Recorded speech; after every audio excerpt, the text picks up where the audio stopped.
Good evening, everyone, and welcome to the October 5 meeting of the Ann Arbor City Council. If you're able, please rise and join us for a moment of silence, followed by the Pledge of Allegiance.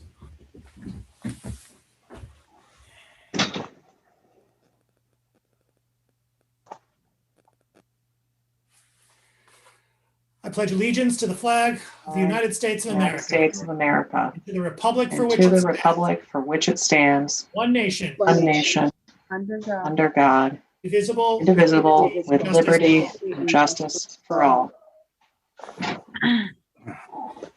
Would our clerk please call the roll of council?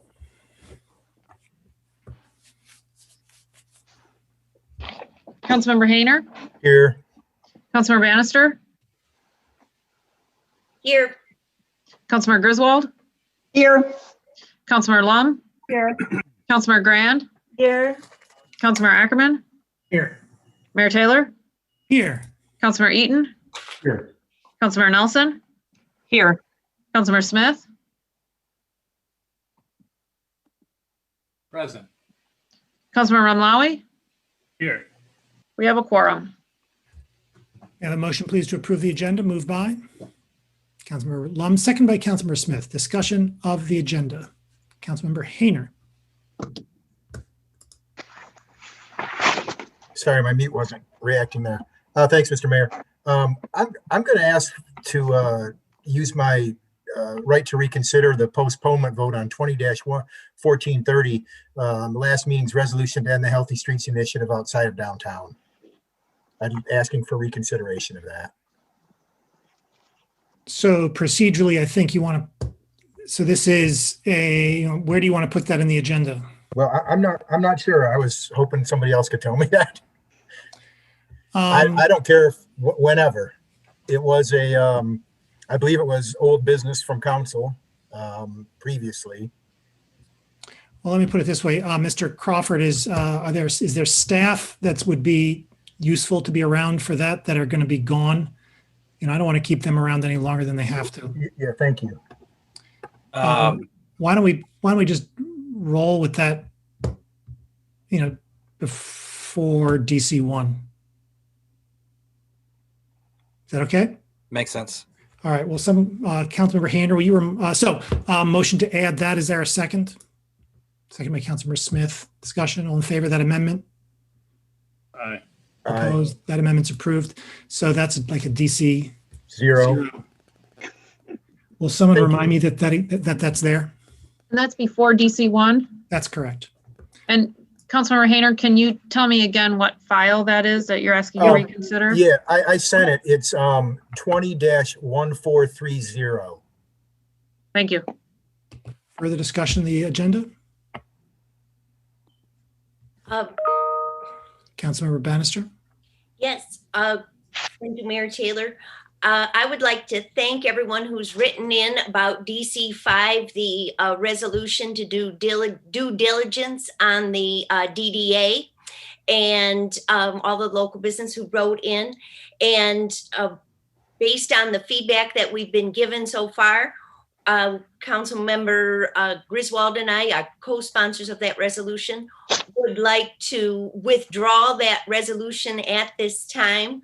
But again, encourage residents and local business owners to all join us on Tuesday, October 13, for a 2-hour working session with the DDA, where hopefully many of the issues that we've discussed about the TIF funds generated in the DDA area and the DDA's work can be explored in more detail, so that we can look at some of the metrics of how much money we're spending and reflect on, now in the COVID times, whether that is the best way for us to spend our money.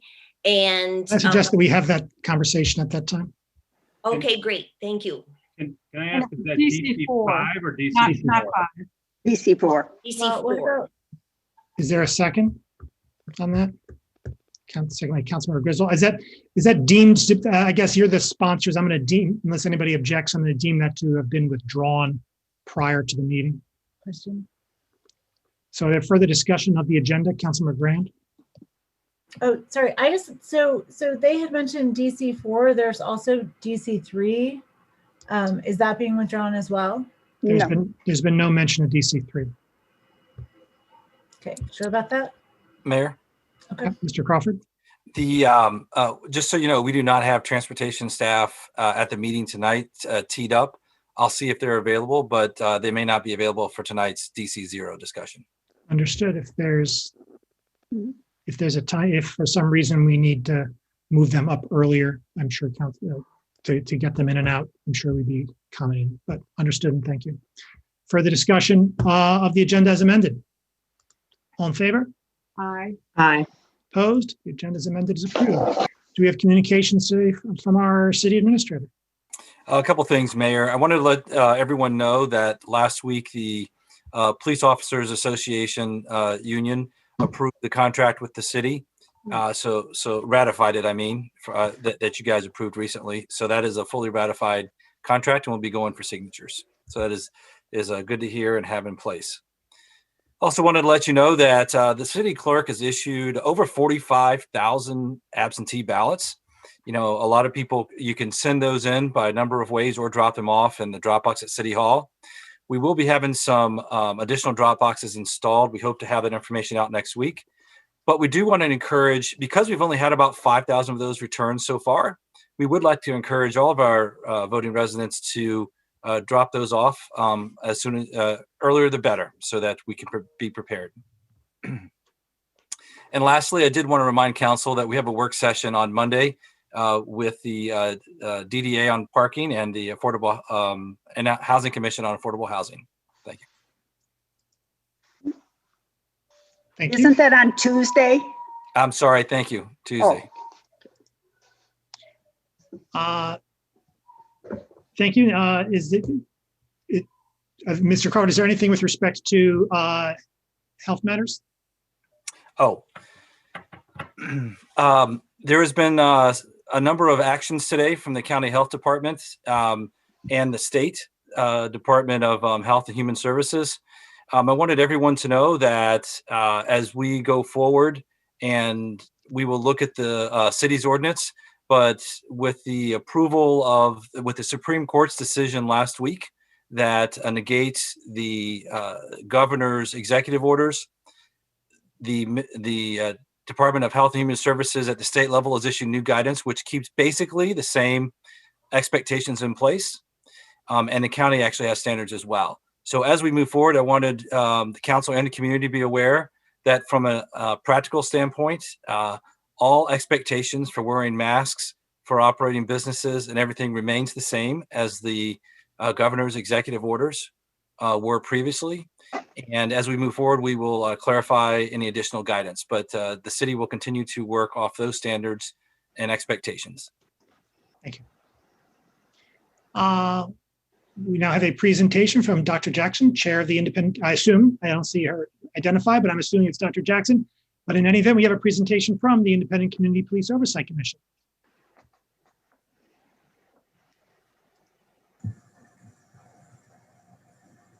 You should be joining the meeting momentarily. Excellent, thank you. Good evening. So for those of you who don't know me, my name is Lisa Jackson. I am the chair of the Independent Community Police Oversight Commission. And as City Administrator Tom Crawford just mentioned, the City Council voted to approve the latest collective bargaining agreement on September 21st. And last week, the police officers voted to ratify it. So I'd like to use my time this evening to point out a number of concerning issues that remain despite the community's vocal involvement in this negotiation. One such issue is that while our community has highlighted the need to fund police alternatives, the city's officers are going to receive a 2.5% raise. This will occur as the city decides whether it will offer no raises to staff or even cut the budget of some of its departments. To be clear, pay increases for the officers that serve our community are not inherently bad. However, increasing resources given to our police department without also doing so for the departments that would make their intervention less necessary seems deeply misguided. There is no better cure than an ounce of prevention, as we all know. The city agreed with our oversight commission that ending arbitration for termination would end the cycle that we see of officers being fired for misconduct, only to have them return to the force due to arbitration. Because the union did not approve of that change, the discussion was tabled. The city subsequently decided to form a committee to discuss the issue. Even though we at the Police Oversight Commission advanced this idea and researched the request, we've received some mixed messages regarding our participation in the committee. In an early meeting, we were led to believe that we would participate in that process, which is what we expected. Later, we were told that we could not participate because the union did not want us to. So I want to be super clear here. What the union wants regarding prevention of oversight is not relevant to the people. There is no legal reason why this community's oversight commission cannot participate in these meetings. And yet we were told that we couldn't by the city because the union doesn't want to work with us. To exclude us from the process of discussing an idea that we raised because the union doesn't want to sit at the table with us is frankly ridiculous. The only way for groups to begin to trust each other is for them to begin to work together. And if the union is not willing to voluntarily exist alongside its oversight counterpart, then it's the duty of the city to compel them to do so. Finally, the most important request we made is that the Police Oversight Commission be able to see police officers' names when there are complaints filed against them. As it stands now, when we see 20 complaints, we have no idea whether that is the same officer with 20 complaints or whether there were 20 individual police officers complaints against 20 different police officers. And both of those things are really important for us to track and critical for citizens to know. The union did not agree to provide us with those names, even though there is no law in Michigan that prevents the disclosure of this information. To reiterate, the only barrier between us and the ability to hold officers accountable for their conduct is the Ann Arbor Police Officers Association's refusal to cooperate. As it turns out, however, the Michigan Supreme Court has already weighed in on this issue. In Bradley versus Board of Education of the Saranac Community Schools, the state Supreme Court ruled that the names of public employees can be disclosed by way of FOIA if the city deems that it is in the public interest to do so.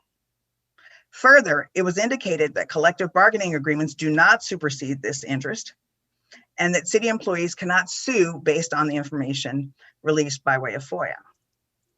We were told by the city's negotiating team that they informed the AAPOA of this Supreme Court ruling, and the union negotiators were thus aware that the Police Oversight Commission could FOIA the names of police officers in complaints.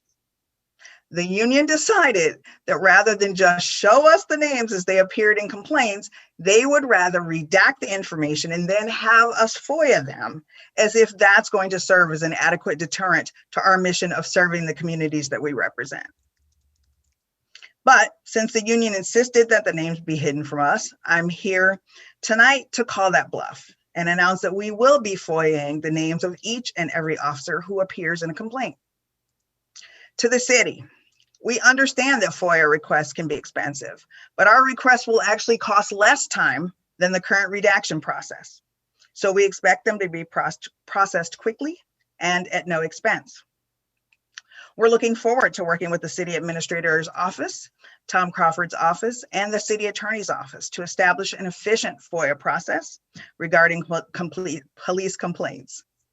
This process, though potentially laborious and time-consuming, will become yet another positive step in the direction of having all parties working together. I'd also like to point out that this process is going to provide the public with even more information than we originally requested, since information disclosed from FOIA requests is available to the entire community and not just our commission. Of course, that wouldn't be the case if the union had simply agreed to work with us on this issue because we'd agreed to keep their names confidential.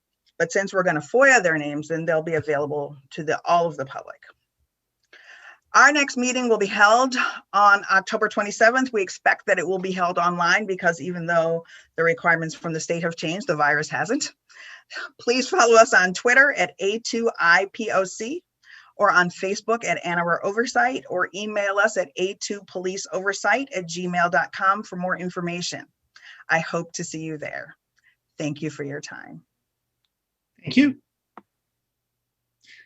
We now come to public comment reserve time. Public comment reserve time is an opportunity for members of the public to speak to council and the community about matters of municipal interest. To speak at public comment reserve time, one needs to have signed up in advance by contacting our city clerk. Speakers, in order to speak at public comment reserve time, should dial the following number, 877-853-5247. That is 877-853-5247. When you are connected, please enter meeting ID number 961-8463-7425. That is 961-8463-7425. Once you are connected there, please enter *9, *9 to indicate that you are here to speak. Our clerk will identify you by the last 3 digits of your telephone number when it is your time to speak. When it is your time to speak, please note that you only have 3 minutes. Please pay close attention to the time clock. Our clerk will notify you when 30 seconds are remaining. She will also notify you when your time is expired. When your time is expired, please conclude your remarks and cede the floor. Our first speaker today is Trisha Duckworth.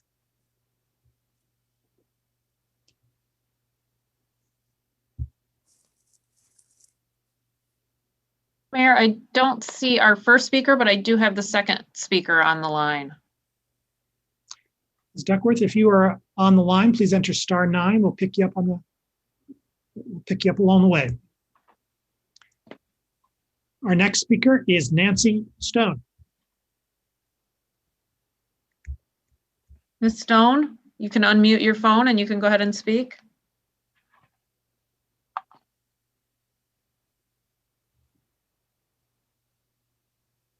Ms. Stone, I believe if you press *6 on your phone.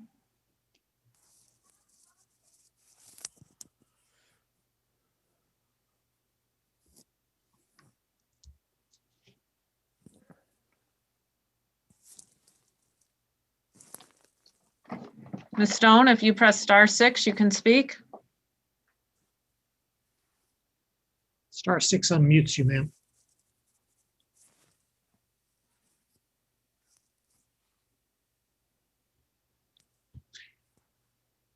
Perhaps we'll go on to our next speaker. And pick up- Actually, it looks like no, the first speaker is here now. Ms. Duckworth, you have. Ms. Duckworth, if you unmute your phone, you can go ahead and speak.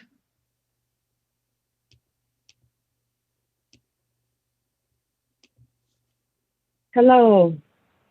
Hello to you all. I am grateful to be here with you. For those who don't know, my name is Trisha Duckworth from Survivor Speak.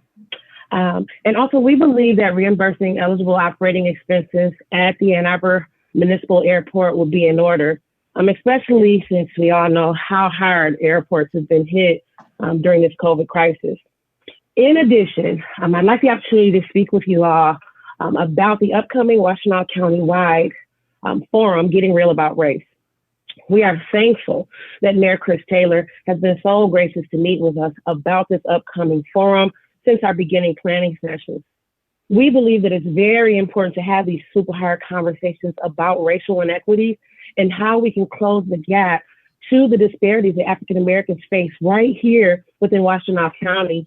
This forum is going to be October the 17th from 2 p.m. to 6 p.m. at Lily Park in Pittsfield Township. We're asking everyone to please register on Eventbrite, and we just ask that everyone join us for this solution-based conversation. Further, we reached out to Ann Arbor City Council members, along with mayors, city councils, township supervisors, and trustees from all places in Washtenaw County. We are grateful that we heard back from Kathy Griswold, and she has reached out and committed to be there and be present for that day. We are, however, disheartened that we didn't hear from anyone else on the council, especially in these times that we're living in now. We are astounded at the continued silence of some of council members around the ideal of racial equity. It's not too late, though. We hope that this becomes an important topic to you all. And we hope to see you there along with Mayor Taylor, who is already committed as well. Thank you all so much for just taking the time to hear from us this evening. And again, we hope you join us for this very important conversation. Thank you. Thank you. Is Ms. Stone available? I don't see Ms. Stone on the line now. Sure. All right, we'll see if she comes back. If she does, please let me know. Our next speaker, Sandra Andare.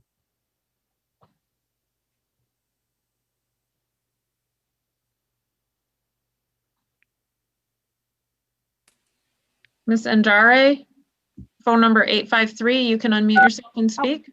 Yep. Can you hear me? Yes, we can. Okay, sorry. Thank you. Thank you for the time to speak. My name is Sandra Andrade. I am here representing the Main Street Area Association.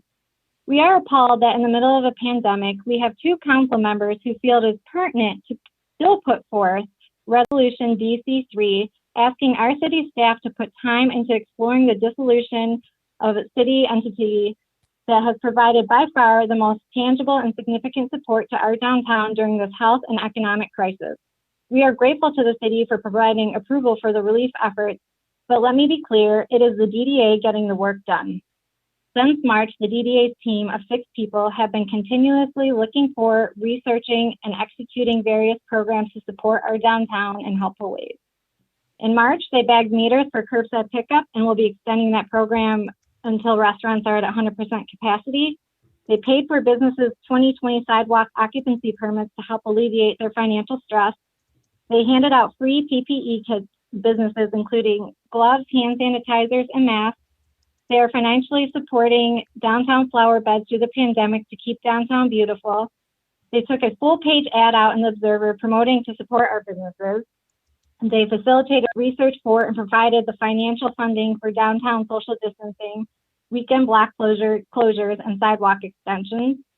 They are working to turn holiday lights on sooner to brighten our downtown.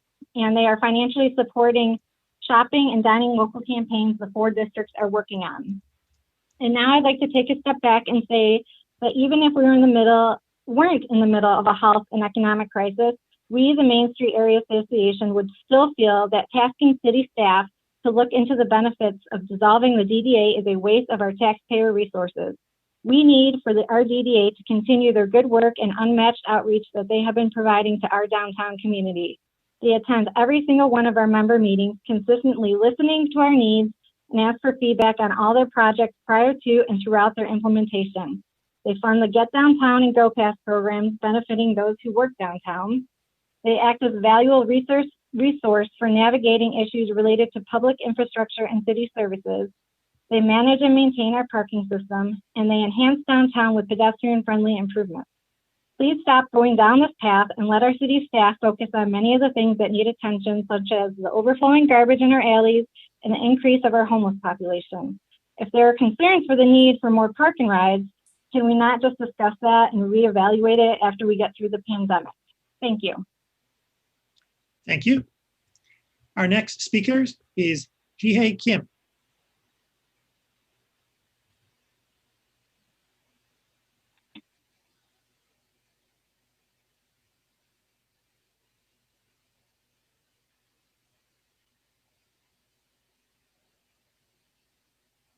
Hi.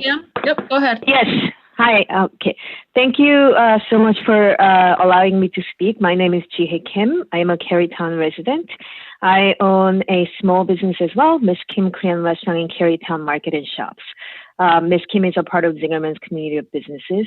I also want to clarify that I'm a new board member of DDA, but today I am speaking not as a new board member at DDA, but as a small business owner and a resident of Carytown, Ann Arbor. I was quite surprised to hear about the proposal to dissolve DDA. I think the previous speaker that went before me covered a lot of things that DDA had already done during the pandemic. And even before then, when Carytown area was going through the beautification project, I thought the DDA and Mara especially did an excellent job engaging the community and communicating clearly and empathetically with the local businesses. I won't list everything that DDA has done since the March shutdown. The restaurants were one of the first places to be shut down and impacted by by the COVID-19.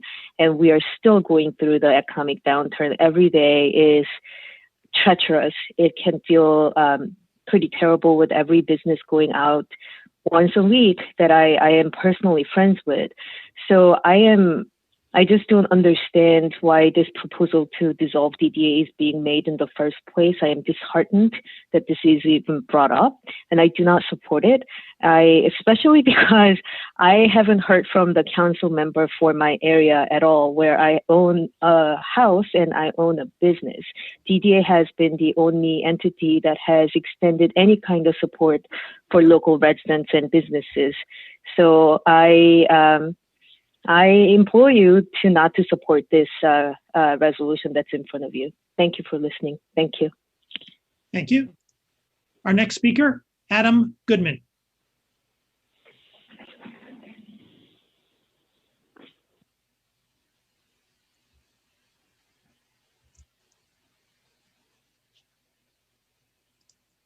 Mr. Goodman, phone number 442, you can speak. Can you hear me? Yes, we can. Please go ahead. Great. I'm a resident of the 5th Ward, and I'm also calling in tonight to ask the sponsors of these resolutions looking at dissolving the DDA, what on earth are you thinking? For the 16 years I've lived in Ann Arbor, the work the DDA has done to keep downtown vibrant has been consistently excellent. But I think over the last 6 months, the DDA has shown itself to be essential like never before. They've been incredibly agile and responsive to the needs of downtown businesses, and they've quickly addressed issues around curbside pickup, outdoor dining space, parking, space for outdoor social distancing, and all the other things mentioned by the previous speakers. In fact, I would say, the only major obstacle the DDA has run up against in trying to meet the needs of our city during this unprecedented crisis has been you, City Council. Take, for example, the Healthy Streets projects, which are apparently going to be discussed yet again tonight. Some of them were DDA projects. And I think we can all agree that they aren't perfect. But the biggest single problem with them is they should have been put in place at the beginning of summer when traffic was lower and demand for outdoor space is higher. In fact, I believe that the efforts of some council members to slow walk and postpone approvals for these projects was an intentional act of sabotage. So I'll offer a modest proposal of my own. If we're really fired up and looking to dissolve a governmental body, let's dissolve City Council and put the DDA board in charge of the whole city. Based on their record and yours over the last couple of years, I think it's clear they would do a better job. Now, obviously that's insane, but so is what you were apparently contemplating tonight. And by the way, one thing, while I'm on the subject of ineffective organizations, I did want to take a moment to address the so-called center of the city. The people behind this lied to the public in the run-up to the 2018 election, promising, and I quote, significant support from private donors, both individuals and businesses. Instead, all I see is a GoFundMe that has, last I checked, raised $40. $40. I am absolutely opposed to giving this group any city resources or recognition whatsoever, at least until such time as they can show themselves to have the wherewithal to accomplish, well, anything. Thank you. Thank you. Our next speaker is Paige Comminger.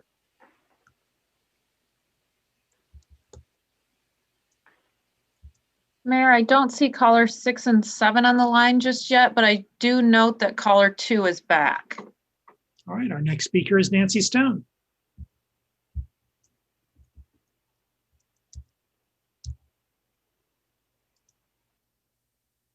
Ms. Stone, if you're able to unmute your phone. Phone number ending in 619, if you want to unmute your phone.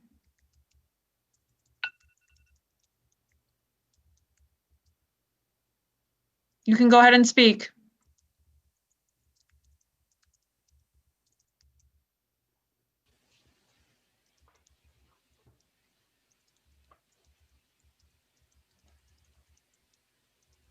Ms. Stone, do you have a comment?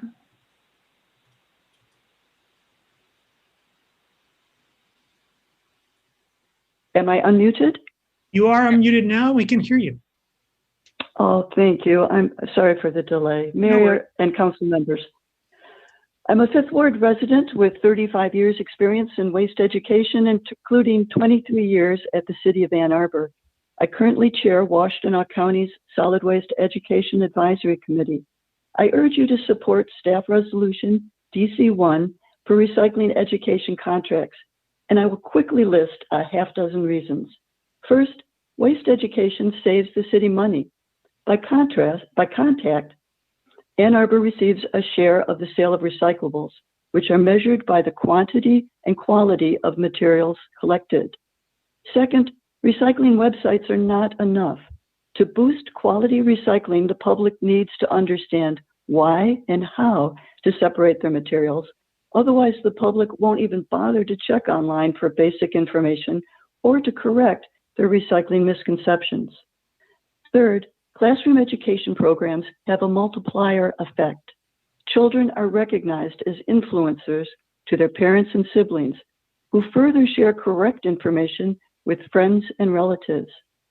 Fourth, school education is effective for hard-to-reach populations, such as apartment resident families, who comprise over half of Ann Arbor's population. Fifth, many Michigan governments also sponsor classroom waste education. For example, in Oakland and Washtenaw counties, Lansing and Grand Traverse Bay areas, to mention a few. Six, Ann Arbor's current online waste reduction classes started this spring have already demonstrated to be effective with their interactive presentations and highly rated student and teacher evaluations. The city's solid waste reduction programs are a cost-effective approach to support and enhance Ann Arbor's zero carbon community pledge. Finally, switching to the agenda item DC-2, the Swamp Solid Waste Plan.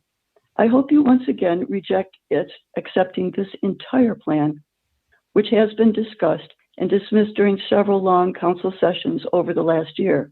However, the swamp sections on downtown business waste collection services and also compost expansion, as affordable, have received wide community support and would be helpful to adopt on their own.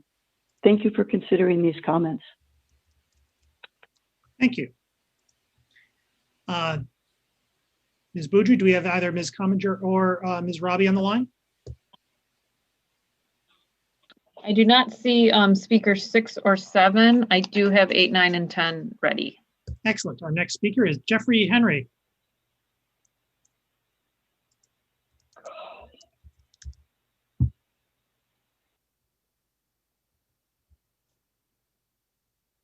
Mr. Henry, phone number 512. You can go ahead and speak.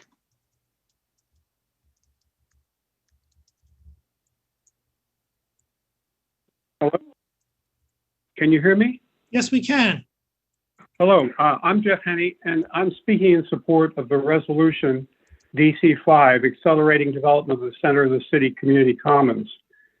So I'm part of a city residents group called the Initiating Committee, and we've been working to implement the Center of the City Commons task force recommendations, which the council unanimously approved in March. And our work has included quite a number of things in spite of COVID, which has made it very difficult to make progress. We set up a website, we've made outreach to a lot of community members, we've begun programming plans, and we started fundraising. In fact, we have, our fiscal agent has raised over $12,000 for this kind of activity, and we have commitments pending further developments of substantially more than that. Just to speak to a previous speaker's mention. The people who are members of this initiating committee worked with the task force or advised the task force or were on the task force. So we have quite an intimate knowledge of the history of this thing, and we've been engaged with it for a very long time. I urge you to support the resolution because it calls for recognition of city administration responsibilities, and our own efforts on behalf of the Commons. This includes the development of interaction spaces or, park, civic center kind of spaces downtown to enable greater interaction by citizens with each other, to take them out of the isolation that we're experiencing right now with suitable distancing with COVID-19. And of course, there's some ancillary locations associated with that. We believe that as an engaged, informed, and grassroots group connected to urban commoning efforts all over the world, we're able to facilitate the formation of what we call an Ann Arbor Council of the Commons, which is envisioned in the task force recommendations. And we believe that we can materially help implement the other 5 recommendations that are in that task force submission to the council, especially in the period where the city has very limited resources. We're not asking for any money from the city. Money was allocated to us, but we are not asking for any. Excuse me, did someone say something? Yes, 30 seconds remaining. Okay, so the resolution would enable the city administration to undertake essential actions like clearing the library lot, providing some amenities and contact opportunities to allow us to go forward. And the benefits to the city would be, there would be a commons platform, virtual and in reality, that would enable lots of people to collaborate with each other and to help with things like the sustainability program and affordable housing. We want to be supportive of that and be helpful, especially in this difficult time. And I think there could be some great cross-fertilization. Thank you for your time. Thank you. Our next speaker is Shannon Hautamaki.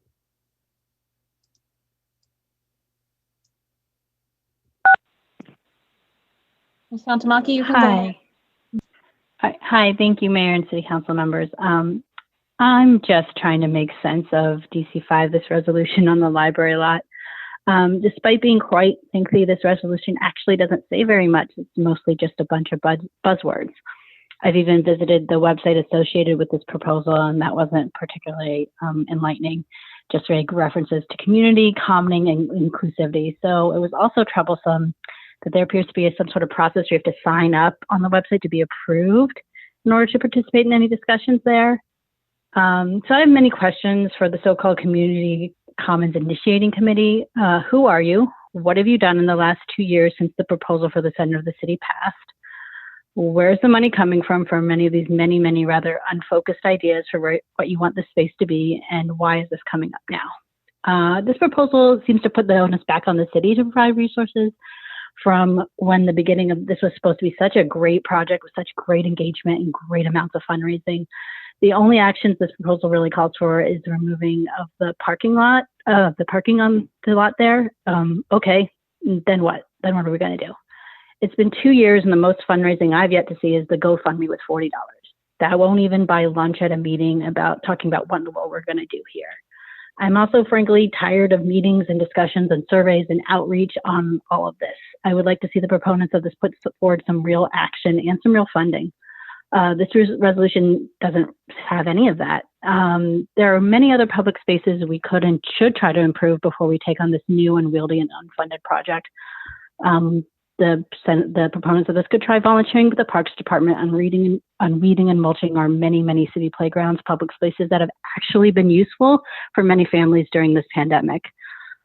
Honestly, to be quite personal, I'm really actually hurt that the people on this project want to use the word community so much when the community is suffering a lot right now. If you talk to any Ann Arbor parent with an elementary school age child in our public schools right now, we are not doing okay. This has been hard, and I've seen very little outreach from the city, the University of Michigan, or really any organization in our so-called progressive city to do anything to lighten the load for young families. I used to think that Ann Arbor was a great place to raise children. As I'm seeing literally everything but schools be prioritized all around me, I'm not sure of that belief anymore. I'm very concerned that we are failing a whole lot of Ann Arbor children by not offering them safe spaces to learn and grow together. Peace Neighborhood Center is the only space I've even seen trying to help families with far less resources than mine manage this remote schooling. There's currently a wait list of families there. If the proponents of the Center of the City actually cared about commenting, actually cared about community, they would have had shelters, internet, and volunteers set up months ago in the space to help families who need help with remote schooling and childcare. We've known about Ann Arbor Public Schools being in a remote-only setting since July. It is October. Where have you all been? Thank you. Thank you. Our next speaker is Alan Haber. Mr. Haber, if you want to unmute your phone, you can speak. Just hit *6.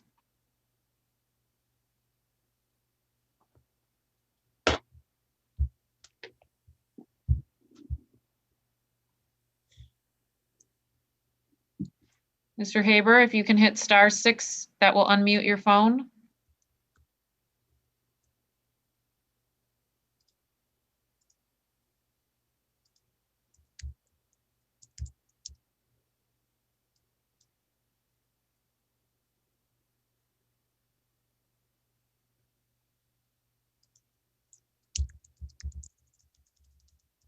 Mr. Haber, it's your turn to speak. Phone number 083. You can hit *6, that will unmute your phone.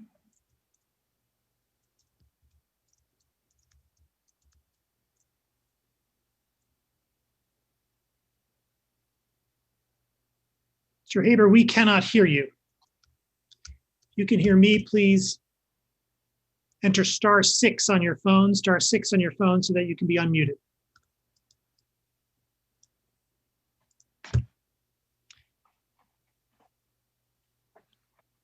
Do we have caller 6 or 7 here, Ms. Beaudry? I don't have caller 6 or 7, but I do have our first alternate. Let's roll with our first alternate, please. Mr. Haber, we'll come back to you as numbers permit. Our next speaker is Michelle Hughes. Michelle Hughes, phone number 677. If you unmute your phone, you can speak.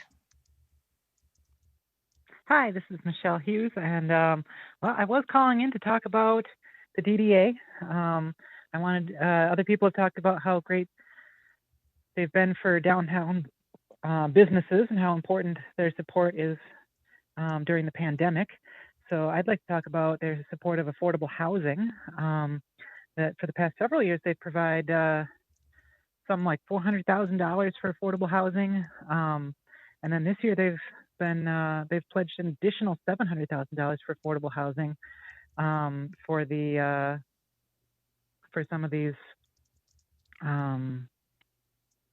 new projects on the city-owned land. And so to me, it seems like the Downtown Development Authority is doing a great job on a lot of the things that we care about. Affordable housing and having a vibrant downtown is something that really puts us together as a community. I heard last night at the caucus that you didn't actually intend to dissolve the DDA, and I think that was a good decision to not dissolve the DDA, and instead you wanted to put together some discussions about the purpose of the DDA, and so I would suggest maybe having working sessions instead, and I would also suggest that there's no rush on those particular working sessions if you're not trying to ram through an agenda before the new council takes office. And if, to just have discussions between the DDA and the city about their mission and purpose, that's something that can happen anytime with the new council, with the old council. And in fact, educating the new council might be a more important purpose, might have more long-term benefits than getting the city council members educated only to have them leave right away. So I'm glad to see DC4 is off of the agenda. But I saw there was something about, I came in a little late, but I saw there was something about looking at the healthy streets again. So I want to talk about that. Leave those healthy streets in place. Those are another thing that is helping people downtown right now, It's helping people who don't live downtown, who work downtown, who shop downtown. It's helping us to bike down to downtown. It's helping us bike around town. And it's helping us to stay social distanced during the pandemic. And 30 seconds. they haven't been in place long enough to really give us very good data about how they're being used. So yeah, leave those bike lanes in place. Leave our healthy streets in place. They've only been up for a little while. Let's keep them up. Thank you. Thank you. Ms. Bougie, do we have anyone from public comment? Do we have speakers 6, 7, or 10?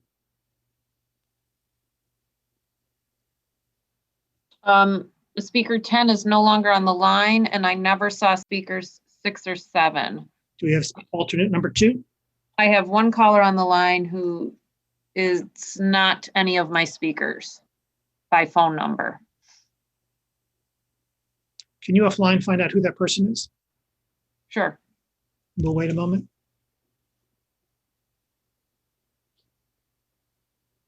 Hi, caller 936, phone number ending in 936.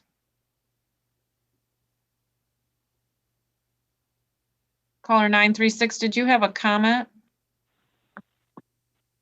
No, not at this time. I was going to speak at the public comment at the end of the meeting. I'm just listening. Thank you very much. Seeing no one further, public comment is closed. Are there communications today from council?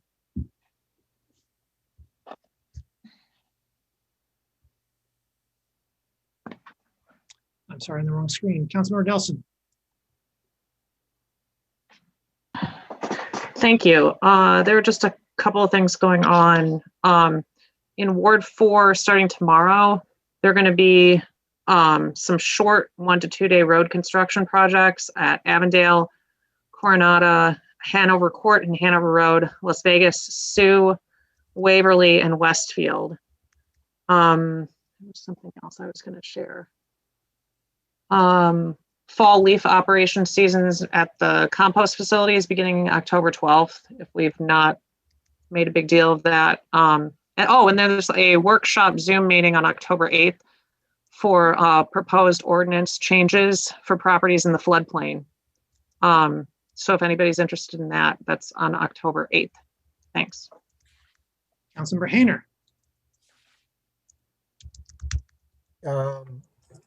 Thanks, Mr. Mayor. Yeah, let's see, the floodplain.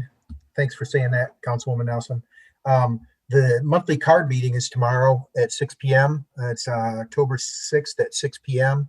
If anybody would like to attend that Zoom session, which they're always pretty interesting and pretty informative about the Gelman Plume, of course, feel free to email me. I'll send you the Zoom link for that. It's also available on the card site.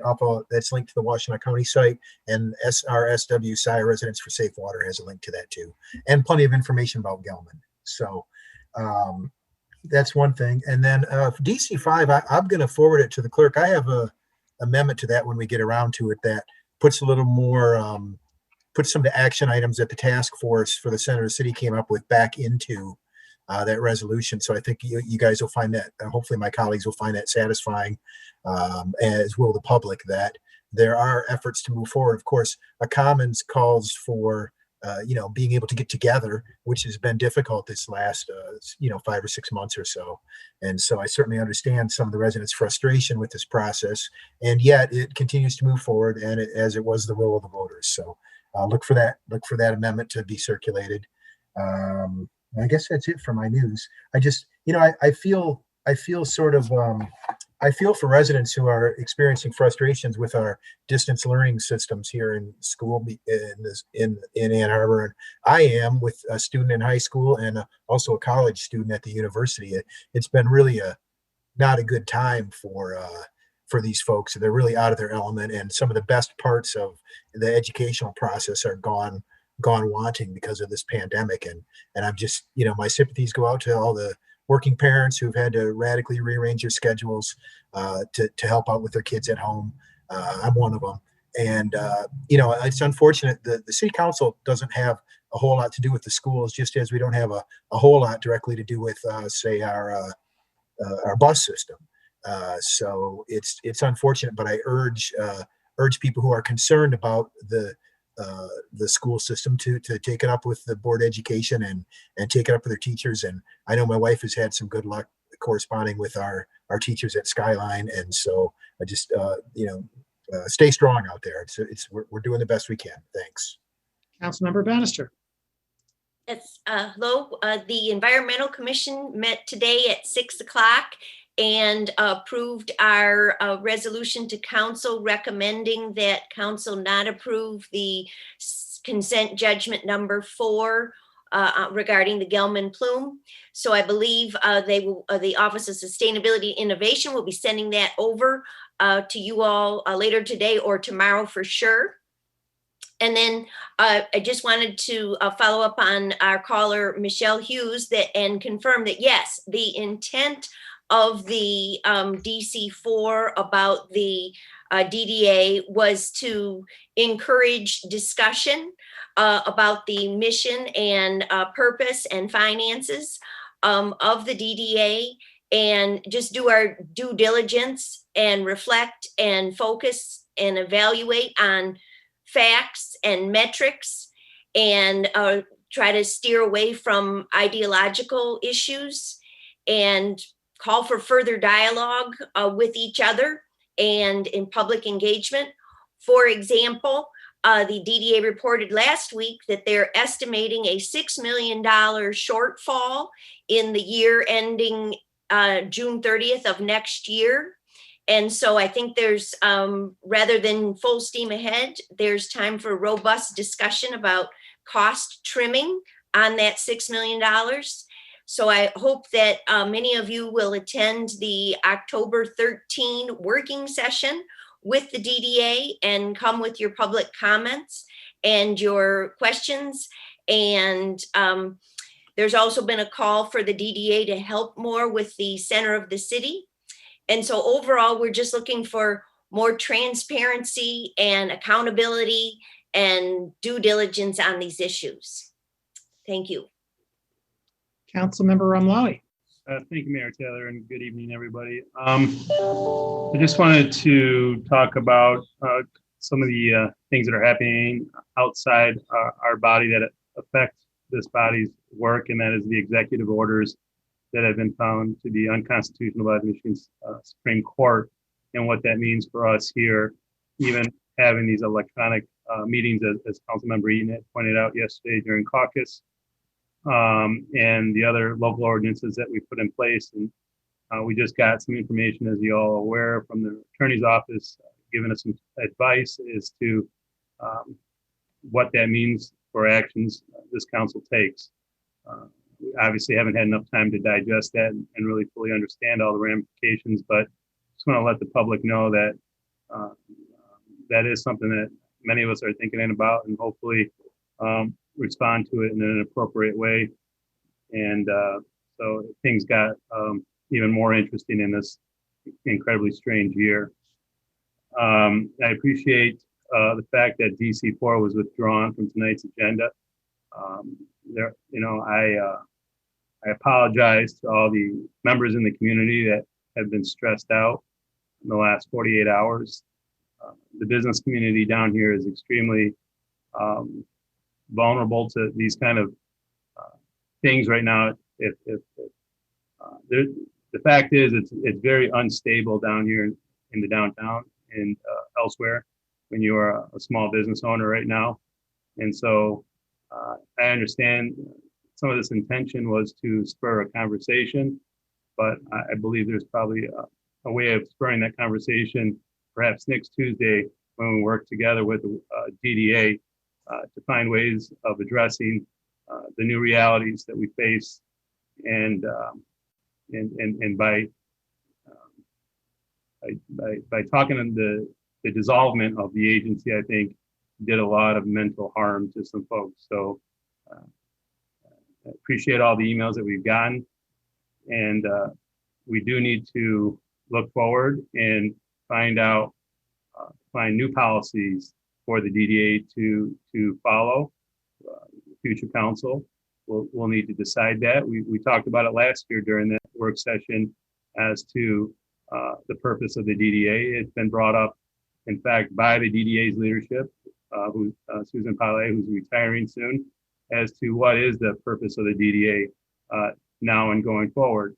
So I do appreciate that conversation, but I think it's to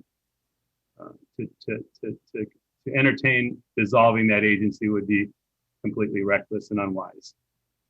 So I appreciate it being withdrawn. Thank you. Councilmember Griswold. I want to thank people for all of the communications I've received. And I mentioned, I think at the last meeting, I have a pin. It's probably hard to read, but it states virtual hugs. It was given to me by a young student. And if anyone would like one, please reach out to me. I realize that parents with young children are really stressed because the children are home a lot. And parents with grown children like myself, we're restricted from visiting our children because when they're in other states. So I guess in summary, we're all stressed and we all need to really try to take care of each other. And when we hear something, let's assume it's a positive message until we hear otherwise. Thank you. Councilmember Grant. Thank you. I just want to encourage people in the community, the surveys about our redevelopment of city-owned properties for affordable housing or potential for affordable housing are open until December 14th. So plenty of time to weigh in on that, and I certainly encourage you to do so. Also, I did want to tell lots of people in the community, I know we've been getting lots of questions about Halloween. So know that the city is thinking about that and we will get an answer to you. I know one of the complications I learned recently that the athletic department at the university in all of its infinite wisdom scheduled a night game against Michigan State on Halloween, which super. So, so there's that and please get a flu shot. Thanks. Further communication from council? Councilmember Lum. Thanks. Just a quick PS to Councilmember Grand's info share about Halloween, and thank you for that. I will just say the university, and this came up at our most recent sort of subcommittee of the partnerships committee of the DDA that Councilmember Ramlawi and I serve on. We've been working with the DDA and the downtown development, the downtown business associations on the downtown street closures and other issues, and looking at, you know, the things we've been doing collaboratively to find ways to support our downtown business community. And Mr. Rain from the University of Michigan has been attending those meetings and provides updates from the U of M. And he will say the Michigan State game did come up at the in the conversation at the last meeting, and the university and Michigan State, it's my understanding, we're both hoping that it would not be a night game. So it wasn't that they were driving to, you know, I think it's all driven by commercial, you know, programming interests, and that the university and Michigan State would have preferred not having a night game. And they've also been working together, the presidents, the athletic directors of both institutions, to basically, I know this isn't a great thing for our downtown businesses and other businesses outside of downtown, all businesses, but to encourage the Spartan fans not to visit Ann Arbor. And so I don't know where that stands, but they are doing their best to keep attendance. Obviously, tickets are not for sale, but to keep attendance to a minimum and the impacts to the community at a minimum. And Councilmember Lowry, Mr. Crawford, you can just jump in here, but that's kind of the, you know, that was the share, those were the shared goals for that weekend. Yeah, thanks for bringing that up, Jane. That's correct. I mean, it is that decision was driven by TV contracts. That's actually the first I heard about it being a night game. They were trying hard not to have it be a night game. Further communication from council? I have no communication. I just would like to piggyback a little bit on what Councilmember Grant said with respect to Halloween. I know that's an issue that has come up. Many residents have inquired to city and reached out to Superintendent Swift to get some guidance from schools as to so that we can make sure that our messages are coordinated.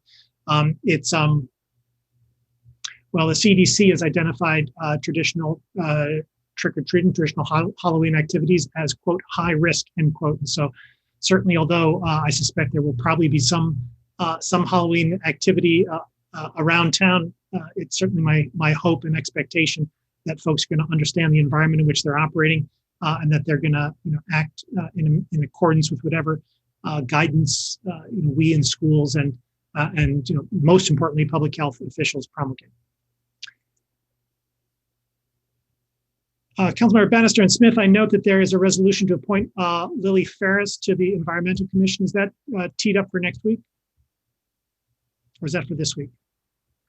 I think it's for next week, Councilmember Bannister. I don't recall off the top of my head. I think I saw it on tonight's agenda. That is our new youth member. Oh, right. Mayor, it's on just as an introduction, and I'll move it forward to October 19th. If that's a youth member, is there any objection to just doing this in a one-step process and having it done tonight so that she can attend the next meeting? So moved. Moved by Councilmember Eaton, seconded by Councilmember Hayner. Discussion? All in favor? Aye. Aye. All opposed? It is approved with 11 council members present, thus satisfying the 7-vote requirement with respect to, I assume she's out of district, but also with respect to it being a one-time consideration. Is that sufficient, Ms. Beaudry? Thank you. We now have before us the consent agenda. May I have a motion, please, to approve the consent agenda? Moved by Councilmember Ackerman, seconded by Councilmember Nelson. Discussion of the consent agenda.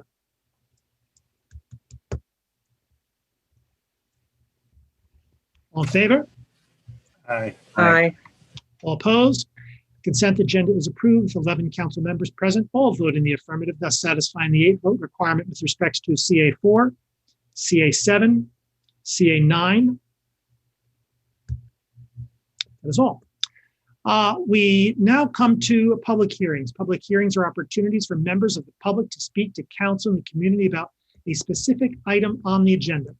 To speak at a public hearing, one need not have signed up in advance, but your speech must relate to the specific subject matter of the public hearing. That is to say, the specific item on the agenda. To speak at a public hearing and under these circumstances, please dial 877-853-5247. That is 877-853-5247. Once you're connected, please enter the meeting ID 961-8463-7425. That is 961-846-7425. Once you are connected, please enter *9 in order to indicate that you wish to speak. Our clerk will identify you by the last 3 digits of your telephone number when it is your turn to speak. Speakers have 3 minutes in which to speak, so please pay close attention to the clock. As a matter of courtesy, our clerk will identify when 30 seconds are remaining, and our clerk will let you know when your time has expired. When your time has expired, please cede the floor for the next speaker. Our first public hearing is public hearing number 1, an ordinance to amend Chapter 55, zoning of 0.74 acres from TWP Township District to R1C Single Family Dwelling District, 1780 Scioto Church Road.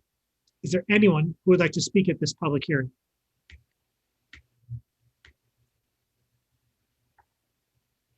Mayor, I don't see anyone with their hands up for this hearing. Seeing no one, this public hearing is closed. Public hearing number 2, an ordinance to amend sections 524, 5292, 5332, 5352, 5362, and 537 of Chapter 55, the Unified Development Code of Title 5 of the Code of the City of Ann Arbor, sign regulations. Is there anyone who'd like to speak at this public hearing?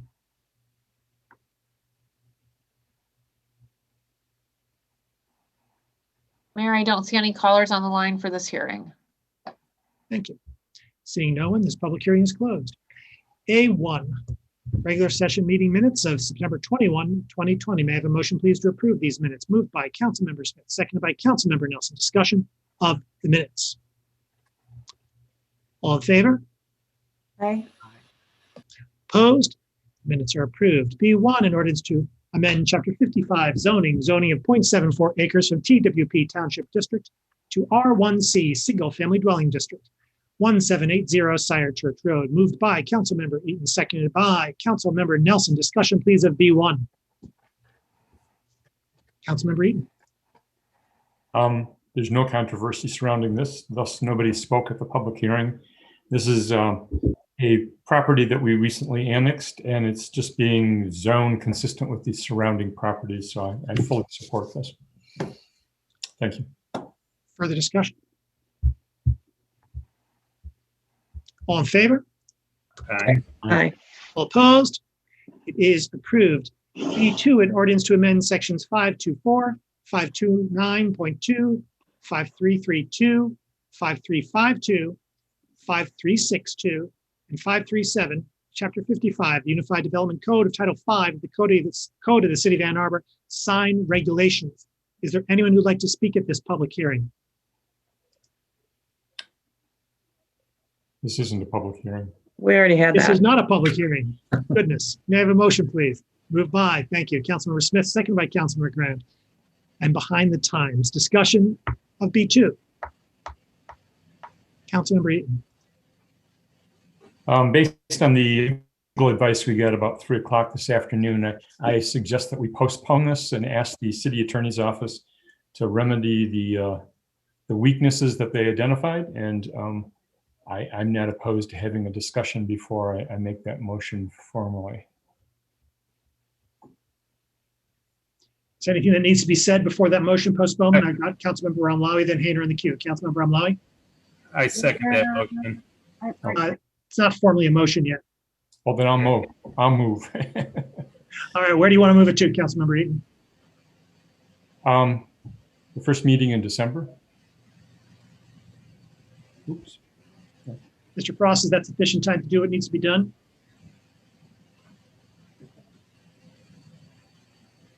Yes, that would be. Thank you.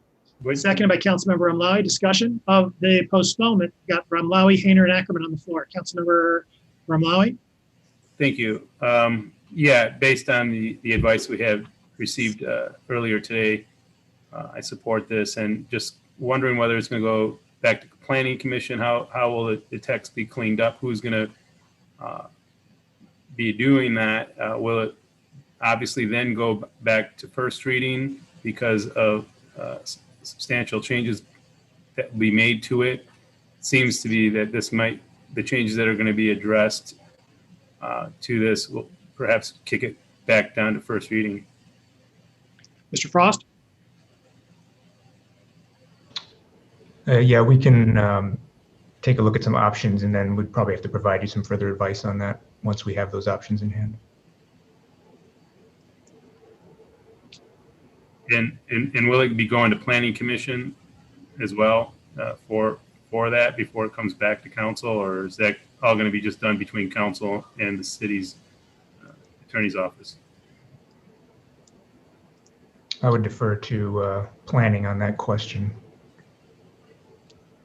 Mr. Leonard?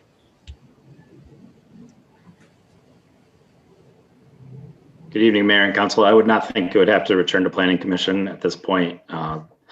They've made recommendations, and the modifications are within council's hands and the advice of your attorney. So I think the applicable question would probably fall on whether it needs to return to first reading or proceed.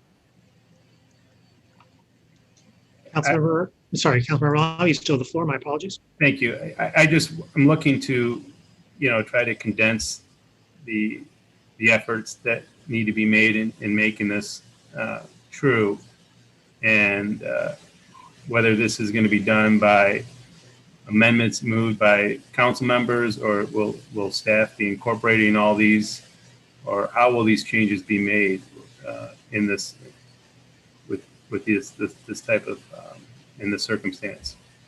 Yeah, I'll let Attorney Frost follow up if he wants to add anything, but I would envision that we would present to you revisions based on all prudent advice, and then introduce that to council to consider as an amendment. And the nature of those changes would likely dictate whether or not it could proceed at second reading or require an additional publication.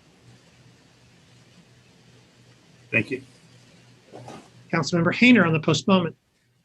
Yeah, thanks. I just wanted to add to this postponement conversation. You know, this was postponed once and I had some questions about it, and I think I moved for that even.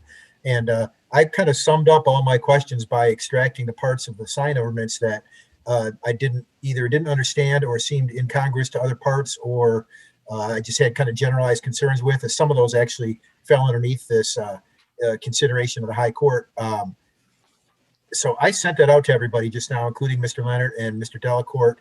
And so I don't know how, perhaps, perhaps we can just have a phone conversation offline about this. But if people want to take a look at what my kind of marked up concerns were and add that to the conversation, if we do consider to postpone, I would appreciate that. I wasn't sure exactly who would consider making these changes, and some of them probably aren't necessary changes.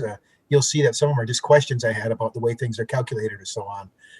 But I just wanted to add that I sent that out and circulated it to fellow members of council, and maybe something to consider if this does get postponed, to take a look at those small sections between now and then. Thank you. Councilmember Ackerman. Thank you, Mr. Mayor. I won't be on council at the beginning of December, so I just want to give a really sincere thank you to all of those involved in the creation of this ordinance. This was a 3-year lift on the part of planning staff, a private consultant, and our planning commission, who spent a lot of time and care working through a lot of very tedious, nitty-gritty, dirty detail that most of us would not enjoy discussing for that length of time. It was responsive to a Supreme Court ruling in the state of Michigan. This was something that our hand was forced to do. And I'm very glad that the Planning Commission and staff dedicated so much time and energy to make sure that our laws are in compliance with state law. And just for clarity, the reason this is being postponed is not necessarily weaknesses created by Planning Commission, but rather new rulings that have been passed down through higher courts in the state of Michigan that will impact the language involved. So thanks to everyone involved. A lot of work. Thank you, Mr. Leonard. Councilmember Lum. Thanks, Mr. Mayor.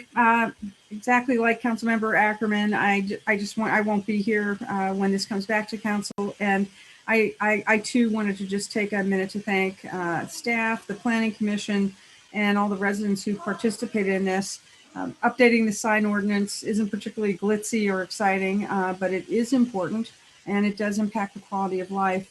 And it's obvious, as has been noted, that there was a huge amount of work by a lot of people here, and that's sincerely appreciated. And as I mentioned, when this passed at first reading on September 8th, I do think the underlying principle of eliminating distinctions based on content is appropriate. Again, it's been noted that we heard from staff today about this recent court case on that topic. And I certainly hope, and I don't anticipate that this would happen, that we don't, that we make the necessary adjustments, but certainly don't throw out the good work because of that, and I'm sure we won't. I would also say that I believe the approach is appropriate in framing the requirements and restrictions in terms of safety, property value, and quality of life, and nuisance considerations, as well as property identification and wayfinding. Again, ordinances like this are incredibly detailed with thousands of signs and locations involved. And while one might quibble with a selected regulation or restriction, the question is whether the approach and process are robust and based on the right principles, and whether the specific regulations are reasonable. And I believe the answer is yes on both counts. And I, again, just want to thank everyone who worked so hard in bringing forward all this work. Thank you for listening. And would also suggest that that the new council members be provided all the historic Q&A, council Q&A on this up through tonight's meeting. I think that would be helpful background information for all of them. So thank you. Further discussion? All in favor of the postponement? Aye. All opposed? It's postponed. DC 0. Is that right? Yes, DC 0, which is, Could make it 0.5. It's a reconsideration of the vote to postpone. thank you very much. Reconsideration of vote to postpone 20-1430, resolution to end the Healthy Streets Initiative outside of the downtown, moved by Councilmember. I guess this is a motion to reconsider, moved by Councilmember Hayner, seconded by Councilmember Eaton. Discussion of the motion to reconsider. Councilmember Hayner, I assume. Thank you. Yeah, I'm asking for reconsideration because well, for two reasons, really. One,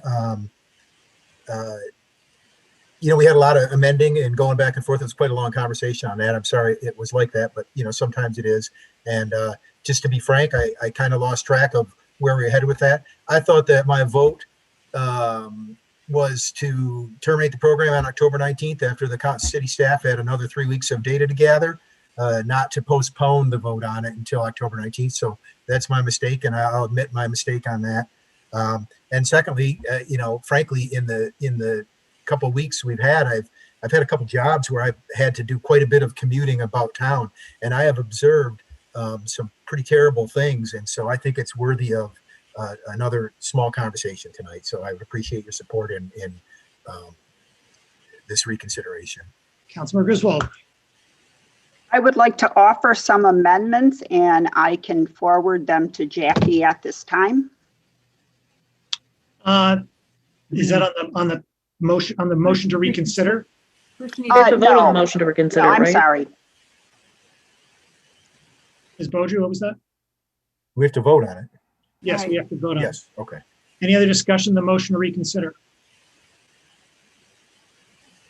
Roll call vote, please, starting with Councilmember Grant. Councilmember Grand, No. Councilmember Ackerman, Yes. Mayor Taylor, Yes. Councilmember Eaton, Yes. Councilmember Nelson, Yes. Councilmember Smith, No. Councilmember Rumlawi, Yes. Councilmember Hayner, Yes. Councilmember Bannister, Yes. Councilmember Griswold, Yes. Councilmember Lum, Yes. motion carries.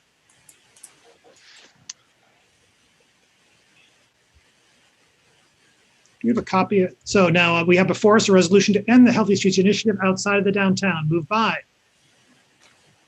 Councilmember Griswold, second by Councilmember Hayner. Discussion of the main motion. Got Councilmember Rumlawi. Well, thank you. I had brought the original resolution to council 2 weeks ago at that time for many concerns that I believe are still valid and increasingly more valid, to be honest with you. I just think we are playing the odds here. And eventually, there's going to be a bullet in one of those chambers, and I would much rather see this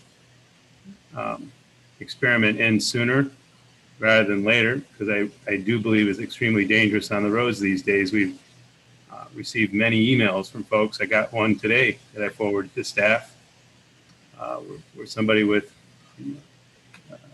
disability, vision disability, can't see, almost got killed. I just don't know how long we're going to take this for data that frankly is only good for pandemics.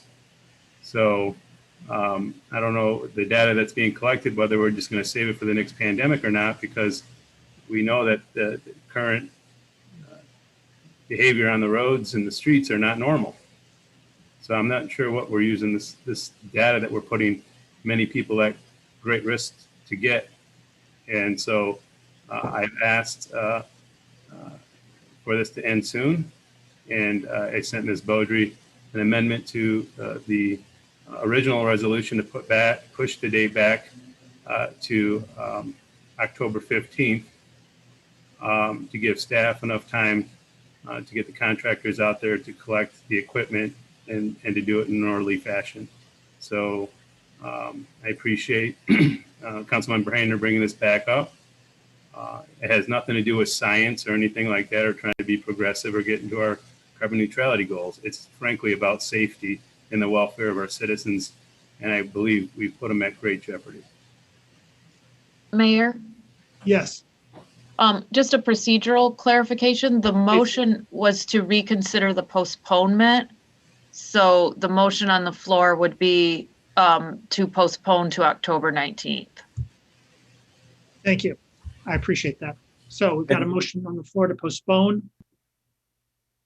Mayor, also Transportation Manager Raymond Hess is available if you have questions. Thank you.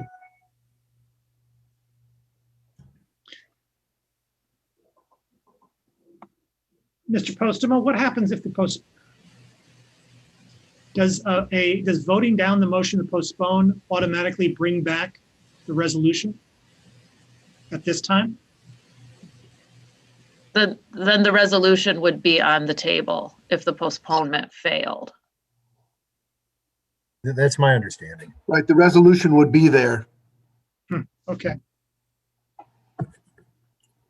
It strikes me as off key, but okay.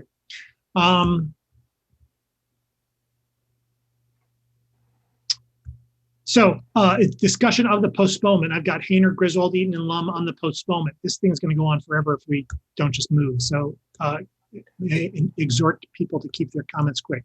Councilmember Hayner on the postponement. Yeah, I'll be quick. My hand was just up to suggest that we were speaking of the postponement. So next. Thank you. Councilmember Griswold. I would like to amend the motion, but I believe that we have to vote on the postponement first. Is that correct? And vote Correct. it down? Okay. Councilmember Eaton. And we're just voting on the postponement. A no on the postponement brings back the original resolution, correct? Correct. Okay, thank you. That's the ruling. Councilmember Lum. Further discussion of the postponement. So motion to postpone until the 19th. Roll call vote, please, starting with Councilmember Grand. Councilmember Grand, Yes.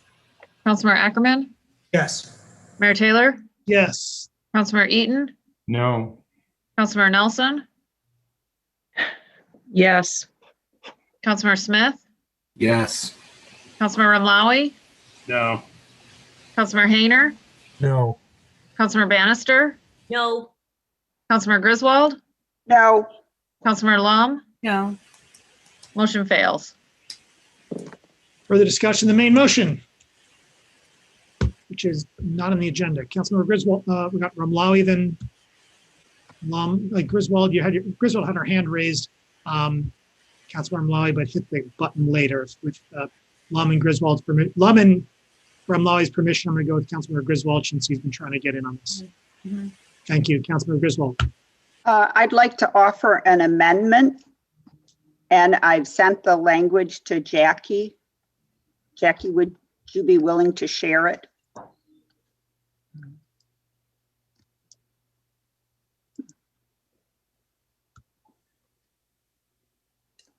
Mr. Mayor, while we're waiting for that, the clerk did forward the original resolution to us in an email this evening. There it is. I appreciate that. Thank you for correcting me.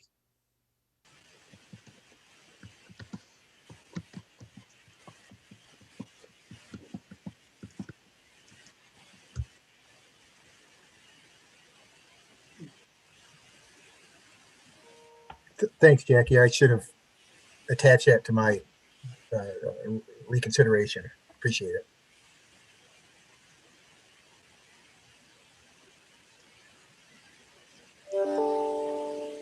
And do I still have the floor to speak to my amendment? Yes, the amendments have not come in yet. Oh, okay. to my knowledge. There they are. Yes, so you have the floor, Councilmember. Okay. My intent is to support Healthy Streets with the exception of the very dangerous situation where we have received numerous emails, phone calls. It has been the subject of a Reddit thread with, I think, 102 votes. And that is, we have some healthy street lanes where we've identified the lane for pedestrians and cyclists.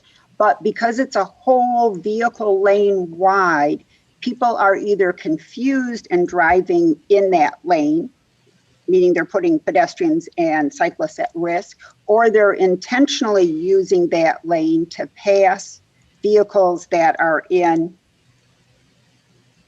the single lane, such as on Main Street. And I think everyone received an email from Sue Schmidt describing an elderly man that was trying to board a bus, and he had to cross one lane of what was a Healthy Streets lane, but two cars passed the bus on the right and almost clipped him before he was finally able to get on the second bus.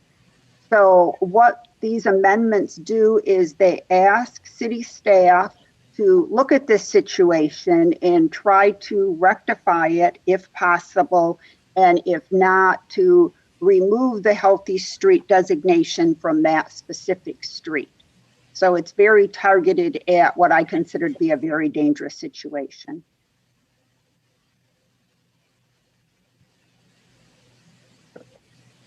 Is there a second to this amendment?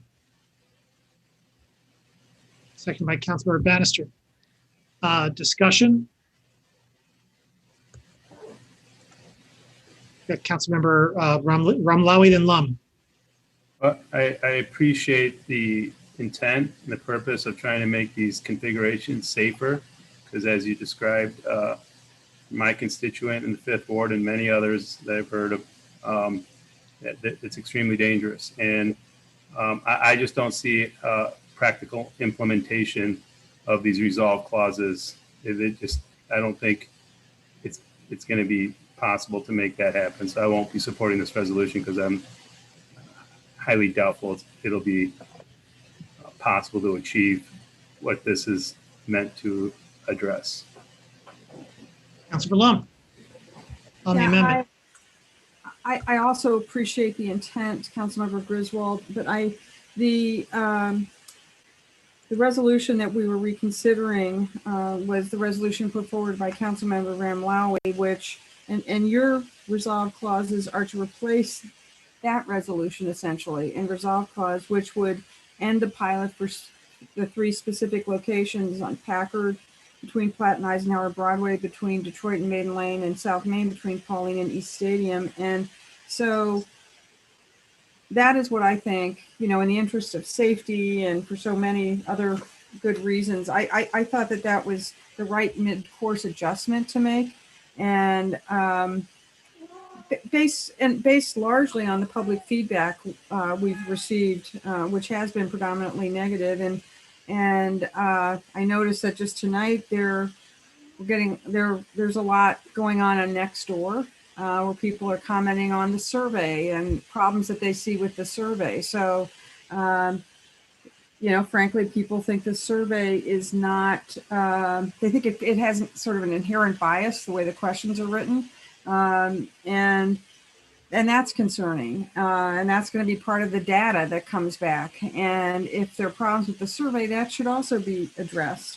And I will send on some of that feedback that is coming through this Nextdoor feed to staff and the rest of you if you haven't seen it. But so if you could, Councilmember Griswold, is it possible to retain the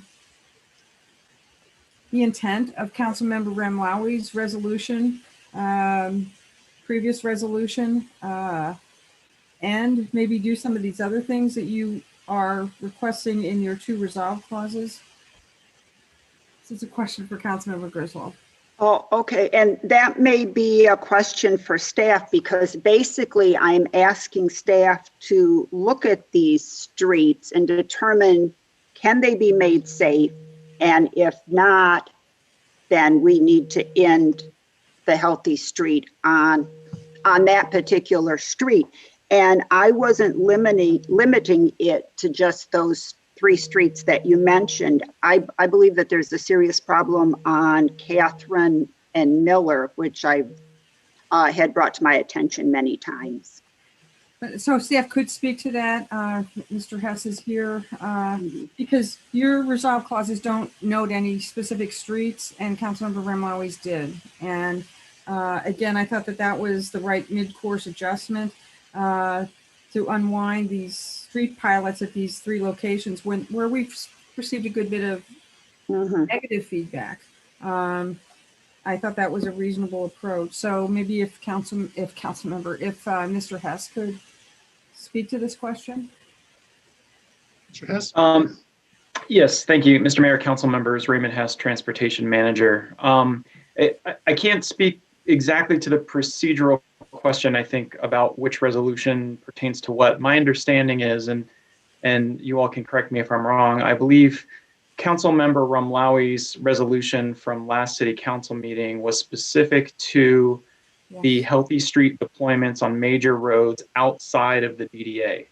So those specifically pertain to South Main Street from Packard to Stadium.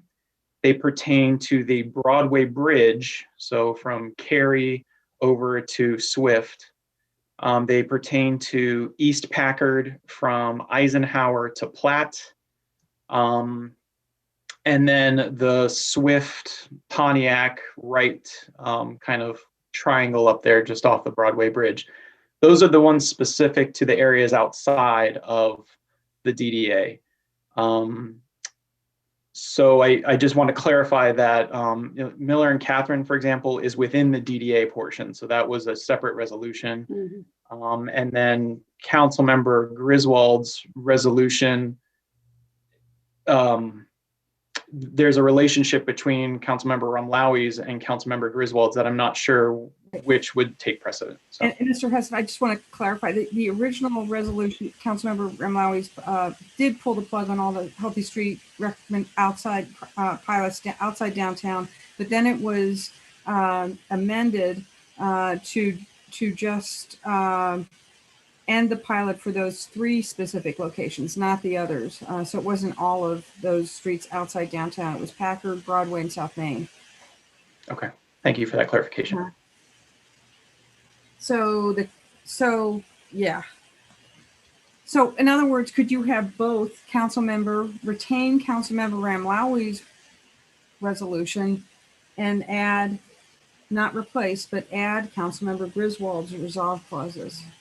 If you read that, knowing that, what Councilmember Remlowes' resolution did and what these amendments would propose.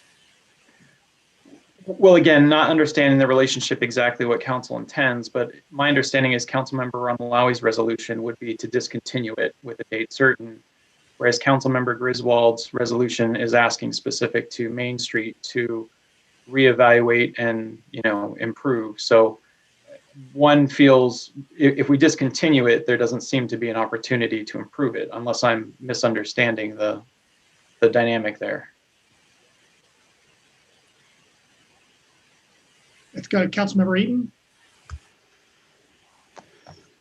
Thank you. So we have a variety of healthy street initiatives started. There's the downtown area, which I wholeheartedly support. I think it's been wonderful. There are the neighborhood streets, which I think need to be reevaluated, but I really do support those as well. And then there are the 3 particular streets that Councilmember Remlowes' resolution addressed, which I think it's time to pull the plug on those because they are causing more problems than they're worth. And so if we include Councilmember Griswold's language in Councilmember Remlowes' resolution, I think we can maintain both the downtown and the neighborhood healthy streets programs and merely reevaluate them. while we pull the plug on those 3 specific corridors identified in Councilmember Ramlawi's resolution. And I would fully support that. Would that be an unfriendly amendment to the amendment? No, it would not be unfriendly. It would be friendly. Okay. So I move the amendment to the amendment. Can you repeat the amendment to the amendment? You retain all of Council Member Griswold's resolution and add Councilmember Ramlawi's resolve clause to the end of it. Is there a second to that? Councilor Lum, is that friendly to the body? Getting a no on that. All right, so we're on the amendment to the amendment. This is a pretty big mess. Let's have just, does anyone have, I'm going to click. I have the queue of Eaton, Smith, Griswold, Ramlawi, Nelson.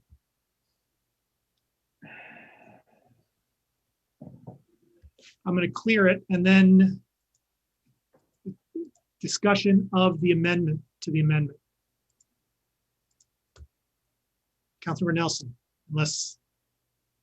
Thank you. I appreciate that. I need clarity on from Mr. Hess on what Councilmember Griswold's amendment is suggesting. And I appreciate where Councilmember Griswold is really trying to isolate the problems that have been identified by residents.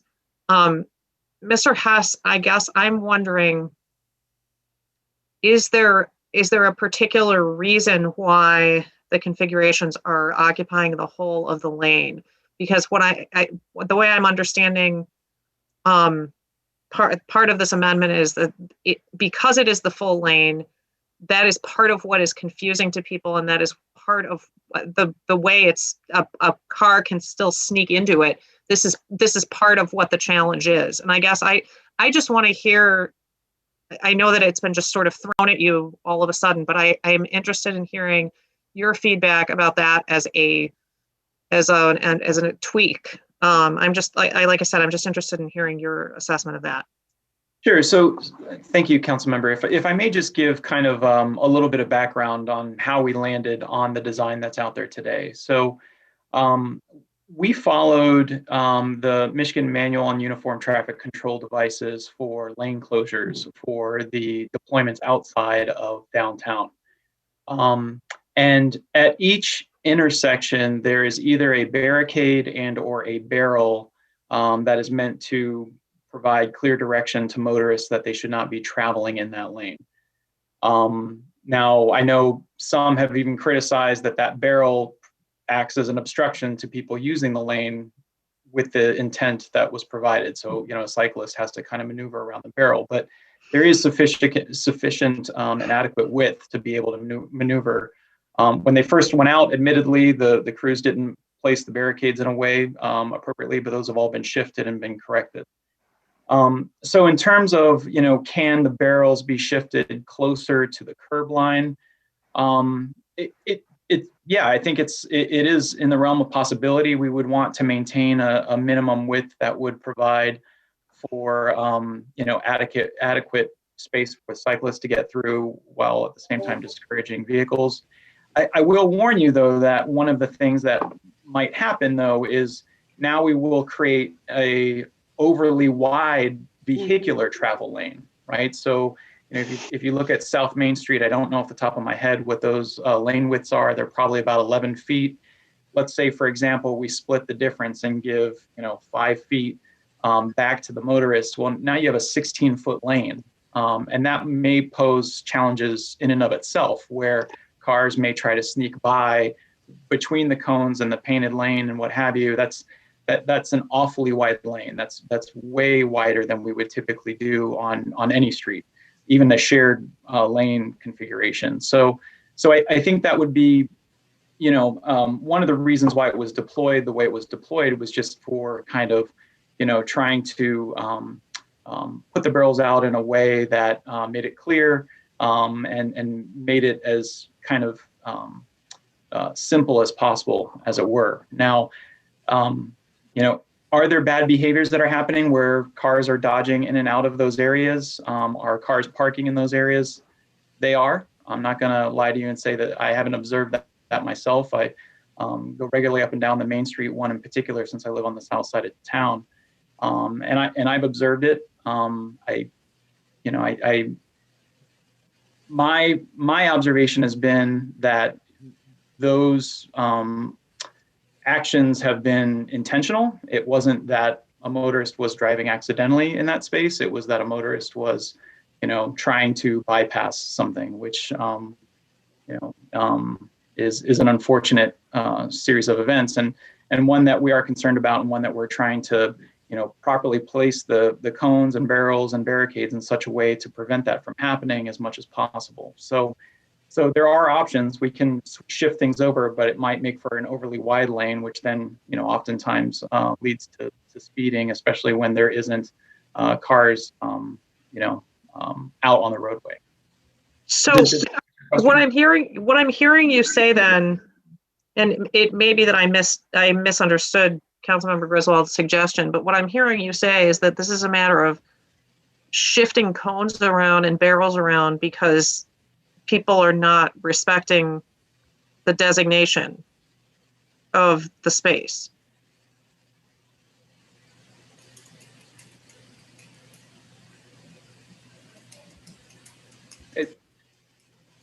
I mean, if the option of making the space smaller so that it can't accommodate a full car, if that's not, I appreciate all the drawbacks that you just articulated, but you also just said that drivers are not respecting the space anyway, and the most you could do is like shifting cones and barrels around and repositioning them. Is that really the best solution?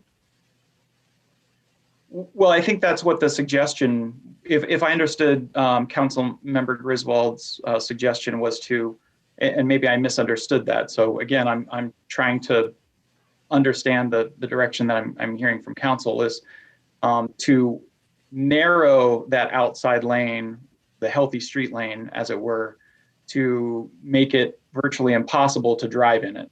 I think if I'm misunderstanding that, my apologies, but I thought that's where the direction was going, where the conversation was going.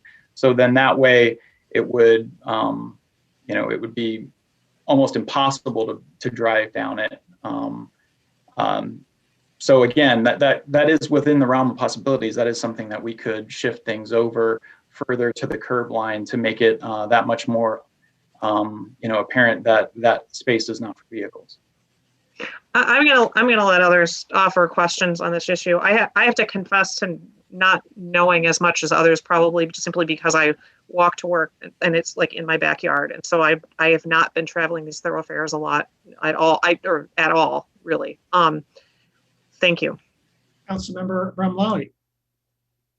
Yeah, sorry, this has gotten into the weeds again. I didn't expect to go this far down this path. I don't think this resolution has anything to do with the resolution that I had brought to council. And with all due respect, this resolution, this amendment should be brought forth, and it may be its own resolution to pertain to the streets that will remain in effect for however long that is, the program that's being funded and supported by the DDA. I really think this just muddles everything, and it's unfortunate, and this is where we're at. But I won't be voting for it, and I hope we can just wrap it up and get back to the main motion. Thank you. Councilor Griswold. I guess I'm willing to withdraw this, but my intent was, rather than to just pull the plug on a few streets that are part of the Healthy Streets project, give staff one more time to evaluate them. And my observations have been a little bit different than Mr. Hess's. I've noticed a number of cars where they've paused at the barricade, they've thought about it, and then they appear to be driving in the healthy street lane, especially on Catherine between Detroit and 4th. So yes, we do have some people that just intentionally pass on the right and are endangering pedestrians, but then I see some truly confused drivers and also drivers that were going eastbound on Miller Street following the lighted left turn lane signal, which thank you, that has been covered up now.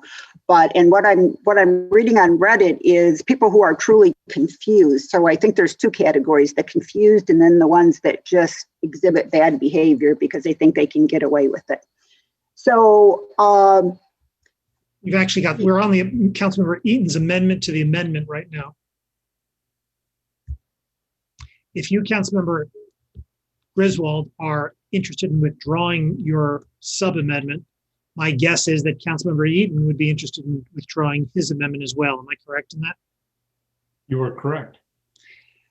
Can both those, Councilmember Griswold? May I offer, rather than to amend it, first to further explain what Councilmember Eaton said, and that is to terminate the healthy streets for the streets that were identified in Councilmember Ramlawi's resolution, and also add the resolve clauses to have staff look at the other streets that appear to be problematic and a danger to pedestrians and cyclists. And maybe that is what Councilmember Eaton is proposing. Well, I believe that staff has indicated that they are evaluating those other streets already. And so I think that really the only issue before us is whether or not we terminate this activity on these three main corridors. Okay, I will withdraw my amendment. It's actually not yours at this point, but with that, your acquiescence, I think, is important is important. Is council all right with both those amendments? That is to say, Councilmember Griswold's and Councilmember Eaton's amendment being withdrawn. Any objections? Thank you. I believe now we are on the main motion without amendment. And I've got Councilmember Smith, Griswold, Romali, and Nelson on the main motion. So am I up? Smith. All right. I would just want to remind everybody that's watching in the audience that the reason that we've started these programs when we've done it is to try and do a couple of things. Is one, to encourage outdoor human powered transportation done in a safe manner with distancing and all that. But I think, another part of the reason that we're doing this is to try and create spaces to have the folks that don't feel comfortable riding their bikes in a shared lane with cars that are traveling, at 35 miles an hour or greater, that aren't comfortable in that situation, to try and see if there are places where protected infrastructure would make sense. So I think that this is this pilot project is giving us some information to go on, and I think therefore it's valuable. And my take on my experience with these streets that I've been able to both drive and in some cases cycle, the biggest hazard to people using these on bikes and walking are people driving irresponsibly. And I think we continue to empower people to drive irresponsibly. And I think we talk about the 5 E's or whatever we call it all the time: engineering, enforcement, education. We've taken care of some of that. We could enforce this stuff all day. We know we don't have enough people to do that, and we don't want to try and maximize, traffic stops because of the high stress nature of a traffic stop and other issues associated with that. But ultimately, at the end of the day, a lot of this comes down to drivers having to be responsible for being, at the wheel of a 2,000-pound machine that will kill somebody if it hits you going 35 miles an hour. And we have to figure out if we're committed as a culture to doing that. And I hope that we are.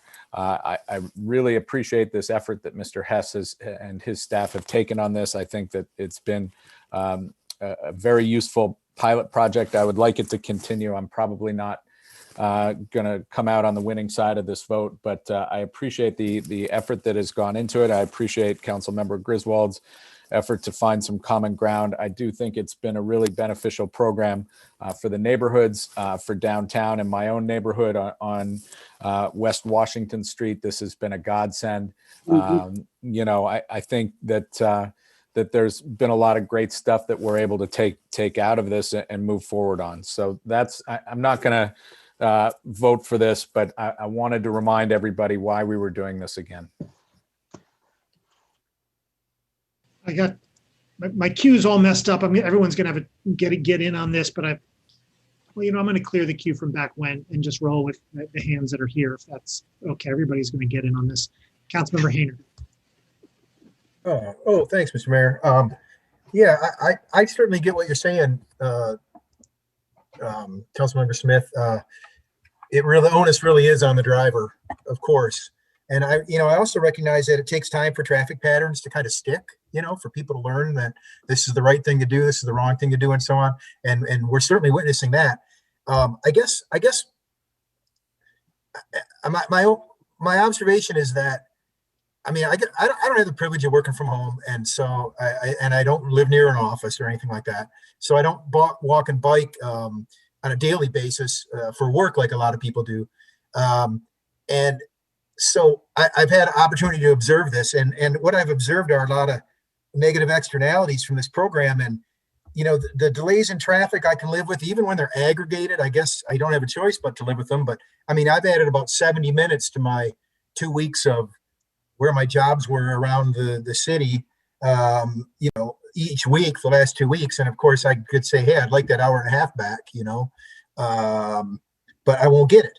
But, you know, that's my problem because I have to drive slower because of these traffic problems. But I have observed hazards, like extreme hazards. I've seen emergency vehicles frozen, not knowing where to go, blaring on their horns, trying to get people out of the way. This is on several of these streets, especially South Main twice, where I've gone into the bike lane in the gap between the barrels just to get out of the way of the ambulance. I mean, we've all seen cars in bike lanes. I think I have photographs of several of them. North University off of State. I've had 2 pictures of folks making that right into the lane around all that art. That is also a site hazard there. I don't think that was a great idea. I'm a scooter rider. I get shoved now on the Broadway Bridge by vehicles because I used to be able to go all the way to the right, which was essentially a bike lane or edging the bike lane. You can't ride on that stripe in a scooter, you get wiped.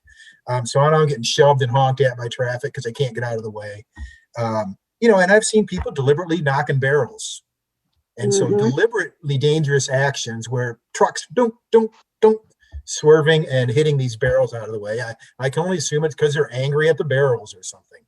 And so, you know, these observed hazards, they add up. And the reason I moved to bring it back is I don't want the guy to hit a barrel, hit a biker. I don't think the data we're collecting from this is worth putting my name on somebody getting killed. And so I am looking forward to voting on the original resolution. Thank you. Councilmember Lum.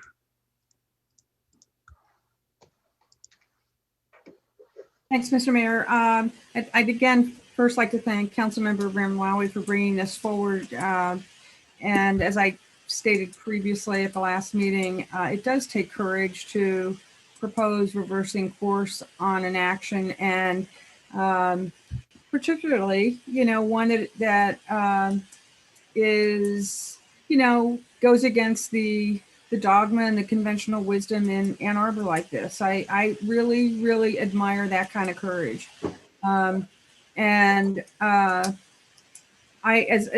As you all appreciate, I didn't support these Healthy Street pilots in July, but when they passed, I thought, okay, we'll see what happens, and then react. And again, I see this as an appropriate mid-course adjustment. The pilots will continue at the other downtown locations and at all the downtown locations, but not on these roads where we've gotten a lot of negative feedback. I also did send you a link to some of the social media commentary on this from today. A lot of this has to do with the concerns about the questionnaire. And many residents believe that it is a biased questionnaire because it's only seeking input from people who bike and walk. We have a lot of other people using these streets, and we should work to get input from everyone, and then formulate recommendations based on that kind of broad-based input. And this is coming from people who just self-describe themselves as everything from left-leaning to being cyclists, and on and on. They apparently do not think what we have now in the way of these healthy street arrangements is safe and healthy. And in fact, a number of these people, as we've heard previously, are commenting and sharing their observations, and some of them live on these side streets, that this has made the side streets more unsafe, more unhealthy, because the traffic takes the side streets. It just doesn't disappear. I know some folks just, I don't know, anticipate that if you make it difficult enough, the traffic will just disappear. And what we have seen happen over and over again when we do these kind of lane reductions, the drivers find another way, to get from point A to point B, and that typically involves using side streets. And a lot of these side streets are being impacted in an unsafe way. And I think that should certainly be part of our calculus and planning and decision making. So I see this resolution as a compromise and a reasonable way forward.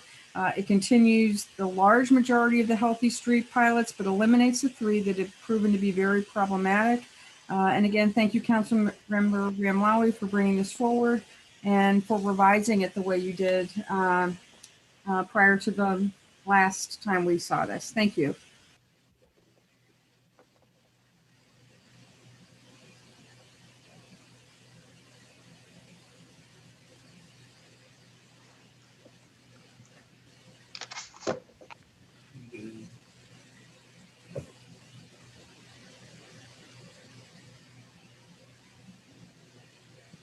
We lost the mayor? Yes, we did. Yeah.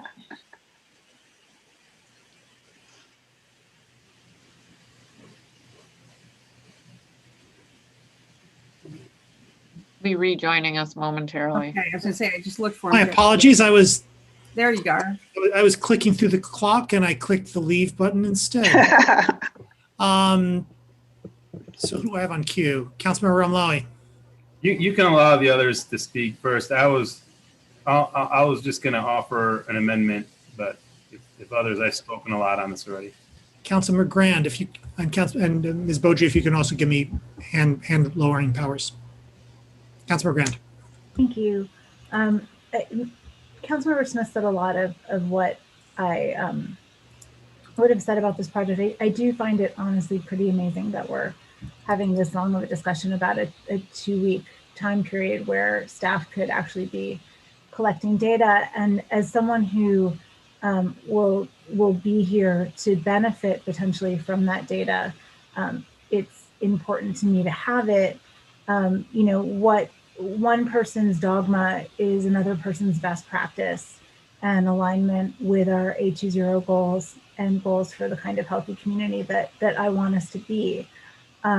So it is important to me because I do think there are portions of this where we may, and I understand this may frighten people, but it doesn't frighten me to say it, where we may be reconfiguring roads in the future to allow for the slowing down of vehicles and ample space for people to cycle and walk safely. So while I understand that this is data that is available during a certain time and that there are constraints, I do still find value in it and appreciate the work that staff has put into it. I think we're learning a lot, even about things like signage and what's confusing to people. And I've noticed from one of these segments that resides in my ward, that at the beginning we did have a flurry, as staff told us we would, of concerns that were expressed, and that those have dissipated now that residents are becoming more accustomed to what this is and understand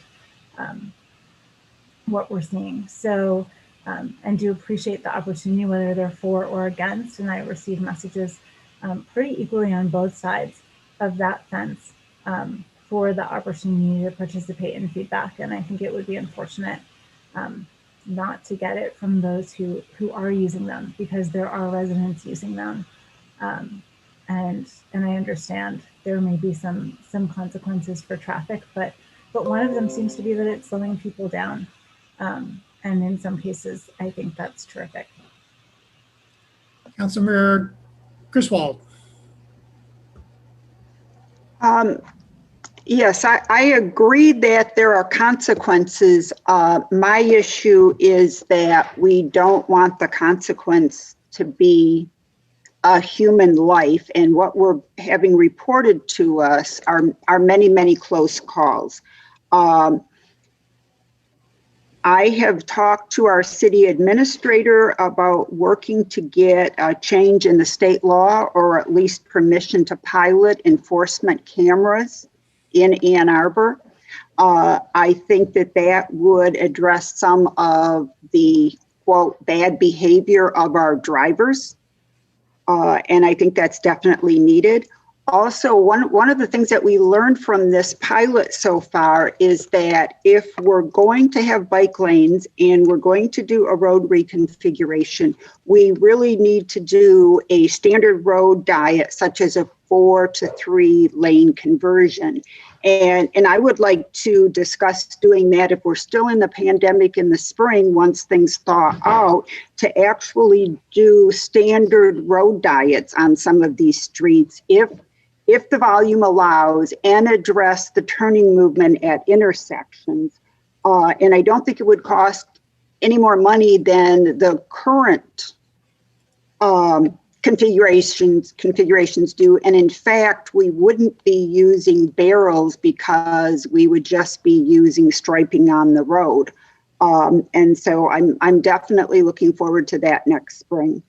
I do have a question for the city administrator. We keep hearing over and over again that city council has delayed the process of healthy streets. And I'm somewhat confused by that. I don't know where you've heard that recently. Tonight. I'm not remembering that. Okay. I believe the comment may refer to when this action was first brought forward by staff. I think it was considered by council for some time. That is true for, I think, 2 or 3 meetings. But after that, once it was approved by the majority, then there was still a delay. And I think some of that was just the mechanics of ordering the barrels and all the other, and the signage and other things that had to be done. So just in conclusion, we have learned a tremendous amount from this project. We will continue to learn, but we have to evaluate the risk to human life versus what we're learning. And I think it's appropriate to value human life at this point. Thanks. Councilmember Ramlawi. Thank you, Mayor, and thank you to my colleagues in supporting this effort. I appreciate the comments that have been made on all sides, whether you're for or against. They're all very much valid points. And I appreciate Councilmember Griswold's last point that she made, that the risk that we're taking in order to obtain this data is far too great. I will just say that, the signage, the deployment, the construction, what that means to people when they're on these roads, they simply don't understand it. And if what you've been accustomed to is to react to orange barrels and such as construction, then that's what you're looking for, is construction and so on. I can go on for too long, and I don't want to waste all our time. So I simply will agree with a lot of things. Again, the survey is flawed. The data that we're collecting is only good during pandemics. We'll continue to leave many of these healthy streets in place, as in the case on West Washington. That'll still be there. And it's not it's not a either or. We're not saying that we don't need these things in our community. It would be great to put in real actual bike lanes on these roads. That's not what we're contesting, or I'm contesting here. I'm just saying how it's being done currently. And so I appreciate my colleagues' efforts in this and bringing it back. And I just sent Ms. Beaudry an amendment to reflect the date in this, because the other one would have been, I think, today, so that this would hopefully can be effective October 15th to allow the contractors and staff to do what needs to be done in order to close this out in an orderly fashion. Is there a second? Councilor Lum. Mr. Hess, is October 15 sufficient time? I'd have to check with the contractor, but that seems reasonable to me. That's 10 days. That's a week and a half. I would think they're out on a pretty daily basis, so I would think so. Mr. Hupy, I mean, in the presence of your lack of definiteness, Mr. Hess, I'm going to turn to Mr. Hupy for yay or nay, if he can be more definitive. Councilmember Ramlawi, I didn't receive that amendment. Oh, I'm sorry. I guess we can just do it verbally here if that's okay with the body and yourself. But yeah, I said it earlier. I apologize. Didn't get it. Mr. Hupy, is the 15th okay? We'll strive to meet it if at all possible. I'm going to take that as an okay. Second, is there discussion? Is that amendment friendly? Yes. Yes. Very good. Councilmember Nelson, Councilmember Malala, you still have the floor, or are you done? I'm all set, Mayor. Thank you. Thank you, Councilmember Nelson. I have appreciated the discussion tonight, particularly the observations from Mr. Hess, which, were most compelling to me. I just want to comment that I know from the communication that I've gotten that there's a significant amount of confusion around just how many programs have been implemented in town and how what a small portion are being touched by the actions tonight. We're talking about 3 major thoroughfares that are pretty serious travel corridors for people who are coming in and out of the city. So a lot of the people we're talking about are not folks who are going to be compelled to use a bicycle, because they literally have to, as we know, so many people are coming in and out of our town. So that's all I just wanted to add, because I think that we're using the term healthy streets and people are, there is a little bit of confusion around the idea of throwing out a whole basket of things when this is really a very small adjustment. Thank you. Further discussion? I guess I'd like to say I'm going to be voting against this, but I understand where it's coming from. I will say that I very much appreciate the work that staff has done to put this together. As we all know, there have been engineers up and down the line who have worked very hard to put together a Healthy Streets program that meets the direction of council and that meets community members' desire to be able to get around on foot and get around on a bicycle safely. That's the program that they have presented to us. I will say that although I have, of course, like my colleagues, received communication from folks who were dissatisfied with the program, from my inbox's perspective, I receive a lot of compliments. I receive communications from people who like this program, who value the extra space, who recognize that the ability to get around without a car is augmented. I think some friction at the upfront is a necessity and to be expected.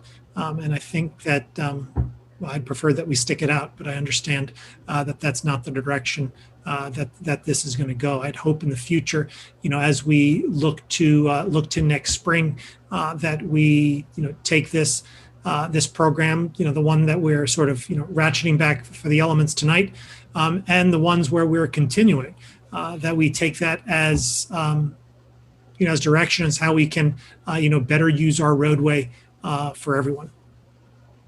Further discussion? Roll call vote, please, starting with Councilmember Grant.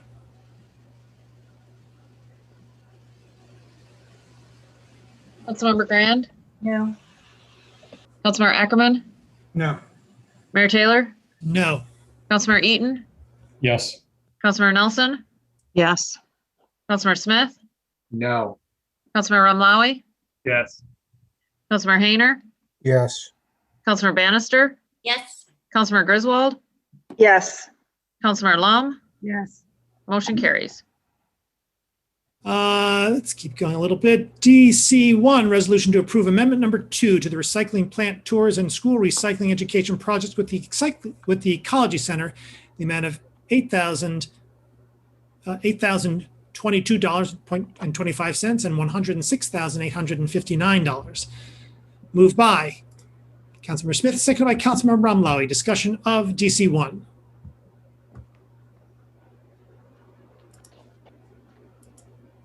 Councilmember Hayner. Thanks, Mr. Mayor. I believe that, I had a lot of questions this the first time that this came before us. And people probably I don't know what's going on out there in the universe with the Ecology Center and some of these environmental folks, but, I didn't hear any responses to the public questions I had. I understand some of you guys got messages from various people, from Mr. Garfield and so on over there, singing the praises of this program. I didn't hear anything from anybody, and so I'm still not inclined to promote this in any way or vote for this. I don't understand exactly what it is they're doing for the city. I know that we had a public comment earlier where the woman suggested that it's of great value to us. I just don't see the value, so I'm just not going to be supporting this. Nothing personal, Ecology Center. I just don't see it. And I know people say, well, $108,000, $110,000, whatever, it's no big deal.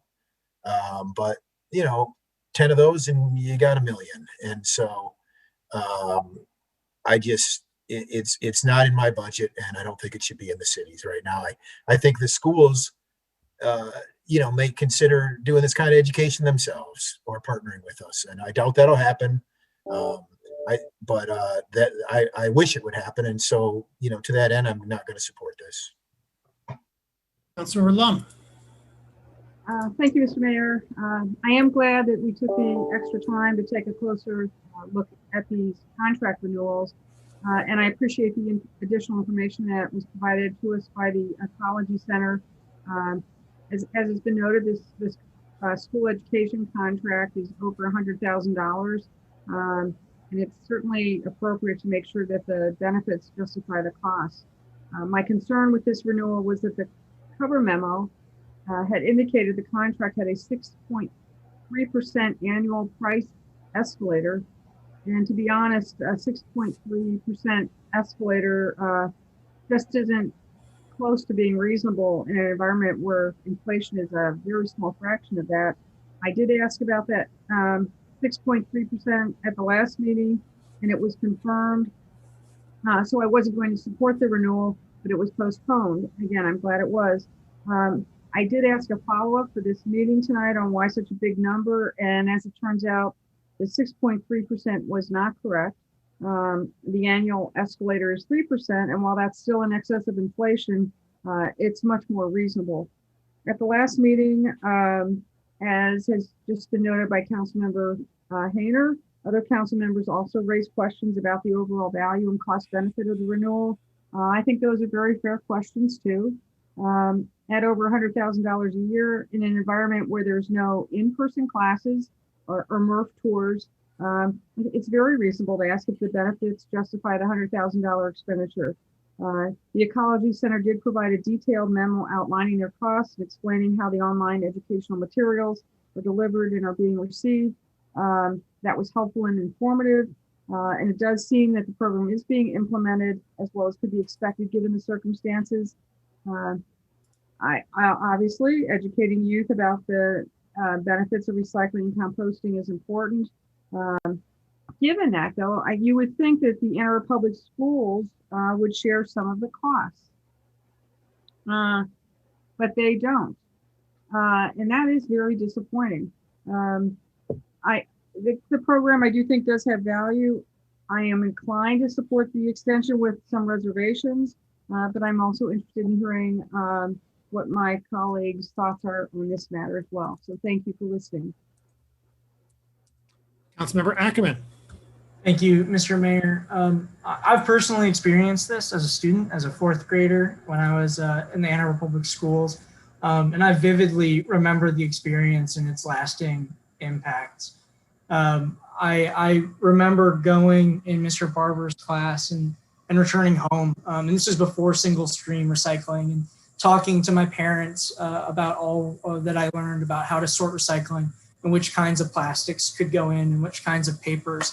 And it prompted a really important conversation about environmentalism in our household. And it was an important moment for our family. There's a lot of research about the importance of teaching kids subjects in the classroom as a means to access parents as well. It's why a lot of nutrition education happens with elementary and middle school students, but the impact is also designed to reach the parent, because those conversations after school have an impact beyond just the pupil. I would say too that my experience at the MRF, the Materials Recovery Facility, as well as tours at the water treatment plant and the wastewater treatment plant when I was in middle school and elementary school, were really the impetus for my interest in civic life. And what does it mean to operate a municipal government? Why does it matter to the livelihoods and the well-beings of people around us? And I think that civic awareness and understanding is something unique to Ann Arbor, and I think it's something we need to continue to invest in. So I'm not the last person who runs for council at a young age. Councilmember Amlali. Thank you. You know, it's hard to say no when it comes to educating young children with such important matters as this, especially. So, you know, whether the school district pays for it or the city pays for it, it's taxpayer dollars, and it goes to help educate our future. I do think, though, our budgets are more constrained than others, and we should be looking for this money in other pockets. I have an issue with this for a few reasons because of where the money's coming from. And you know, I know I started saying it's taxpayer dollars, but I'd much rather see this money first come from the school district. And you know, if it's not going to be coming from the school district, then perhaps it should be coming from our sustainability office and the sustainability budget. You know, we've earmarked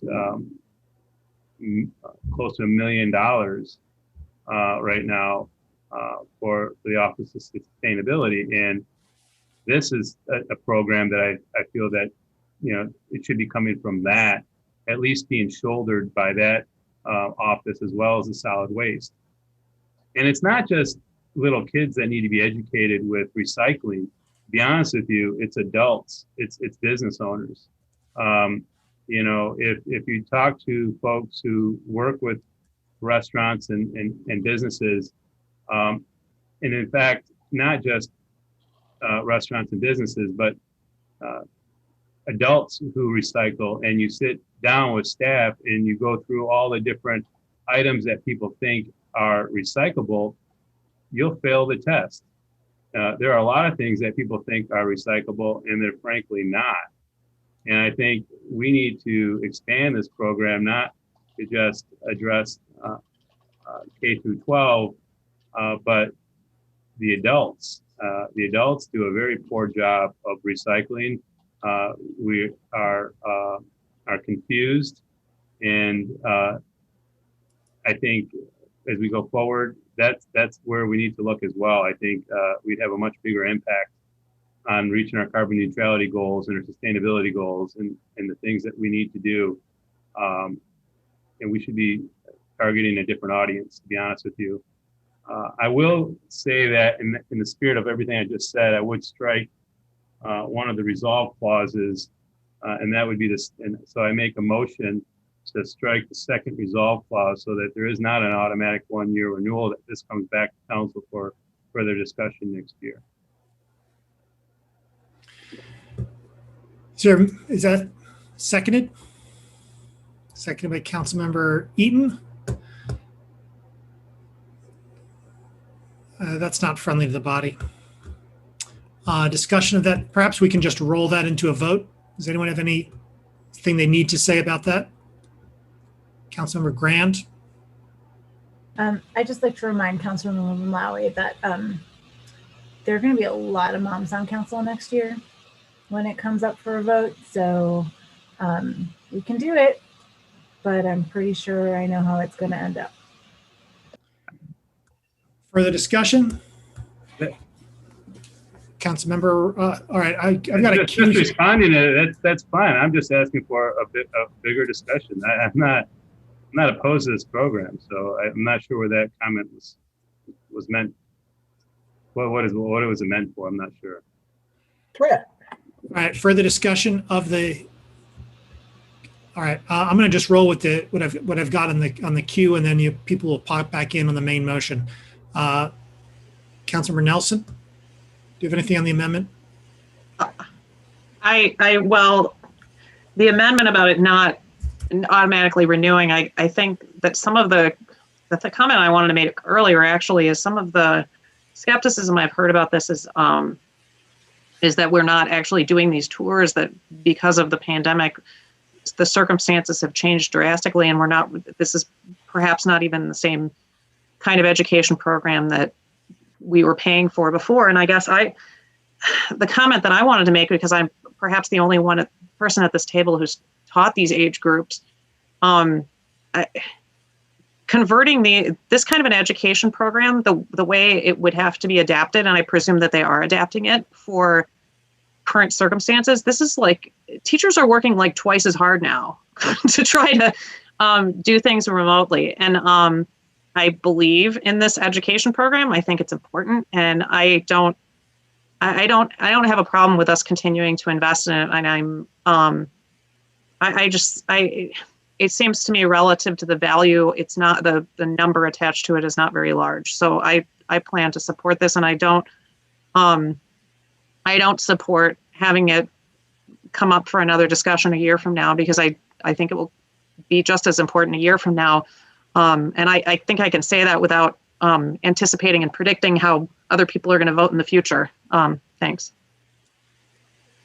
On the amendment, Councilmember Eaton. Thank you. I'm going to support the main resolution, but I do think that we will need, or the council next year will need to revisit this. This resolution uses water system funds for a purpose other than the cost of services, and we're currently being sued for our misuse of water funds for things unrelated to the cost of providing water services. And so, although it's only 5%, it's still going to require a second look next year. So I'll support this year. I think that the next council is going to need to come back and take a look at the source of funding for this. I think that suit that's been brought against the city on our utility rates should be stunning to us all, just in its magnitude. And I think that you'll need an opportunity to talk about this again next year. Thank you. Mr. Hupy had his hand up. Mr. Hupy? If I can comment on the use of water funds. That is for the education that is done upstream of our water intake. It is done as source water protection. Thank you. Councilor Lum. I appreciate the comments made by Councilmember Eaton with regard to revisiting this, the rationale for giving the new council the opportunity to evaluate this contract a year from now. Actually, I think that's just good general practice to review contracts, and they shouldn't just roll over whether or not I mean, I think that demands doing some due diligence, which is a good thing. And it will be the first time that the new folks will have seen the contract. And it also gives the city the time to reach out to the public schools to seek their financial support of this program. We've heard from Mr. Ezekiel and others who taught this in the public schools, who are advocates for continuing this programming, and I think that the schools they certainly now have the financial capacity to assist in this regard, and the city has many fiscal challenges, as we all know, and so that will be value add if the city can get the public schools on board to provide financial support for this program. And again, I just think in general, doing due diligence and taking, periodic looks at contracts that's a good thing. Councilmember Ackerman. Thank you. Yes, thank you, Mr. Mayor. I'll just say that at just over $100,000, this is a person's salary and their benefits. And so, it's a line item to us, but this is a professional who's going to be working at one of our nonprofit partners. And I think in this time, we need to create some sense of certainty around job security for the people who work in our community on behalf of educating our kids. So I won't be supporting this. I prefer to give that certainty and then trust that our staff will manage the contract responsibly. And if there are issues that need to be elevated to council's attention that warrant the termination of this agreement, so be it. But I think we should operate off the assumption that this individual is going to do their job, and that we'll continue to see value in that a year from now. Further discussion on the amendment? Councilmember Ramlawi. Mr. Hupie had his hand up to I'm sorry. Councilmember Lum. I appreciate that. Thank you. Councilmember, Mr. Hupie. I was just going to comment on the discussion about the schools participating. Understand the city is the beneficiary of this project. We are, any savings that happen because of change of behavior is within the solid waste fund. The schools are being very gracious in giving us entree to their students. And that means that they have to displace some of their other critical curriculum to allow us into the schools. Thank you. Councilor Ramlawi. Thank you. I just want to follow up on, if when this comes back, if it's possible, can we expand this program so that adults have their tools and educational programs for businesses and adults to understand how to effectively recycle? Because I was really blown away when I participated in District 2030's workshop before COVID. I think Jennifer came down and brought a bucket of things that can be recycled to test and quiz people.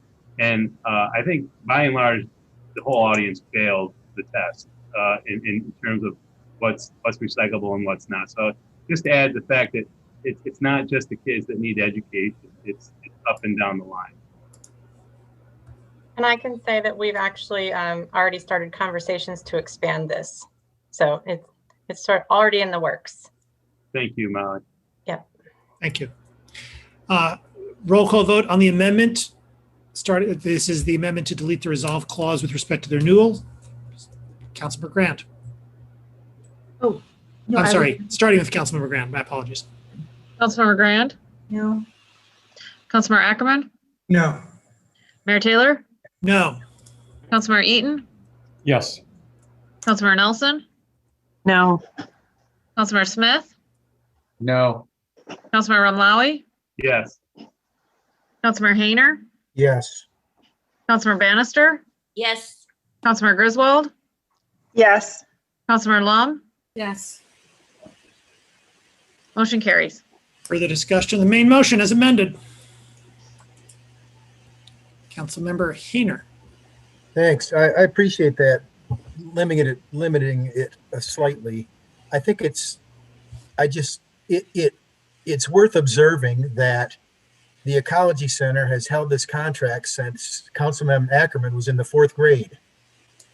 And so, you know, some people call them a community partner, and they are.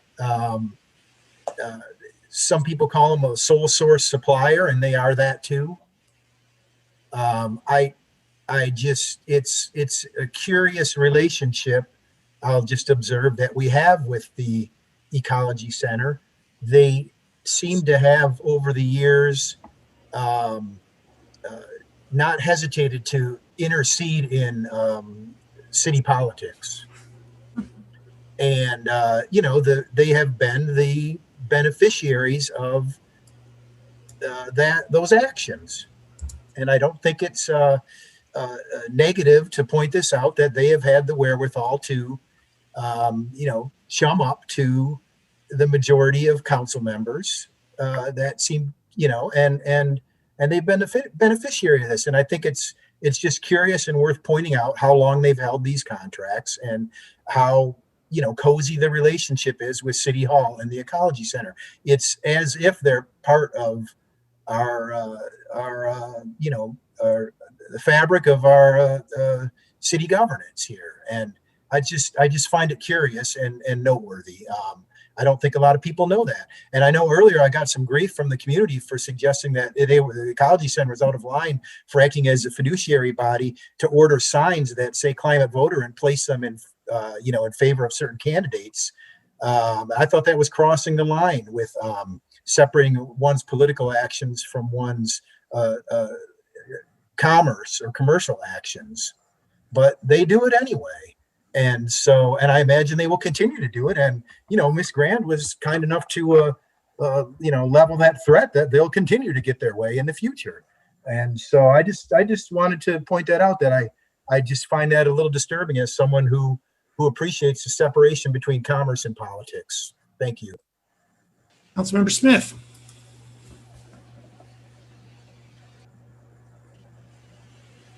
You're muted.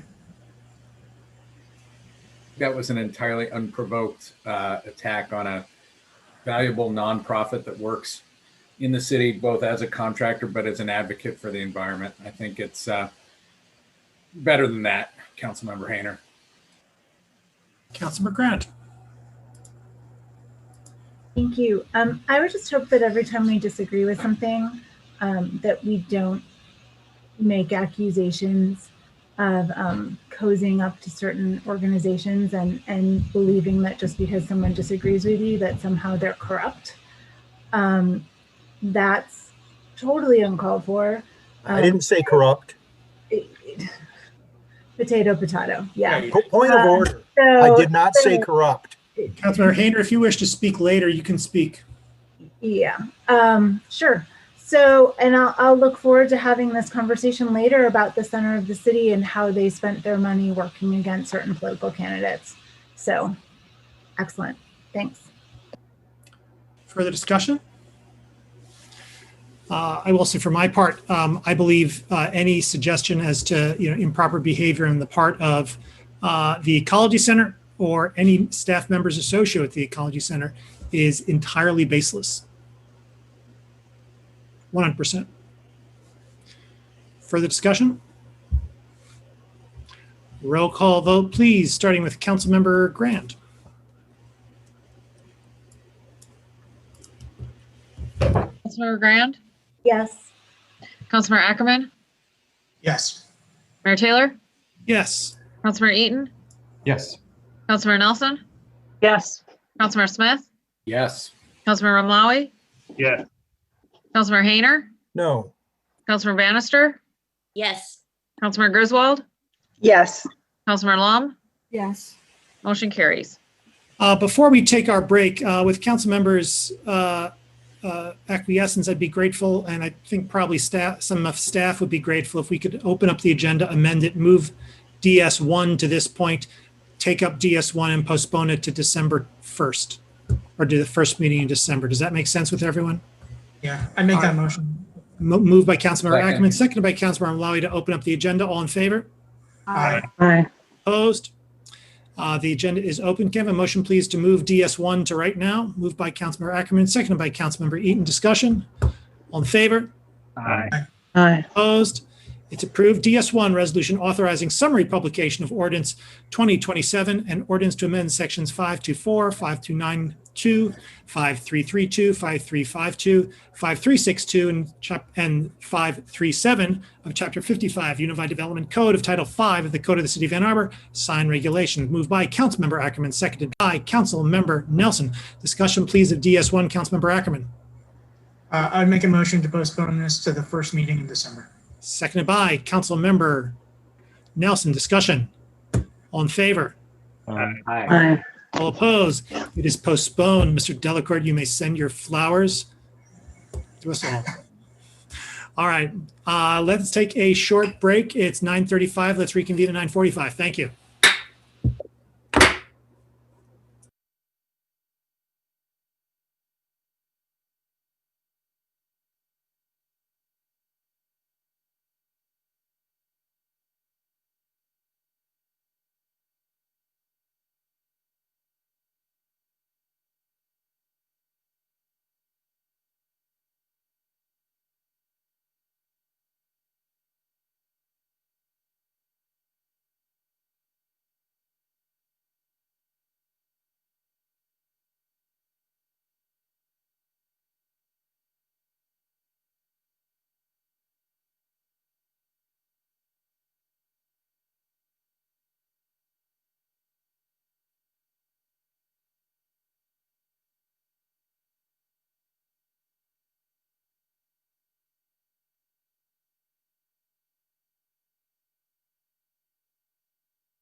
C2, resolution to accept the revised solid waste resources management plan, moved by Councilmember Lum, seconded by Councilmember Rumlowy. Discussion, please, of DC2. Councilmember Lum. Excuse me. Thank you, Mr. Mayor. And thanks very much as well to Councilmember Rumlowy for co-sponsoring this, and to staff for helping us pull this resolution together. As you know, Council tabled approving the Solid Waste Resource Management Plan back in January. Not taking action on the plan has made it difficult to address the continuing issues of garbage pickup downtown. That issue, and especially the need to adjust contracts for weekend collection, has only gotten worse. And as Councilmember Rumlowy and I have come to appreciate in discussing this with staff, more complex, and it's well past time to fix it. Councilmember Rumlowy and I participate on the calls with the merchant associations to talk about street closures and supporting local business during the pandemic. And on those calls, the garbage collection issues have continued to come up. We did discuss with staff what needed to happen to address the issue, and the response was that staff needed direction from council, and that to a large extent, their hands are tied in the absence of the approval of the Solid Waste Resources Management Plan. More specifically, staff has indicated that, quote, the recommendations in the Solid Waste Resources Management Plan regarding the downtown are related to the other recommendations in the plan, particularly those related to commercial collections. So without direction from City Council regarding the Solid Waste Resources Management Plan as a whole, it is difficult for staff to advance a separate standalone downtown plan, end quote. If council approves the plan, staff will be able to work with the DDA, merchant associations, and individual businesses to move forward on the plan. Recommendations to establish Saturday, and Sunday collections, on the plans for larger containers where possible, and on developing a cost distribution formula for consolidated container services. Approving the plan would also allow staff to initiate the procurement process for a new commercial collection contract beginning next June that would consolidate collections, enable the addition of organics collection, and likely save money. So there are several compelling reasons to act now, not just to address the problems in the alleys, but also to put in place a new contract that addresses a number of the other issues and priorities. Councilmember Rumlowy and I hope you agree and encourage you to support this tonight. I think we'd all agree it's past time to address the downtown problems. Based on staff's input, approving the Solid Waste Resources Management Plan is the best way to accomplish that. So thanks very much again to staff, and thank you for your consideration and for listening. Councilmember Rumlowy. I think Councilmember Eaton was first. Councilor Reed. Go ahead, Ali. You're a co-sponsor, and so well, I appreciate Councilmember Lum's help in bringing this forward, and the conversations that we've had with merchant associations and with staff as a result of those is what motivated us to bring this back for consideration for council. I believe it's important for this council to take action. Is I think one of these loose ends that should be taken care of before we lose some members and the onboarding begins. There's been a lot that's been discussed on this plan. The major issues that I had with it early on when it was tabled back in January, the major issues I think have been addressed to the point where I'm supportive of this plan in its current state. But it does have some issues with it. But perfection cannot be the enemy of the good here. And staff has told us that we cannot cherry pick this plan and ask for one thing first and then come back and do something later. So we have to accept it in its entirety and go from there to work on the other issues that others see problematic with it, which I think are mostly ones that relate to our A2 carbon neutrality goals, and food composting, some of the other issues. The two that I had issues with mostly were the MRF and the regional authority.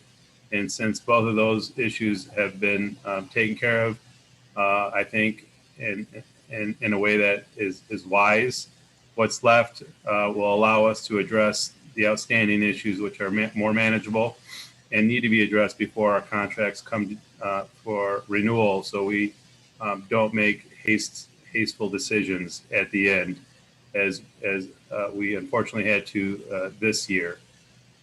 That being said, the downtowns need attention. Sunday pickup is vital, and we can address more of those granular issues later, or either at a different council meeting or tonight. But I do hope to get council support along with Councilmember Lum and staff to move this ball down the field and take care of this chronic issue.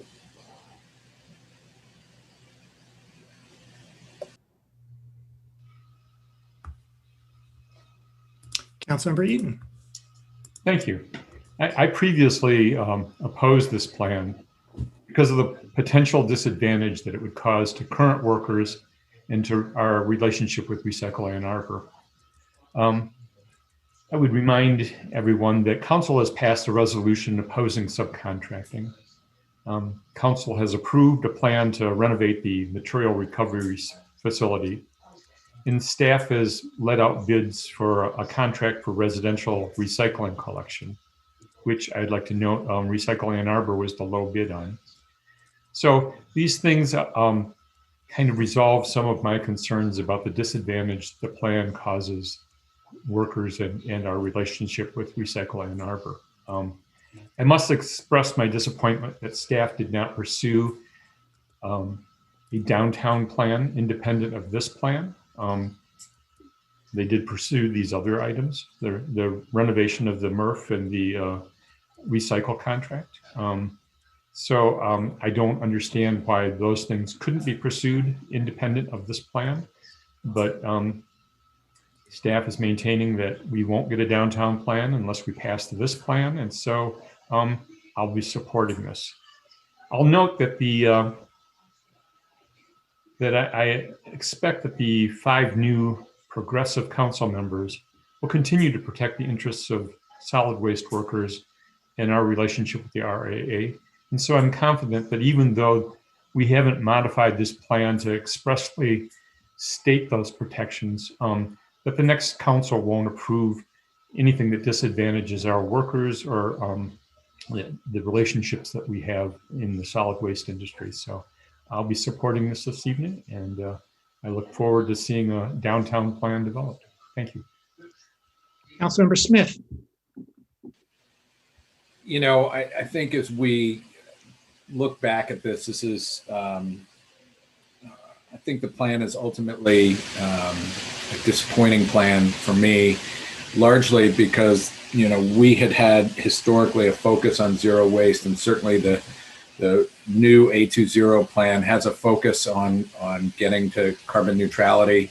This plan calculates greenhouse gas inventory in a way that undervalues the impact of materials management as a whole, which is, you know, 42% according to the EPA.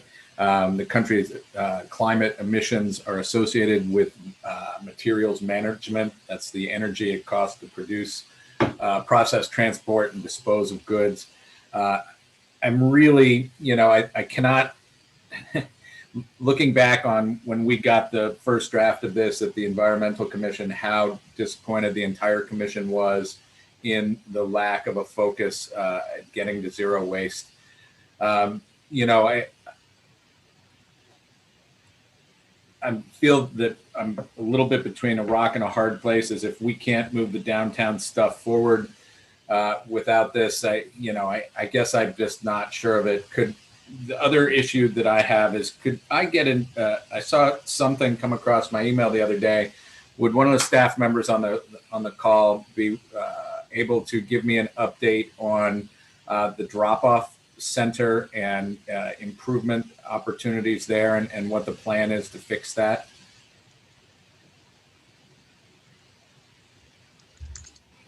I will start and Molly can jump in where I stray too far. We have had conversations with the county regarding the drop-off center and the fact that it has to be more than just the city, as the drop-off center has more than 50%, I believe, the last census we did, more than 50% of the use is outside the city. So we are looking for partners with that. The current site we were considering is not within the city, and there was pushback. This is a number of months ago. There was pushback from the host community about zoning to allow it to occur. Thank you, Craig. I appreciate that. You know, I just feel like the plan just missed so much of what's an important value to our community. I was disappointed in that. I have a hard time supporting it. But you know, the lack of focus on downtown stuff in the plan, I think, was disappointing. But we've got to do something on it. It can't be this hard a problem to solve. Thanks. Councilmember Hayner. Yeah, thanks. I also don't understand why it is that we can't move forward on one thing without this being in place. I read the explanations and so on. And I think that we've made such commitments to, as CM Smith said, A20, a zero carbon goal. Well, we know we might not reach that, but it's a goal. And I was certainly, like many of you, I assume, hoping for a zero waste goal out of this solid waste resource management plan.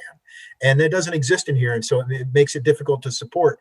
And, you know, added to that is the confusion as to, you know, why do you need us to say yay to this without getting moving to work with the DDA and the other folks downtown to solve that problem? It doesn't make any sense to me. And it makes me hesitant to say yes to this plan, because how long before we have another one that does bring us zero waste goals? Or, you know, and what's that going to cost and so on? Or is that just something we kick over to Dr. Stoltz's office, you know, to put together her own plan for that?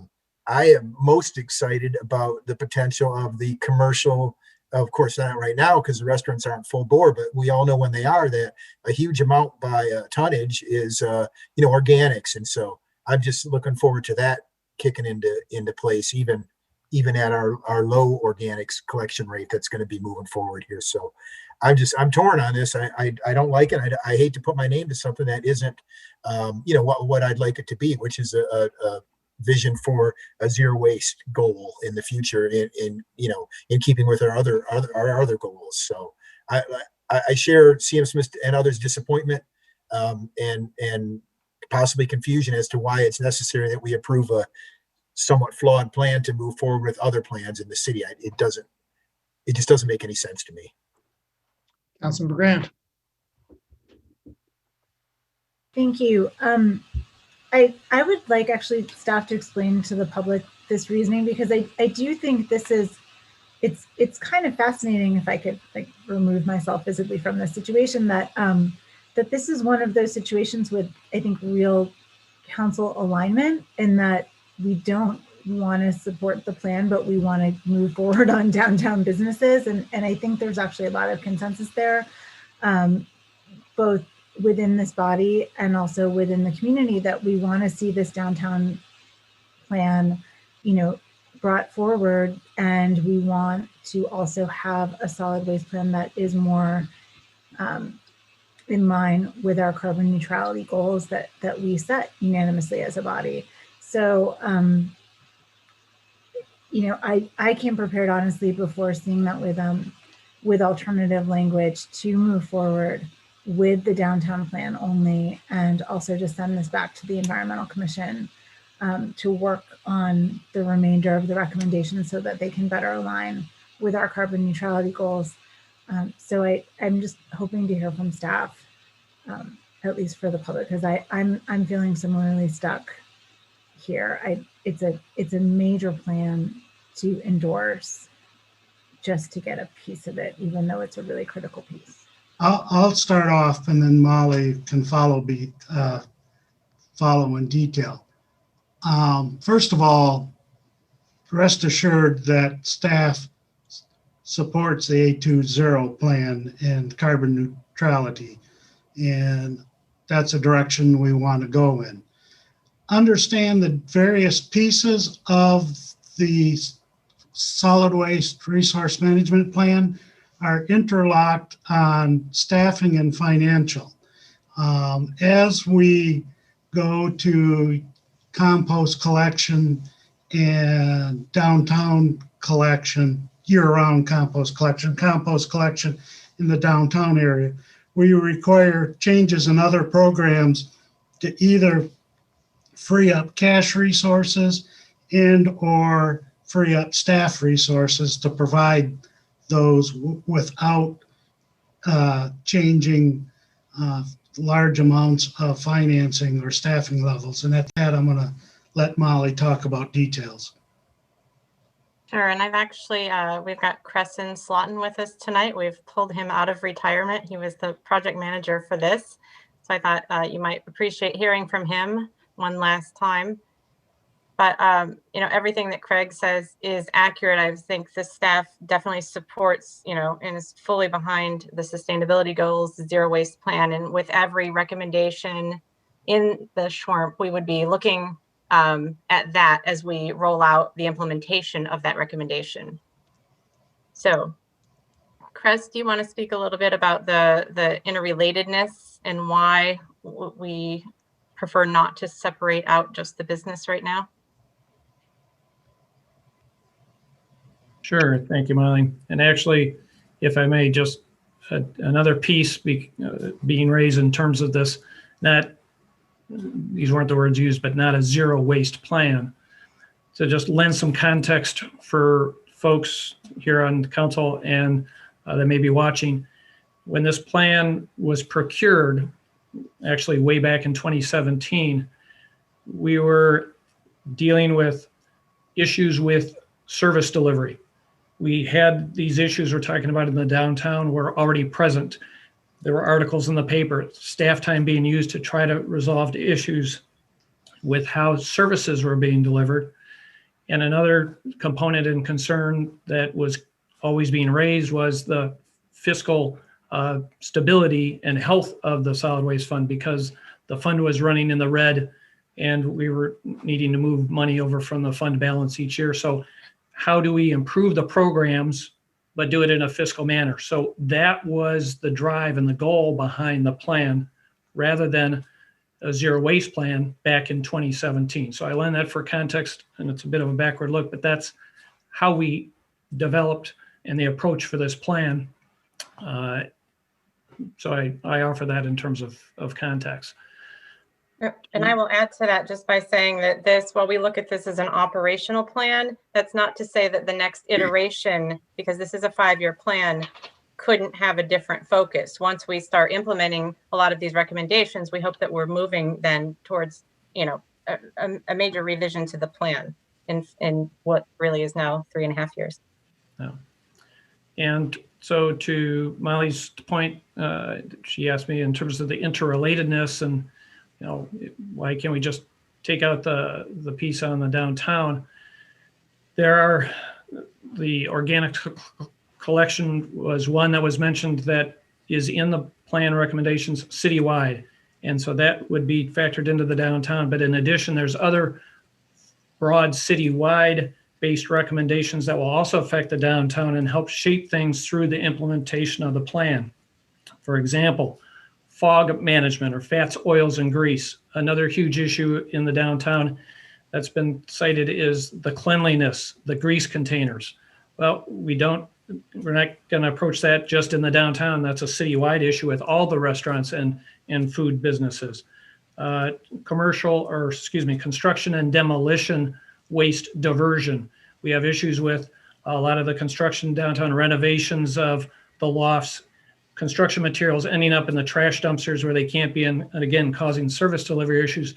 But the plan has citywide direction in the later years, how to move in a direction and set up ordinances and programs to deal with that, which will certainly affect the downtown.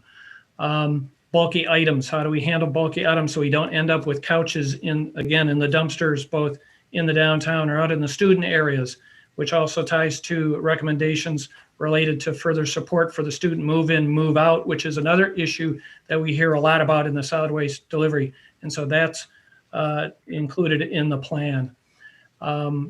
There's several items, several of the recommendations include parts, if you will, of staff resources in the area of, and in the earlier item discussed in terms of education and outreach. And it's some of that's in the downtown item, some of that's in the fog management, the C&D waste diversion, and also commercial participation. Again, a citywide, we've got a lot of commercial properties that, though they're supposed to by ordinance participate in the city's services and sign up and be contributing and participating in the trash collection and recycling, they're not. We don't have the resources and the means to fully bring those in, but those are included in the plan. And again, that would affect the downtown. So all those things are in the broad plan and they're related to the downtown. So if you take out just the downtown recommendations, you miss all those other related items. And then in my close, hop off my project management soapbox, the item that actually Councilmember Ramali mentioned in terms of broader education with the community outside of just the school age, that's in the plan as well. And that would certainly affect the downtown as well as the broad community.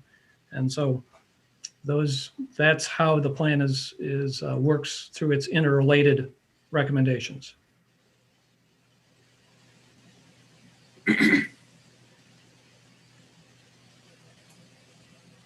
Councilmember Ramali. Thank you, and appreciate staff being here to explain this to the extent they have. I will just, say that this study was, the intent and purpose of it was, the cost of service. We really didn't emphasize our carbon neutrality goals in 2017 when this plan was put out there and initiated. So I understand the frustration. I mean, early on, I had conversations with Dr. Stultz about food compost for commercial, locations. And I was surprised that the Sustainability Office wasn't involved in this plan. They weren't involved, and this was in 2019. I understand my colleagues' disappointment, and I share it with them. I see this plan as a living document, something that's going to need continuous revision and revisits by council in order to achieve the goals that we set out to get. And so the failures that we see here, I think, are from prior council and not making that a priority when this plan was contracted to be done. We paid $250,000 for this plan, and perhaps looking back, we should have made it a bigger priority in getting to zero waste. Councilor Blum. Yes, I also like to thank you, Mr. Slotin, for coming back and assisting with the efforts that you have been, you've undertaken to get us to this point with this plan. You put considerable time and your professional expertise into developing this plan that was also brought forward with significant community engagement. I attended just a few of the meetings, the public meetings that were held with downtown representatives and others across the city. And so you've done a tremendous amount of good and hard work on this. So thank you. And thank you for walking through some of the recommendations and explaining, illustrating how they're interrelated. I before Molly asked you to do that, and I'm glad you did, or maybe it was Craig, I was going to ask Molly if she could share with council what was shared with Councilmember Ramali and myself when we met to discuss addressing the concerns that came forward about, the needed garbage collection downtown. And staff did reach out to other companies. Molly, I should let you share this. I mean, they did a lot of work to see if this could be peeled off and they could just address that portion of the plan. And then they had findings. They came back. They circled back to the downtown. This all happened before bringing this back. Downtown Merchant Association directors, and I appreciated how complicated and interrelated it all is. Because if we're going to add a service, say on Sunday, it affects the collection services across the city on Monday. You have to make special arrangements to open the transfer station. It's going to add significant costs. I think we were told about $900 in additional costs quarterly, I think, for the downtown businesses. And that was too much for them to absorb. Again, the costs, the scheduling, the staffing, on and on, as Crescent helpfully, delineated. It's interrelated. Molly, I don't know if you want to, but so staff, I just want you to know, staff did actually go out and make these phone calls to see if that could be done, and we could just bring that section back to address it. But it's very complicated, as I'm sure you all now fully appreciate. And again, Molly, I don't know if you want to chime in to share what you actually did do to see if that was doable. Right. We talked to our current hauler for the downtown, and really without opening that contract, our hands are sort of tied. They're limited on what they're able to do right now. We're continuing to have those conversations, but their contract is expiring at the end of June of 21, and it's been renewed several times. So it does need to go back out, and it would ideally then at that time to be able to separate out the downtown and talk about that with the DDA and work with them and the business associations to come up with a plan that works across the downtown, instead of looking at just, particular businesses and particular dumpsters or carts, thinking about, how could we do a better job of servicing in entirety. Councilmember Hayner. Thanks. These are comments and questions both, or you don't have to answer them. I know that OSI did get involved. I mean, page 10 has a 820 alignment matrix that they did. It gives us a sense of how this is heading in that direction. So if this is adopted by the council tonight, what would you say are the advisory committee of all the advisory committee recommendations that are in there? Are these likely to be taken up immediately? And I also know that there were, various additions to it that were the advisory committee ranked as community wants. As some of them I agree with, some I don't.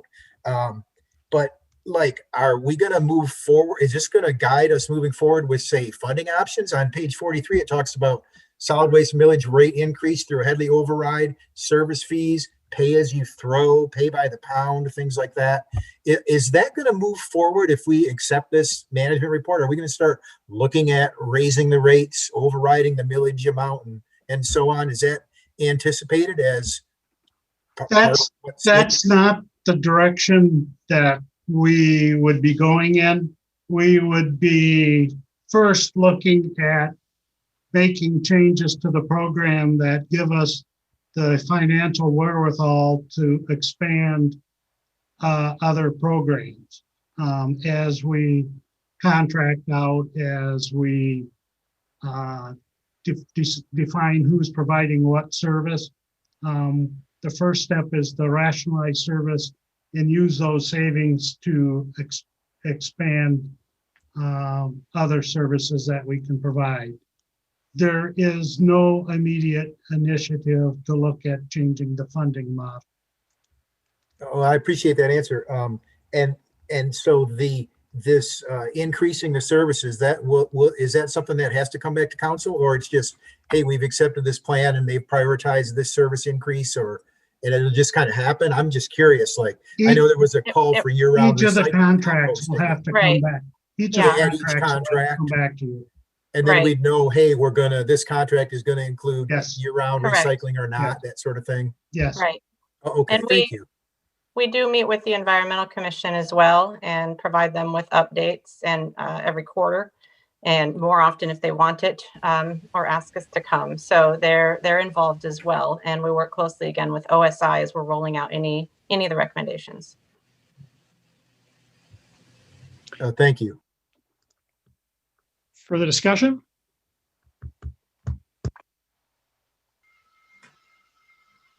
Roll call vote, please, starting with Councilmember Brand. Councilmember Grand, Yes.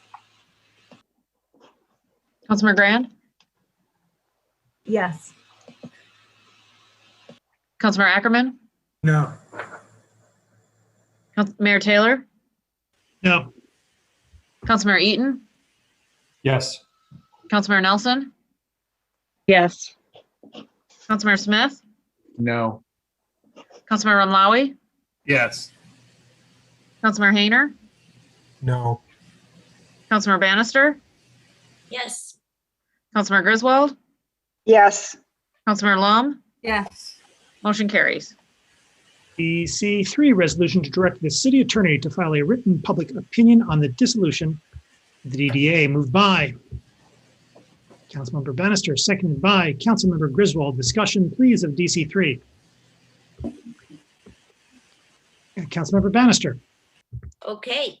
Over my 3 years on council, I've been a strong advocate for greater file sharing and online file sharing to help with transparency and accountability and two-way communication with our residents. And we have many retired attorneys and citizen volunteers who want to help provide feedback on our complex issues. But one thing that happens at City Hall is that our attorney's office, which the taxpayer is funding at nearly $3 million every year, writes many written opinions for internal use, but routinely about 100% of those written opinions are marked privileged and confidential. And all council members and staff are unable to share that information in those written opinions with our citizen advisors.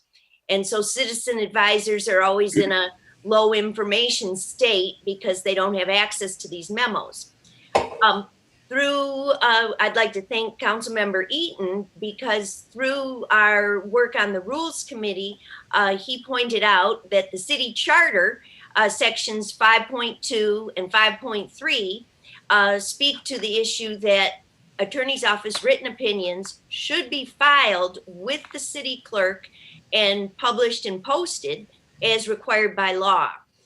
So this particular resolution before you tonight is simply to release one memo, one written opinion from the attorney's office, which addresses the DDA. And this memo was written nearly 2 years ago. So as we head into the October 13 annual working session with the DDA, I am looking to share this information with all of our community and our residents so that we can all be up to speed and on the same page. And in the big picture, ultimately, council members have suggested that we work towards a default option where all of the city's attorney office written communications are made available to all of us and the public, except of course those that the attorney's office would deem expose the city to any liability. Of course, those would not be released under this proposed default option. So this is what this resolution is about, releasing one written communication. And I would maybe like to ask our Stephen Postma to clarify whether he thinks this memo can be released prior to the October 13 annual working session with the DDA, and also to add any other thoughts or input that he might have on this matter. Mr. Postma? Well, Councilmember, there's several errors in what you've said tonight, and the first of which is this is not a written opinion. A written opinion is for where the council directs an attorney to write something for the benefit of the public. This is legal advice written to the council, and as you know and have been advised, this written legal advice, to the extent it's privileged, the council holds the privilege and can waive that privilege. You can do that at any time. So that's the basic issue. This issue is not asking to release a document that I wrote almost, I think it was January of 2019, and that the council did nothing with until now. This is asking me to create another document addressing three points. And the reason is, first of all, it's an older memo. Second of all, it would need additional research because part of the consequences and so on would need to be, I'd need outside counsel related to bond issues. So we'd have to hire additional people to provide input on that.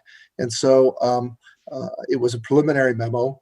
And for that reason, certainly I can be directed to answer these three questions. To the extent you want that by the 13th, that's simply unlikely given everything that else that's going on. So I would also have to get information back, and I don't know the turnaround time. So yeah, I don't recommend this to the extent that you want something by the 13th. I don't recommend it. Councilmember Smith. Thank you. I've been in those same council rules committee, and I've heard this a number of times.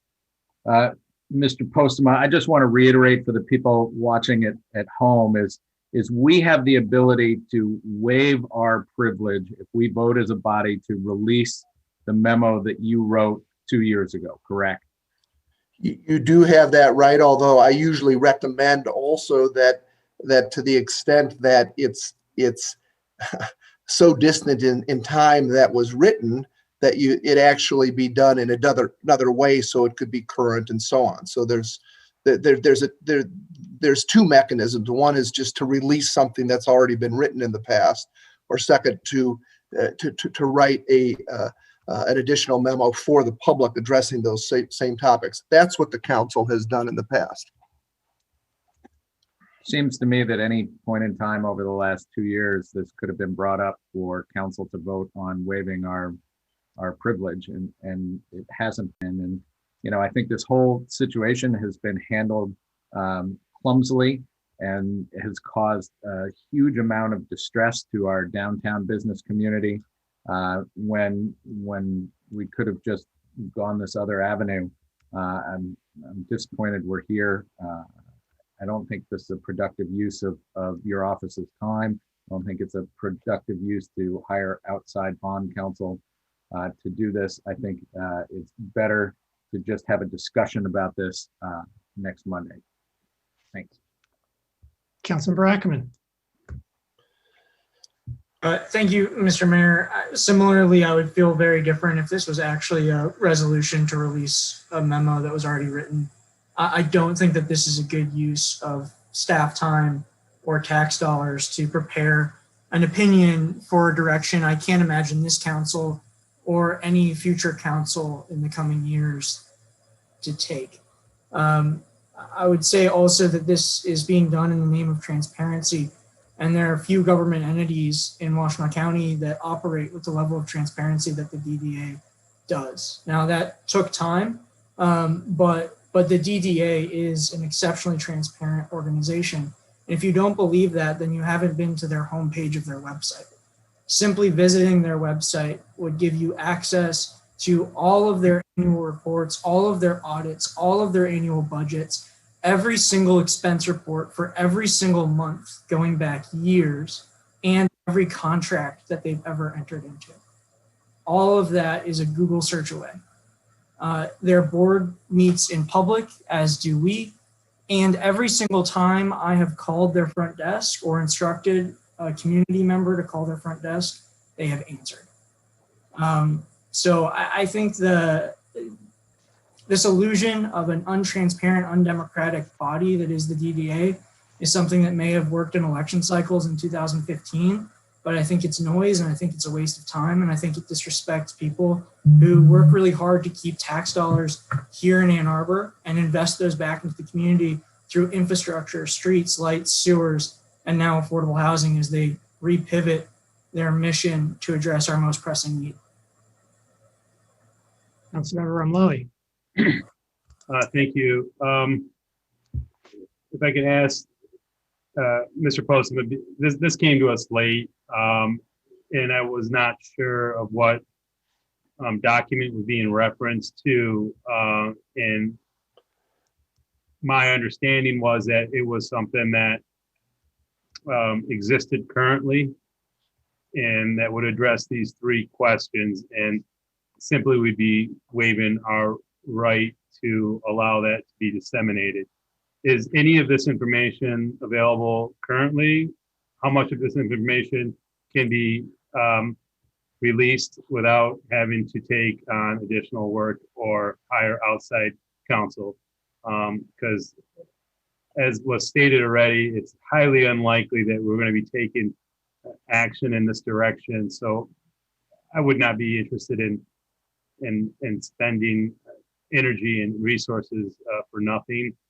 But if this is something that does exist already, then I believe it should be released in the name of transparency. And then I'll have another comment or two to make after that. Well, I've already addressed that. It is an older document. It was a preliminary document that was not completed. At the time, this was about 2 years ago. So any memo that would need to be done would, number one, need to be updated to make sure that it's accurate. And just to release an old document is not the method that I suggest be done. So it would take some additional work, and the additional issues that were left open would require additional information from bond counsel. I would need to hire them and pay them to provide this to be accurate and fully responsive to the question. So this motion that we have right now is not to release an old document, but to create a public document on three questions that are listed.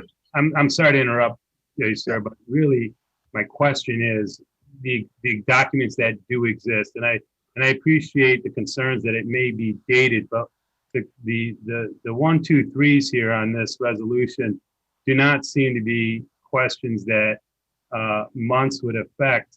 These are just standing questions, standing issues that I don't think are time sensitive in what has transpired in the last 12 to 15 months. I'm asking for what's there to be released without taking on any further cost or effort. That's all I'm asking for. I'd have to review it again. I think that would be incorrect as to matter 3 that's listed, that it would need additional information, but I would have to go over it again. Well, I would just ask for what is existing to be released. Nothing further to be done, but what is there to be released? And perhaps, noted as to say that this is old information or this was done at this time. But I do think that in the spirit of transparency, there's nothing that we're going to release that would harm the city and its interest by releasing this information. There's no harm to the city, in my opinion, in releasing this information, even though I'm dead set against the notion of dissolving the DDA. But in terms of transparency, the DDA is not the most transparent organization. I'm sorry, I will disagree. In fact, not too long ago, we couldn't get transparent wait lists on the structures. So I appreciate the efforts that are being made to become more transparent, but when you can't get simple wait lists answered and who's waiting where in real time, that doesn't seem very transparent to me. Councilmember O'Malley, the issue is this, as I've explained before, I can't when a council member requests to release something publicly, I can't do that. And so certainly you have the ability to waive a privilege or request that a prior document be released publicly. That is one method to do it. And then we've provided another method.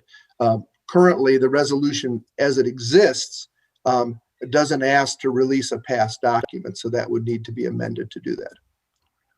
Would you be willing to amend it or have someone from the office, or is there somebody here willing to amend it to make it that way?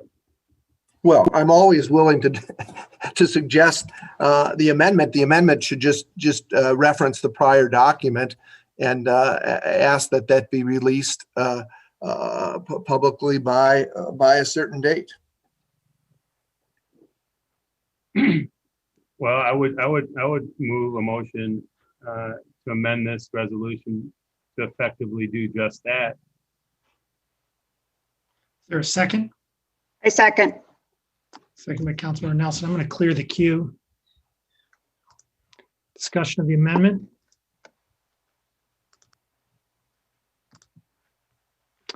Mr. Postma, have you read the memo?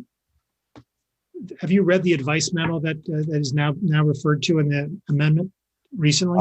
I have not read it recently, not since we posted this. So I would need to do that. What I would recommend Can you tell us today that there is nothing in that document that would, if released, be prejudicial to the city's legal position now or in the future? I would have to review it again before. So what I hear you saying is no, sitting here today, you cannot tell us that the release of that advice memo would not be prejudicial to the city's legal position now or in the future. Because I don't have it in front of me, that's right. Of course, but the fact is that you can't tell us that right now. Right. And so I'm going to be voting against this, as I'm going to be voting against the resolution as a whole. With respect to releasing privileged information, although it is within our authority to release advice memos from our council, it is unwise. It's unwise in this context because, as we have heard, we do not know whether the result of the release would affect a prejudice to the city. Further, and this is most important, I think, even still, structurally, you are going to inhibit council's ability to be fully free with future councils. If attorneys are always looking over their shoulder, wondering whether their memos that the advice that they give us is going to be released to the public, that is going to alter the nature of the communication. They will strive against it, but that will be the case because attorneys write candidly to their client and their client exclusively. They don't write to third parties. They don't write to to have it be published on the internet unless that is their specific intention. And so this, I believe, will have a chilling effect, if passed, would have a chilling effect on the legal advice that we receive going forward and could conceivably create a prejudice. It's deeply unwise. Councilmember Griswold. Mayor, can you please clarify the amendment? The amendment essentially, as I gather it,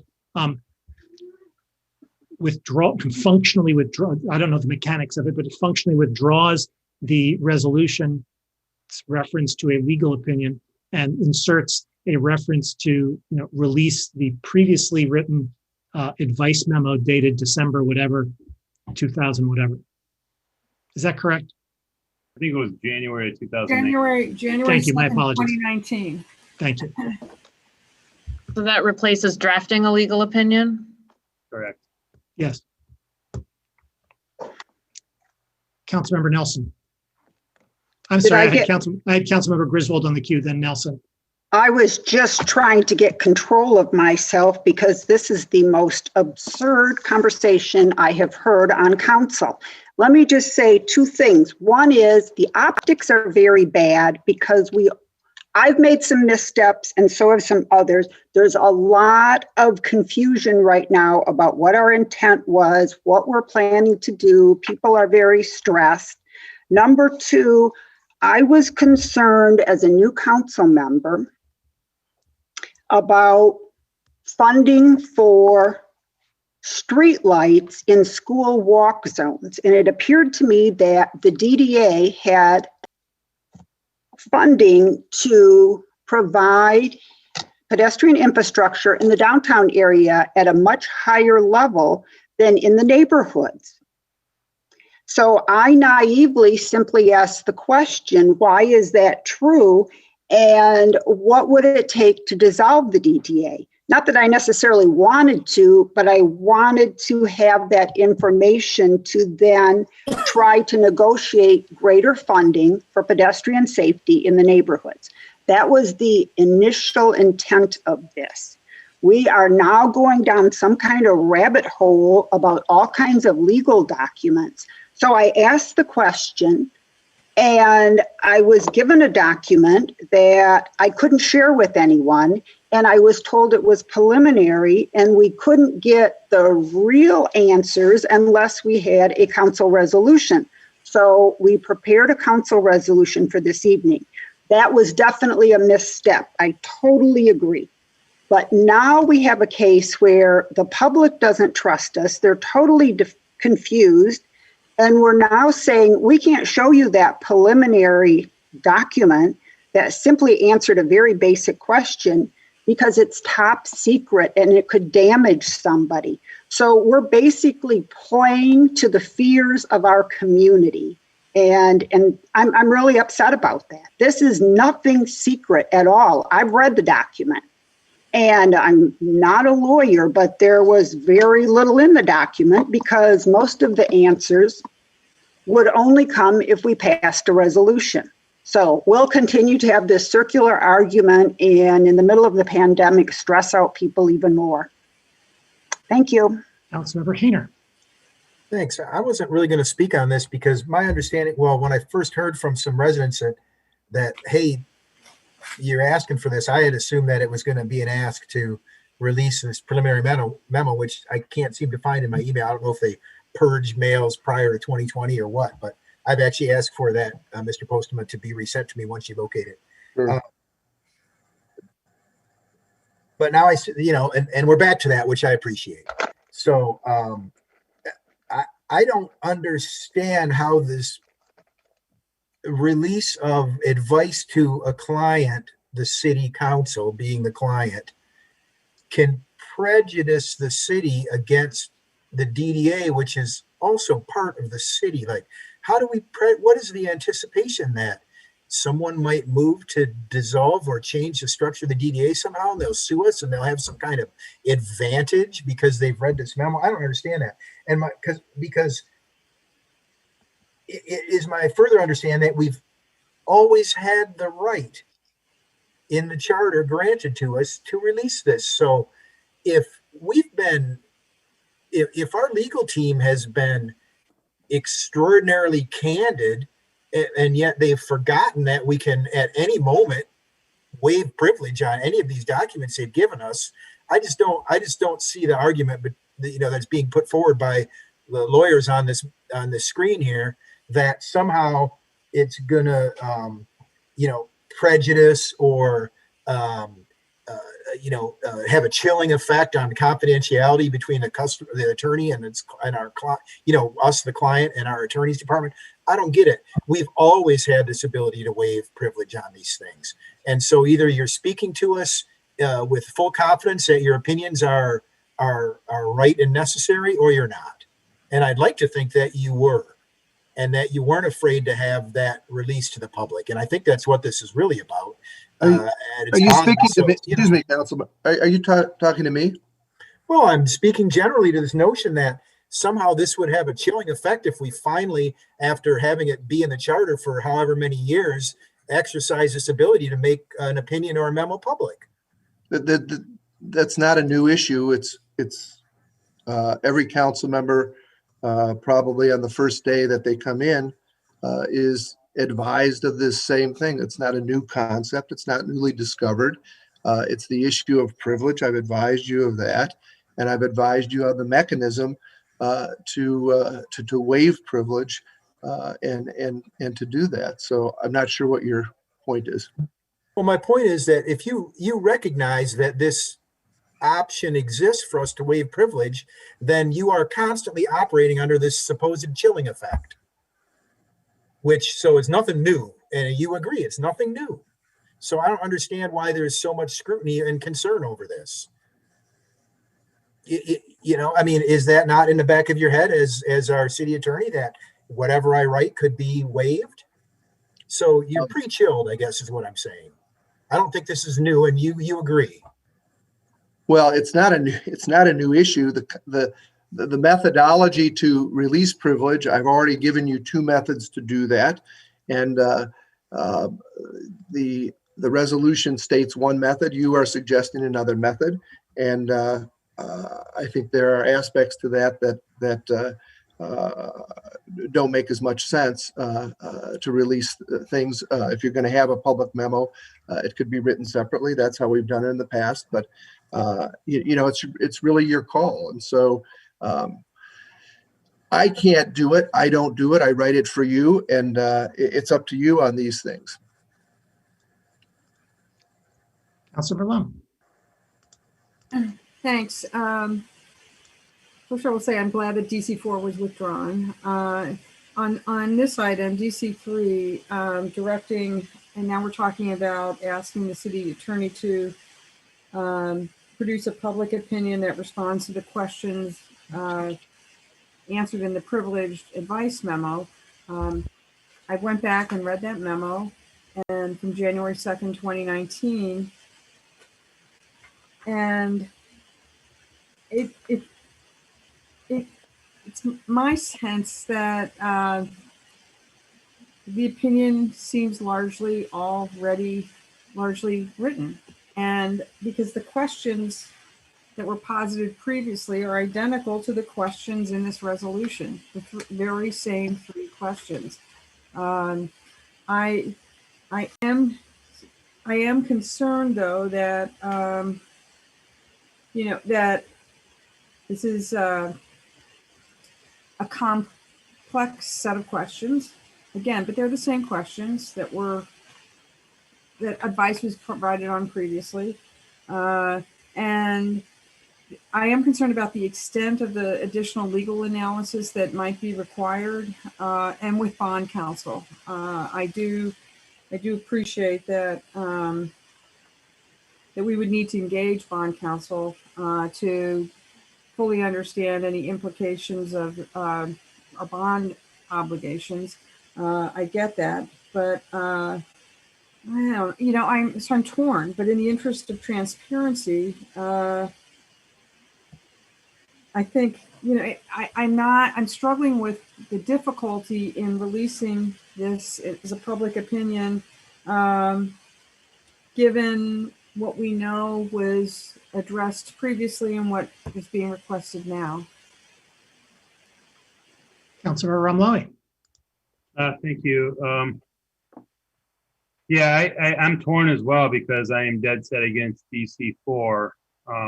And talking about this just again sends the wrong message to the community as to the intent council may have, and that's not my intent in supporting DC3. My intent here is for transparency and public trust, and if there's going to be any chilling effect, it's going to be on the public trust. The argument that was put forth by the mayor, frankly, falls short of convincing me that that the release of this information that is already available, that's been paid for by the taxpayers. We are council members who represent the people. That's who we represent. We don't represent, some other agency or some other entity. We represent the people, and what's chilling is that we're keeping things under wraps so much. What is there to fear?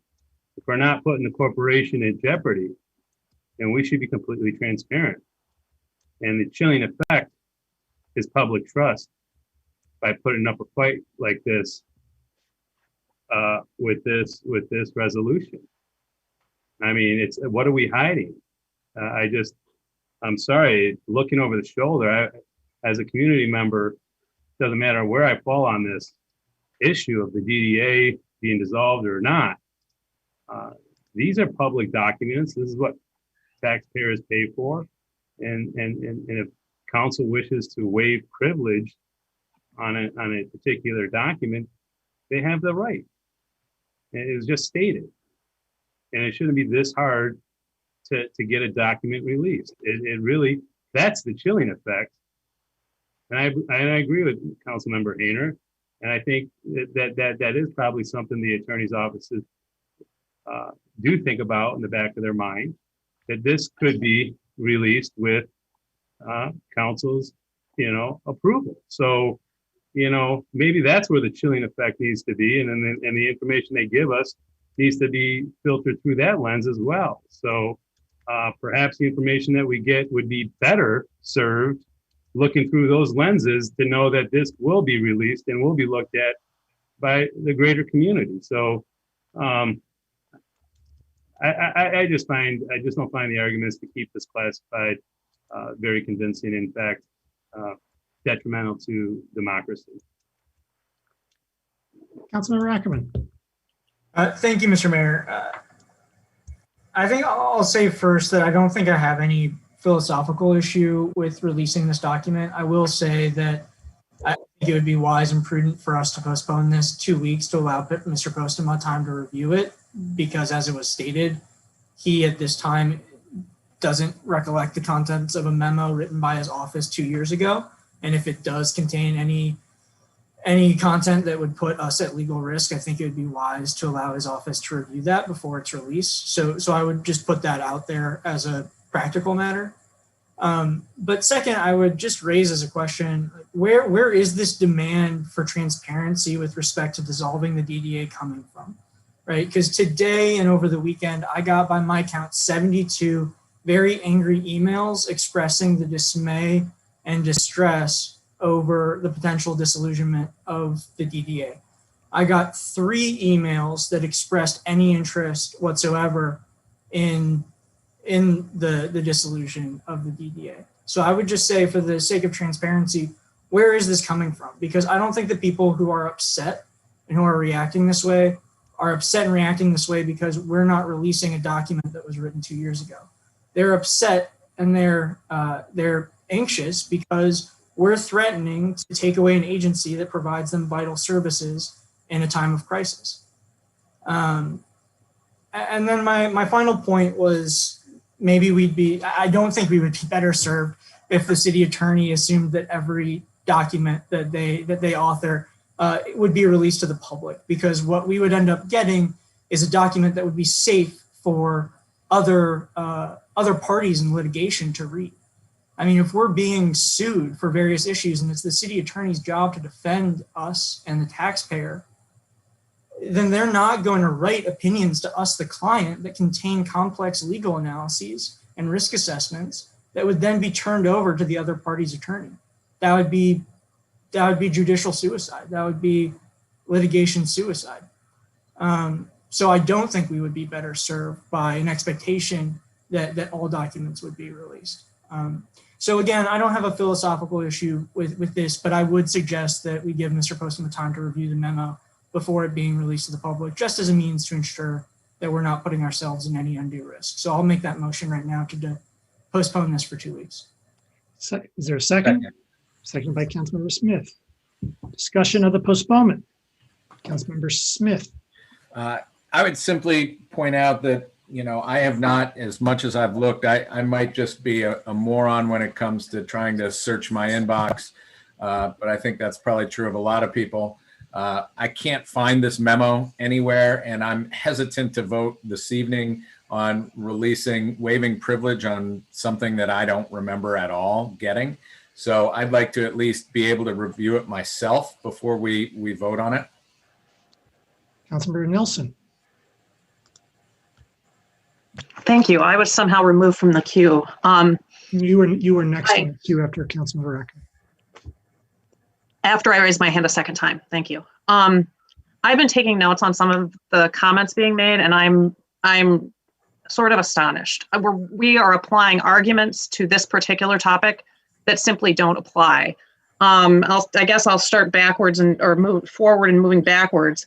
Other parties in litigation, for people who don't understand, the DDA is created by a state statute. This is a relationship that we created.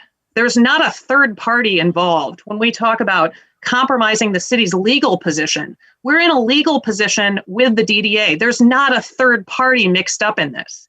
The idea of, I'm just astonished. I mean, we are using very, very vague phrases to posture and pretend that there is some vulnerability related to this particular document. And it's not as complicated as it's being pretended. I raised my hand originally right after Councilmember Ramlawi spoke, because Councilmember Ramlawi is precisely right that to release this document with indication of the date that it was written is perfectly adequate to clarify the meaning behind it and the fact that it was a perspective that was shared at a particular date and time.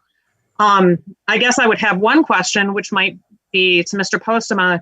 Has anything about the state law around downtown developmental authorities, like the statutes that create them, has anything changed in the last 19 months? And I know that to do that search in a database and find out if there's been any change in the law, that's not a significant amount of staff time to even put a footnote on the memo and say, state law may have changed in reference to some of the answers above. I'm astonished at the reluctance and the fear-mongering around potential risk. This particular document, yes, of course, there are certain legal documents that you wouldn't want to put out there, but this is literally a legal opinion about a relationship that is created by the city with an entity within this. There's no external party that we're going to be made vulnerable to. There's no risk of litigation from somebody else related to this information. Like, there's no way for the. I'm astonished. I would support anybody bringing forward what Councilmember Ramlawi proposed, which is the document at that point in time as a reference having been written in that point in time. There's no danger here, and I'm very, very confused about the reluctance to share something like this. This is completely, it's concerning. It's concerning, the reaction to this. This should not be controversial. This should not be a big deal at all.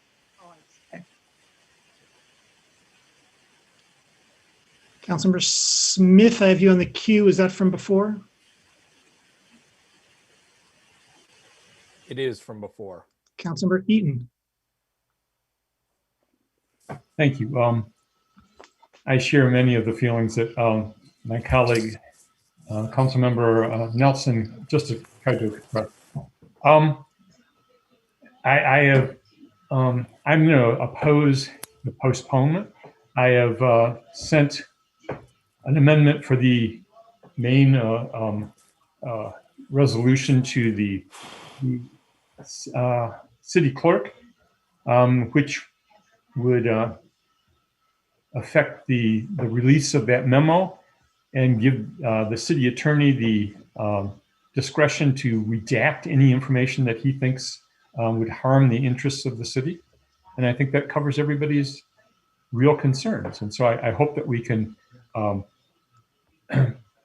not postpone this and actually take this on and just simply waive the attorney-client privilege with regard to the January 2nd memo and allow the city attorney to redact anything that he thinks would threaten our interests as an entity. So I'll be voting against the postponement. Councilmember Lum on the postponement. And I support the amendment, the addition of the resolve clause that you just described, Councilmember Eaton. Thank you for that. So we are speaking to the, I think we have to vote on the postponement. oh, sorry. Yeah, no, Right. Okay, got it. Thanks.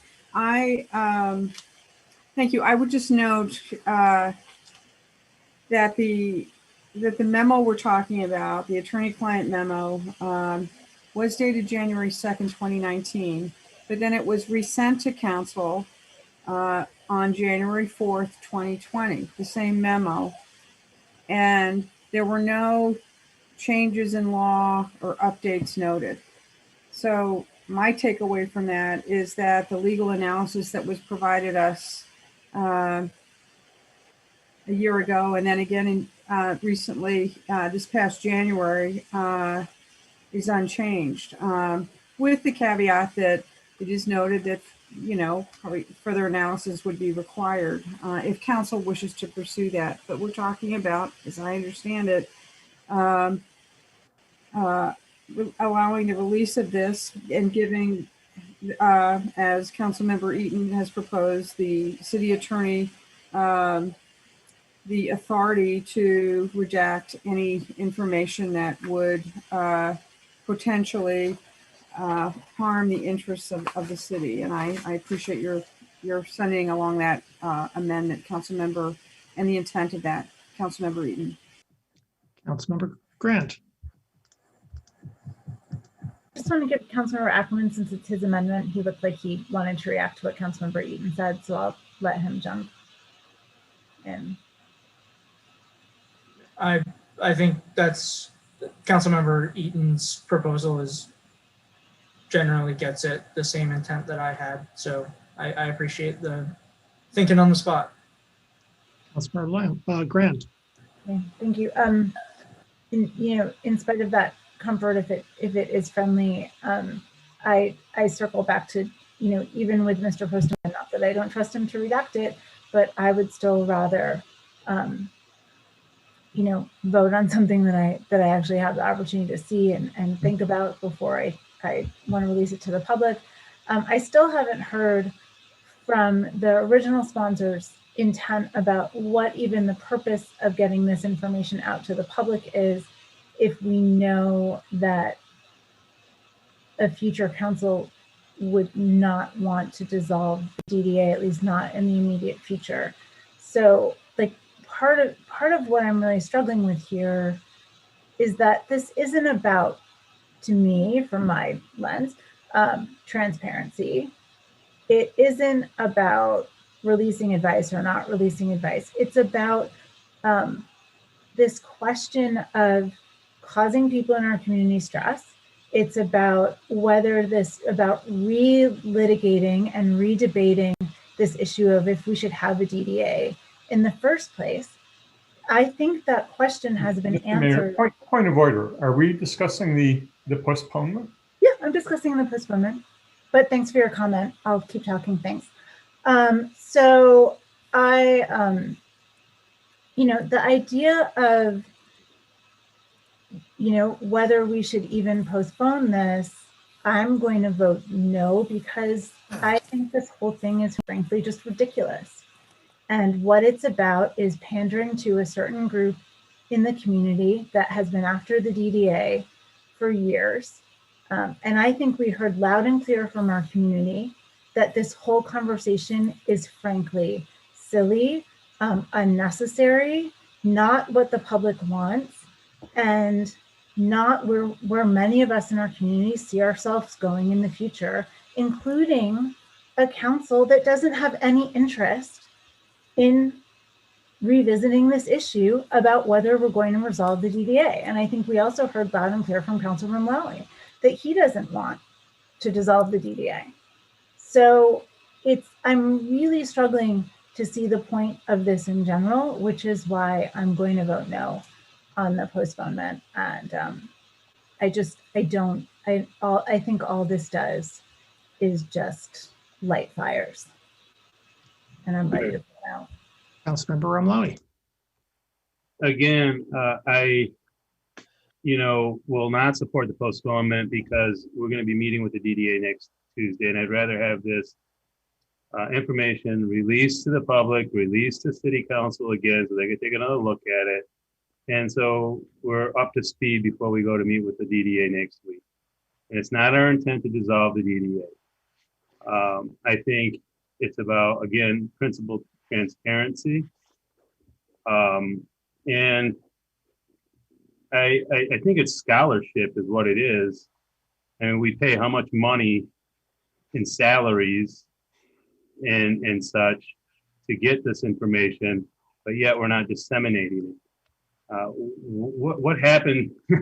Why can't we have an enlightened conversation and share and express different opinions and ideas without being criticized about silencing or trying to silence or placating to this or placating to that?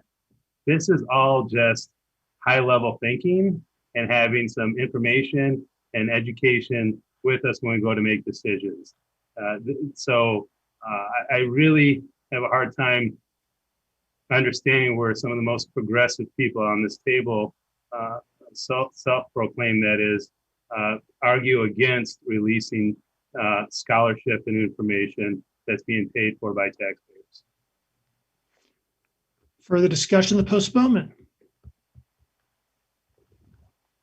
I'm going to vote in favor of the postponement for lots of different reasons, but one that I'd like to at least touch upon here is that I certainly haven't read the memo lately, and I don't think that the majority of us have either. And what we are going to be doing is voting to release legal advice that we have received to the public without ourselves understanding exactly what it is. And that's just irresponsible in my view. Roll call vote, please. Start on the postponement, starting with Councilmember Grant.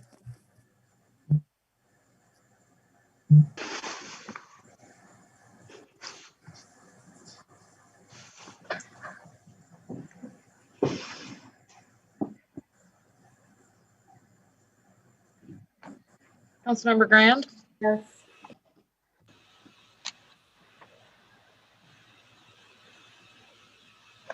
Councilmember Ackerman? Yes. Mayor Taylor? Yes. Councilmember Eaton? No. Councilmember Nelson? No. Councilmember Smith? Yes. Councilmember Ramlawi? No. Councilmember Hayner? No. Councilmember Bannister? No. Councilmember Griswold? No. Councilmember Lum? No. Motion fails. Got Councilmember Ackerman on the queue. Yeah, just briefly, I think a lot of the argument around releasing this, ultimately, I'll be with Councilmember Eaton's amendment, should it be moved, I'll support this, but I do want to point out that a lot of the argument around this is that taxpayers funded the creation of this memo, so they deserve to see it. And I would just point out the only reason that taxpayers funded creating this memo was because members of council are asking somewhat irrelevant questions to satisfy and appease a tiny constituency that has a grudge against the DDA and wants to see it gone. This wouldn't be a taxpayer-funded document if we didn't ask for it to be. So I would just remind us all that we have a responsibility in the creation of this memo and the waste of these dollars as well. Councilmember Eaton. Thank you. The clerk has circulated the language of my resolve clause. I would remove the current resolve clause and replace it with this.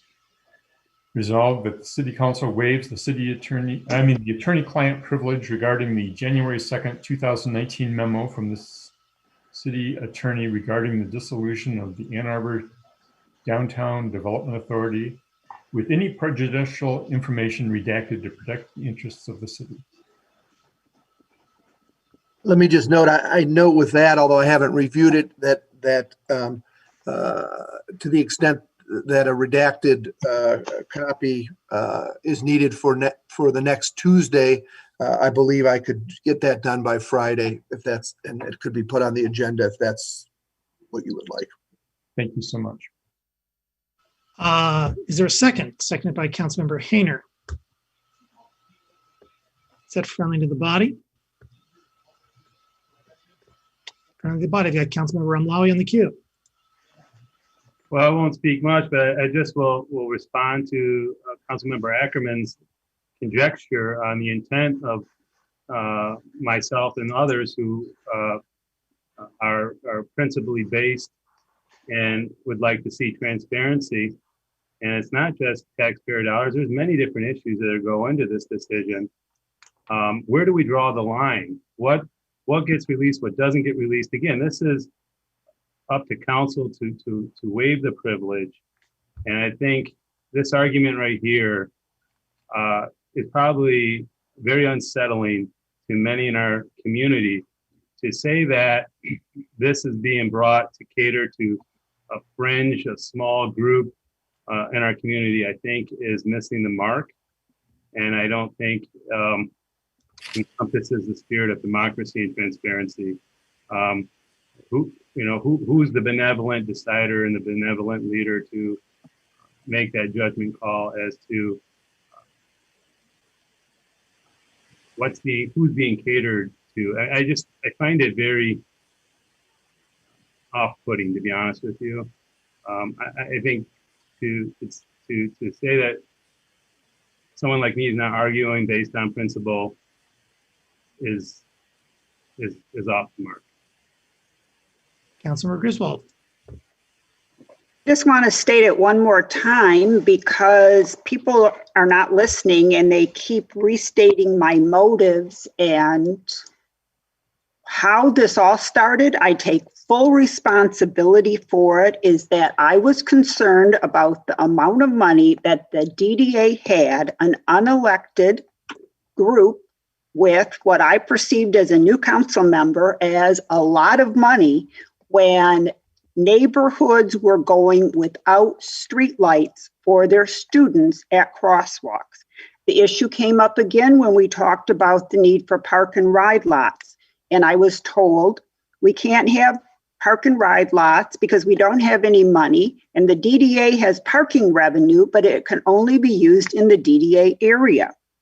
So being someone who tries to be data-driven rather than ideology-driven, I asked the question, well, what would it take to dissolve the DDA? Not that I necessarily wanted to dissolve the DDA, but the DDA seemed to be blocking the ability to fund streetlights. It was that simple. It's not about a small group of people. It was about streetlights and pedestrian safety. And that's what started this process.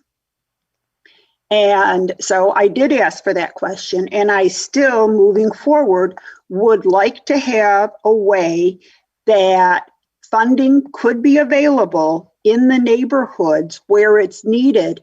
And we don't have two pots of money, the DDA money and the city money. And the DDA seems to be able to build pedestrian infrastructure to a higher level than the neighborhoods. So I just want to look at it comprehensively, and addressed our greatest needs. Thank you. Councilmember Hayner. Well, thank you, Mr. Mayor, and thanks to Councilman Eaton for his succinct request to reform this, somewhat malformed, admittedly, request here. So I really appreciate that. And I'm going to miss that kind of legal keen mind on council in the future.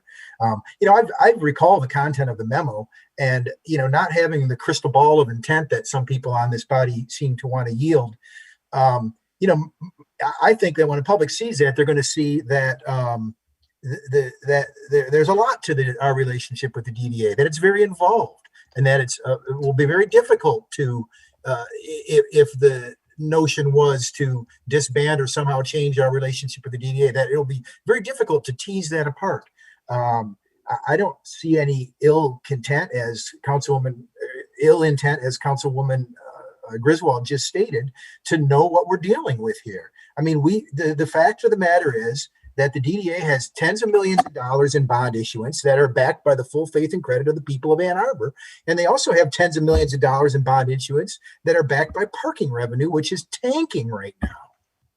And so there has never been a better time to understand what the people of Ann Arbor have gotten themselves into with 38 years of TIF skim and a downtown development authority. I'm not denying that they've done good things for the downtown. I don't think anybody is, but I don't think it's outrageous to ask to see how complex, from Mr. Postema's perspective and a city's perspective, our relationship with the DDA is. That's what I see the good in this, that people will look at it and say, wow, there's a lot going on here. That's all it is to me, and I'm happy to vote in favor of releasing that information. Thank you. Councilmember Lung. Thanks, Mr. Mayor. Yeah, I am not interested in dissolving the DDA, and as I said at the outset, I was glad that DC4 has been withdrawn, and but DC3 is entirely different. It's just directing the city attorney to publicly release a legal opinion on the dissolution of the DDA. And if you look at the three questions, does the city have the ability to dissolve the Downtown Development Authority? What is the procedure for dissolving the DDA? What are the effects of dissolving the DDA? These are questions and answers for which I think that the community at large, including the DDA, it would be helpful for them to have the answers to those three questions. And the memo that we got previously on this was written to address those very three questions. That's it. And I looked it up and reread it, and I just it's informative, and I don't see how this. I'm not an attorney, obviously. I don't see how it undermines the city's or poses a risk to the city. And I am very glad that you, Councilmember Eaton, revised it to allow the city attorney to redact anything that should be redacted to protect the interests of the city. So given that, we know this is an opinion that's largely already written. And so I think this would answer many questions that residents have. And I don't see, and the DDA deserves answers too. I don't see a problem with doing that. And again, DC4 was a much different story, because that would have directed the city administrator to conduct due diligence on aspects of a dissolution and to prepare an ordinance for us to consider. And that would have required a significant investment of staff resources. And so I was not going to support that. And I think, again, this will answer questions in the community, questions posited by people who are not necessarily interested in or expressed any interest in supporting dissolution of the DDA, but just have these kinds of questions, basic questions, really. And it would actually resolve, because these questions will continue to present themselves to the council and broader community, and why not provide answers to these questions? Again, I just don't see the downside of doing that. I think it'll help a lot of people, including the DDA. Thank you. Councilmember Smith. So one thing that's gone unsaid here, and I think is one of the drivers to a lot of the response and concern in the community about both DC3 and DC4, is that they were added to the agenda, which was updated at 6:29 Friday afternoon. I think that strikes people as not particularly transparent or open or looking for community discussion. And I have no idea what anybody's intent is, and I'm not ascribing intent to any of this. I'm just saying that the way that this has all been handled has not been very effective.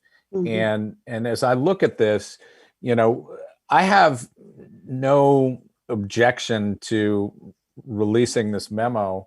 I was able to find it. I think it's probably pretty innocuous, but a lot of people haven't seen it. It wasn't distributed to me in advance. Having to make these decisions on the fly, being unable to answer questions, of the dozens and dozens and dozens of emails that we got, really puts us in a bad position. I think that there could have been a better effort to communicate what you were trying to accomplish with this, how you want to set up a discussion, and then we could have put all this together, together for next week's work session agenda and done it that way. But instead, it was handled in a way that created a lot of distrust, a lot of anxiety, and a lot of difficulty. And I just we hear all the time from one of my colleagues that these late additions are problematic, and this is an example of a late addition that caused a lot of problem in the community. Councilmember Grant. Thank you. I was, and I know there was more than one sponsor, and I want to apologize to Councilmember Griswold. It wasn't your intent that I was actually speaking to. But I'm not making up that there has been a group of people in the community who are strong supporters of certain council members who have pushed to dissolve the DDA. And I'm going to look no further than comments from one of my colleagues, Councilmember Eaton, published in MLive today, to show that this is not, I'm not being, well, I'm just going to read it. And in the last 6 months, I think we're getting more than we have in the past, but it doesn't justify the long-term continuation of the DDA as an entity. He later goes on to say, he said there's a discussion in the community of circulating petitions to put the question of dissolving the DDA on a future ballot. This is not about transparency. This is not about whether or not we should be releasing legal advice or not releasing legal advice. Although I think the mayor in particular, as an attorney, made some really important points about not releasing legal advice. And I think Councilmember Smith made some really important points about not releasing it until we've at least seen it. But the outrage and people in the community saw through it. They continue to see through it.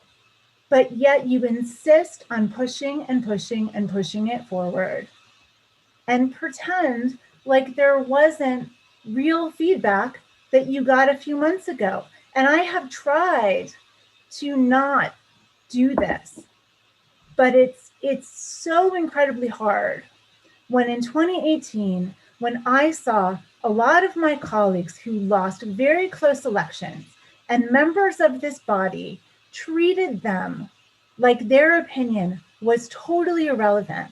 And I still haven't heard from the other co-sponsor of this resolution what the intent of getting this information out to the public is, if not to fuel a desire by some groups, and I guess maybe a petition, to put the question of dissolving the DDA out there.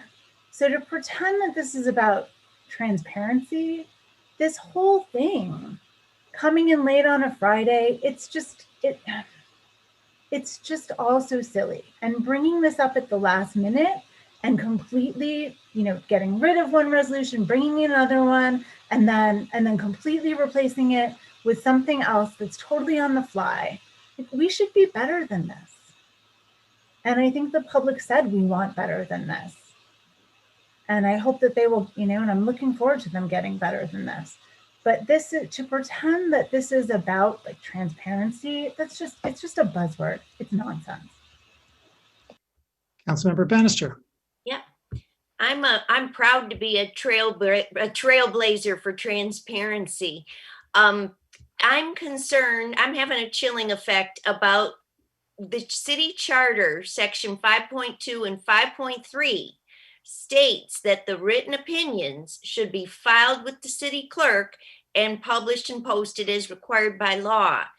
So I'm sensing that once this group of council members are no longer on council, that the default option of releasing these written opinions more frequently is going to be buried and never happen again for the foreseeable future.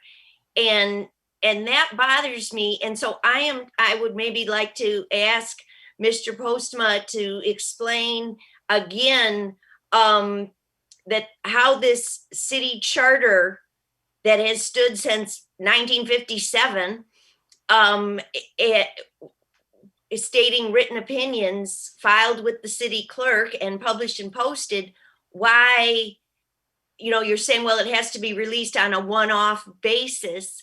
I'm not so certain it has to be one-off. I would like to explore a much more liberal view of releasing these written opinions, because as Councilmember Hayner said, we can exercise this ability, or council, can exercise this ability on a one-off basis. And the reason why we need this is that a council member handles 100 issues, and a council member benefits from two-way communication with citizens. And if I frequently find myself in a position talking with an expert citizen, and I have a privileged and confidential memo that under that scholarly definition, I should share with them so that I can better inform my vote on council, but I can't share it with them because it's privileged and confidential about 100% of the time. That is just wrong. And I'm very proud to be a trailblazer in this area with this council. And I feel that we need to do more towards this default option of releasing a lot more rather than locking up these memos for the foreseeable future. Most of the request was made for an explanation of the distinction, I think, between advice memos and legal opinions. Would you care to do that again? A legal opinion is something that you've requested me to do for the benefit of the public. I write advice memos to you all the time concerning litigation, concerning litigation strategy, concerning litigation risks, all of those things. And I do not publish them because they're not required to be. Well, number one, they're privileged to you and I can't release them to the public. That's why you hold the privilege. What you're saying is that there's no privileged communication between a city attorney and its counsel, and that's incorrect. But I'll provide you more information about it in an advice memo. Further discussion? I'm not going to spend any more time on this. Yeah, I'm just saying that a lot of the privileged and confidential memos I've received over the last 3 years are on routine, everyday items that it is crippling to decision-making to not be able to share them with. We're so bound up in privilege and confidential, we are not making the optimum decisions that we could be. Well, we've talked about this in the Rules Committee. We can talk about it in the Admin Committee, and I welcome that. So tonight you're here really on one issue. It's a relatively simple issue. It's taken a long time, and there's been a lot of issues thrown out that are not necessarily central to the one issue here, and that is the ability to release. I've given 2 ways to do that, and so that's why we prepared the resolution for you. Somebody in my office did that at your request. Happy to do that. Happy to do it anytime. Further discussion? I am, as you might suspect, going to vote against this. I think it is a bad practice. Just because we have the right to waive the privilege, and that's something that attorneys know all the time. Their clients have the right to waive the privilege. That doesn't mean it's wise. Council is not, in the 14 years that I've been on council, that I recollect, has ever waived privilege of this nature, particularly a document that hasn't been read lately. The effect of this conversation, whether or not to the raising the issue of dissolving the DDA either through DC4, which was withdrawn, or this DC3, and then the release of this of the advice memo prior to our conversation with the DDA, it sows uncertainty and creates instability. And as far as intent, I don't really care about the generation of the question. I don't really care whether council members' advisors suggested it or whether it sprang fresh. That's irrelevant to me. The fact is that DC3 and DC4 were generated in response to a request to proceed with the discussion of dissolution of the DDA. And what I think majority doesn't understand is that raising that conversation itself is malignant. Raising that conversation itself destabilizes a community that depends. We destabilize a community that is desperate for stability. And that's poor policy, that's poor governance, that's poor leadership. And this is a low point. Mayor, I have one clarification. In the time that you've been here, I have created public memos. Public memos are distinct from the waiver of privilege. Yeah, that is correct. And we discussed those and the procedure that at least at other times the council deemed more appropriate was to create an additional public memo. And but I just wanted to clarify that, in fact, when instructed to do that, I'm not hesitant to do that. I'm not chilled to do that in the sense that Councilmember Hayner has suggested. These memos are fairly boring. I hate to tell the public, as the council reminds me occasionally. I try not to have them boring, but they're pretty dry and boring. So in any case, the council's choosing to go another route on this, and with Councilmember Eaton's resolution, I can certainly do that. I'll need a little bit of time, but I would suggest it doesn't have to be in the resolution. That if I can post it to the agenda by the end of the week for the Tuesday agenda, that would I would be able to fit that within my schedule. Further discussion? Roll call vote, please. Starting with Councilmember Grand. Are we voting on the amendment or the main motion? The amendment was friendly. Okay, gotcha. Councilmember Grand? No. Councilmember Ackerman? Yes. Mayor Taylor? No. Councilmember Eaton? Yes. Councilmember Nelson? Yes. Councilmember Smith? Yes. Councilmember Remlawi? Yes. Councilmember Hayner? Yes. Councilmember Bannister? Yes. Councilmember Griswold? Yes. Councilmember Long? Yes. Motion carries. DC5, resolution Mayor? accelerating. Excuse me. Go ahead. What is it, Mr. Postman? No, that's fine. I had a point. I'll make it at attorney comment. DC5, resolution accelerating development of the center of the city community commons and recognizing the self-organized open community commons initiating committee as a community partner in the process. Moved by Councilmember Hayner, seconded by Councilmember Bannister. Discussion, please, of DC5. Councilmember Hayner. Thanks, Mr. Mayor. If the clerk would be so kind as to circulate the one substitute resolve clause for this, and I'll speak to the whole of it while that's going around. I'm gonna move that this resolve clause replace the final resolve clause in the current language that's before us.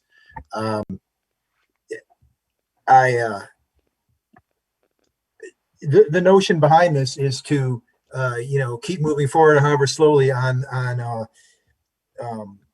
doing what we can to implement the will of voters related to the center of the city. And I had the pleasure and the challenge of serving on the task force related to this. And the number one recommendation was to facilitate the formation of the Ann Arbor Council of Commons. And, council hasn't done that. I haven't done it. And yet in commenting situations like this is, and it's a worldwide movement, there's no mistaking that, the people rise up and try and take care of it the best they can. And that's where the origins of this resolution come from. And I agreed to sponsor it to get it on here because as somebody who served on the task force, I believe that we should move forward with the task force recommendations. And so the amendment that I'm moving is specifically directed towards the first recommendation of the task force to create that the Ann Arbor City Council form the Council of the Commons, and that there is a makeup described in that. And it's, based on things we've done in the past, at least what's happened in my 2 years on council. And so I don't know if I would say any more or just move that change. I'd move to substitute the resolution, the resolve clause for the final resolve clause in the existing language before us, before we discuss the rest of it. I don't know. I received it. I don't know if anybody else has. Is there a second? Second by Councilmember Bannister. Discussion of the amendment. Folks have to take some time to read it. Yeah. I know the whole of it is quite large, and this amendment is but a tiny part, but it's the only change that I'm offering up to the whole of the language.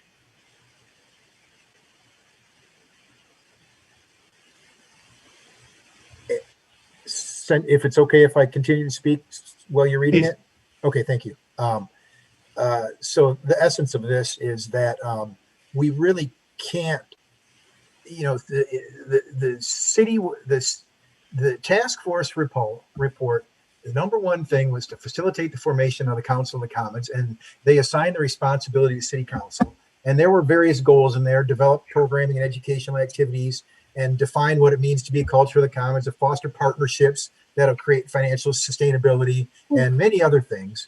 And there were action steps. And the first action step is to create this formation. And so, well, it's at the bottom of this resolution, because this resolution came from folks who are in the Commonings movement, who are kind of started without us, you might say, to bring this together.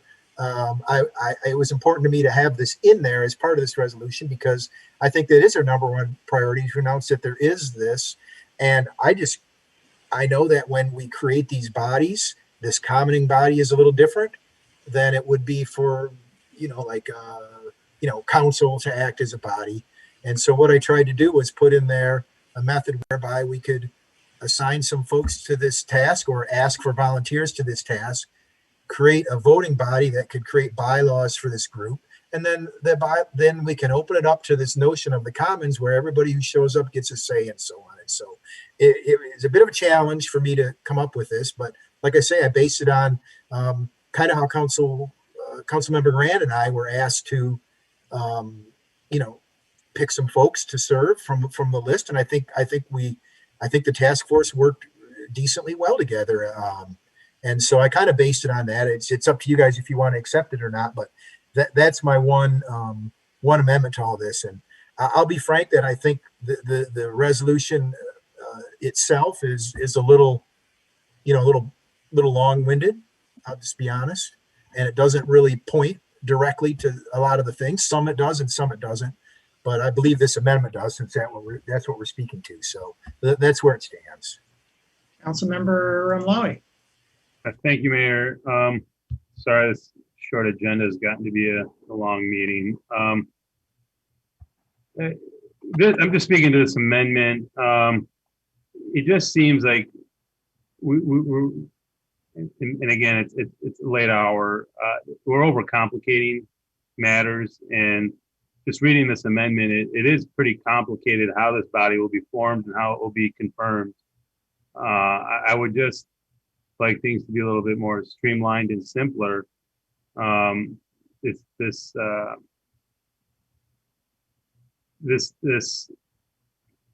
I think is 12 members is a lot. I would like to see something closer to 9 or fewer. And all the confirmations and affirmations by city council, I think, maybe too cumbersome. I think if we identify the stakeholders that have been identified here, trim down the numbers, and perhaps in some cases remove the council's affirmation, I'd be a little bit better. But I think this is just, with all due respect, I appreciate the spirit that it was brought under, but I think it's just cumbersome. And I think this is the center of the city is already has many challenges. COVID has just exasperated them, and I don't know if this will help it move along any quicker when you got to assemble a body with this many requirements associated with it. Further discussion of the amendment? Councilmember Hayner? Thanks. All I'll say to answer those concerns is it has to come from somewhere, and it has to have some sort of authority and some sort of vetting of it. I know that the Commons movement is where people all show up on a Saturday and have their meeting and everybody gets a card to raise and all that kind of stuff, but that's just not where we're at as a city. The charter changed, assigned this common holding to the people and under the auspices of the city, which means the city council. And so I'm just, like I say, I'm just looking for a way to get a group together so we can, facilitate our formation of the Ann Arbor Council of Commons as charged by the task force. And you got to start somewhere, and if we go to this first, if we can get some folks together, if somebody wants to bring, next week, bring forward resolutions for who might want to be on it or whatever, we can, CM Grant and I can ask PAC and Ms. Bannister and CM Smith can ask, well, it's actually, I'm sorry, Mr. Ackerman, if you can ask, planning to put somebody forward. I don't think it'll take long to bring this together, I guess is what I'm saying. And the affirmation is just sort of following the process that, the mayor does for assignments as an example. And so that's just kind of where this came from. We got to start somewhere. We can't just wait around for all the, planets to align or whatever to pull people out of the ether and create this committee. We have to act. So this is an effort to act. Councilmember Grant. Thank you. Like much of the issues that I've had with Center of the City, there are a lot of words here. Some of them speak to direct asks for staff time that I'm not comfortable in supporting at all. If this were a much simpler resolution that talked about how we form a group to move forward based on the task force recommendations and didn't have all these other resolve clauses in it, I would be supportive of that. So I would suggest to the sponsors to potentially move to postpone that and come back with such a resolution. And I think we're actually really fortunate in our community if we look at other initiatives that have to do with city-owned land. We have some excellent models for how this actually isn't a secret about how this could possibly move forward, or it doesn't have to come from the ether. We have a skate park and we have a tree line conservancy, and we have those two groups that established memorandums of understanding with the city that worked a lot of these details and logistics out.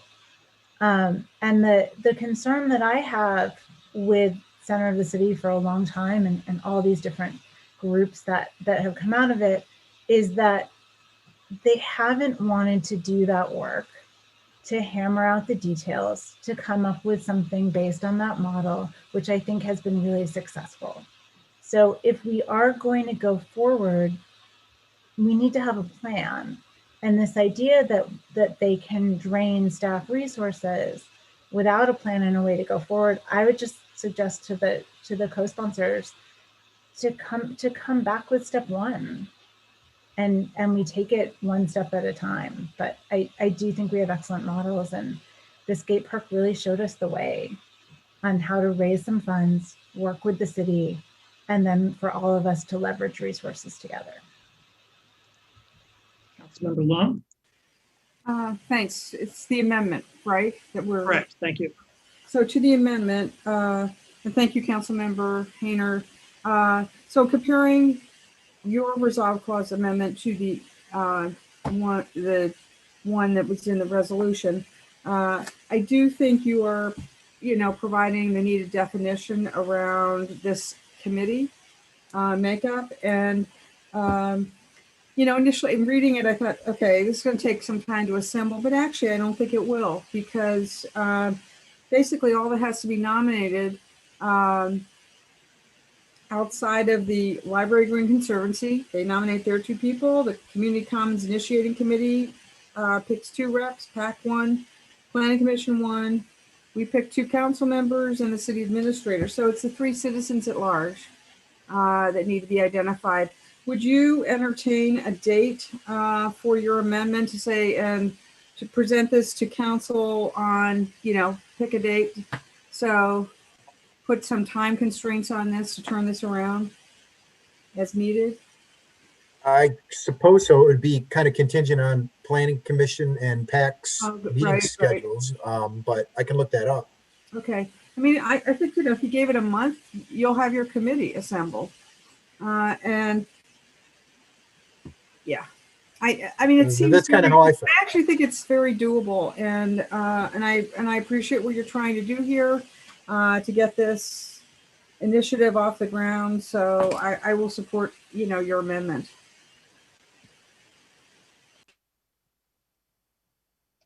Councilmember Smith.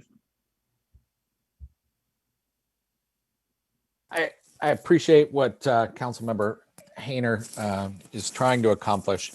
I think I would be remiss if I didn't, bring up the fact that during the task force meetings, there was a lot of tension about what this kind of organization might look like and how it might be run, with a large portion of the people on the task force really arguing for an organic, not kind of top-down standard city board composition.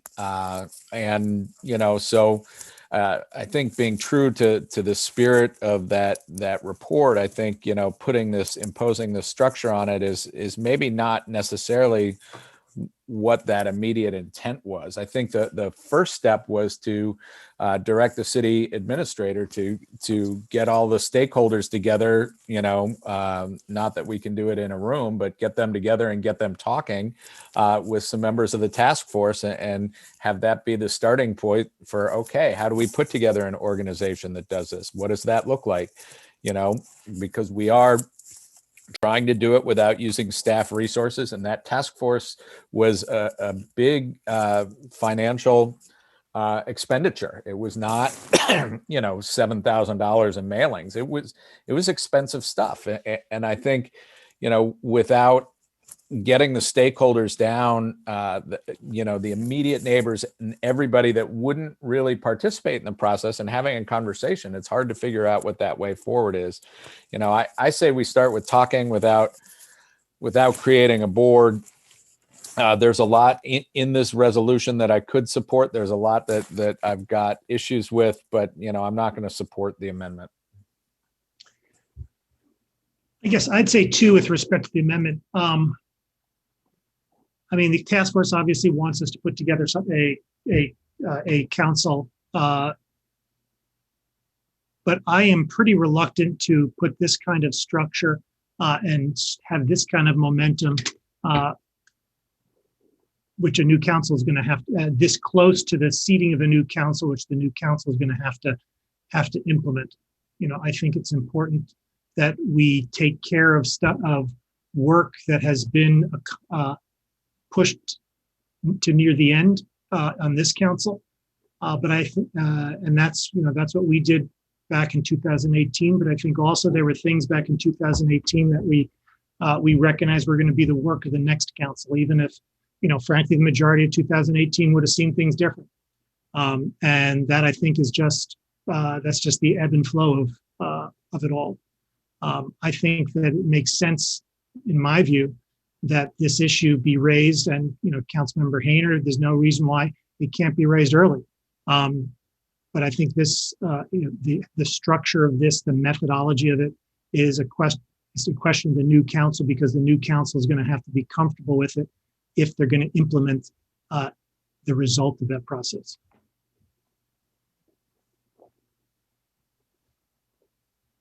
Councilmember Ackerman. Thank you, Mr. Mayor. Mr. Crawford, I apologize for not knowing this, but where in the city budget is the staff time for this? There's $20,000 in a general fund, which allows some staff, primarily staff time, maybe some extra, maybe left over, depending on the amount of work. Okay, thank you. That's all I have. Councilmember Amlawi.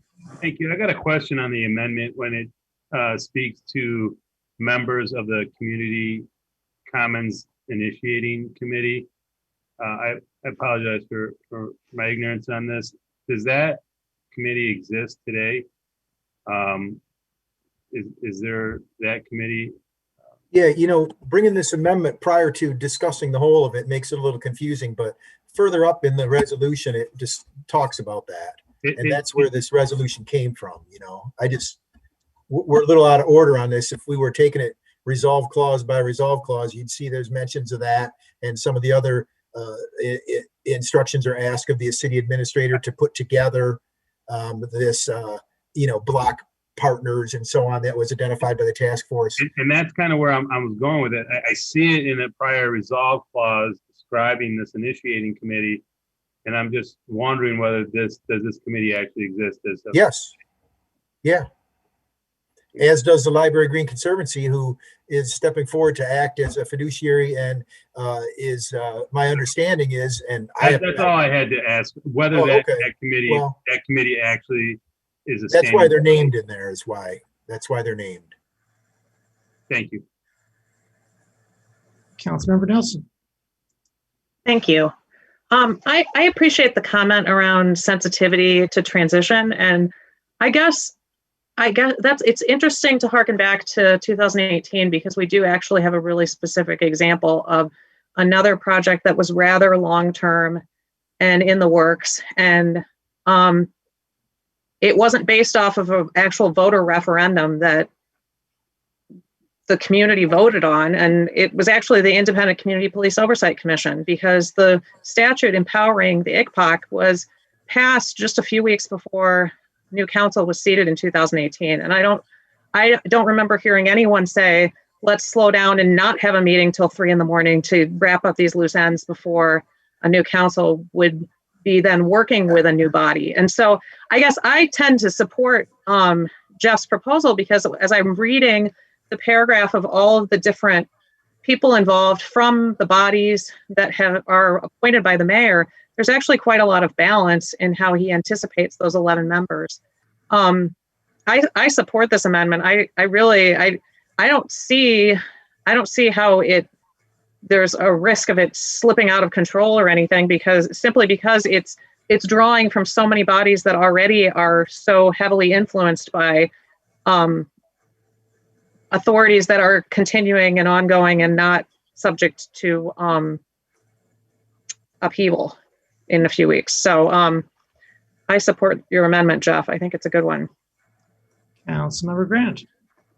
Yeah, I just want to respond to Councilmember Nelson, because she keeps bringing up the ICPOC issue in 2018. And I see that as much more analogous to what this council is doing with voting on the Gelman Plume litigation, in that it's a complex issue that has a deep history that we've been living with for a long time, and we wouldn't want to put that on a future council. I think there was the same frame that was used with ICPOC. So I want to respond to that, because you brought it up a number of times. And I think anyone in this group has felt very strongly that they all vote on Gelman and that litigation, because it's complex and has a deep history. I'm not going to vote for Councilmember Hayner's amendment just because I don't think it's fully cooked. I'd really like to see it come back as kind of a standalone,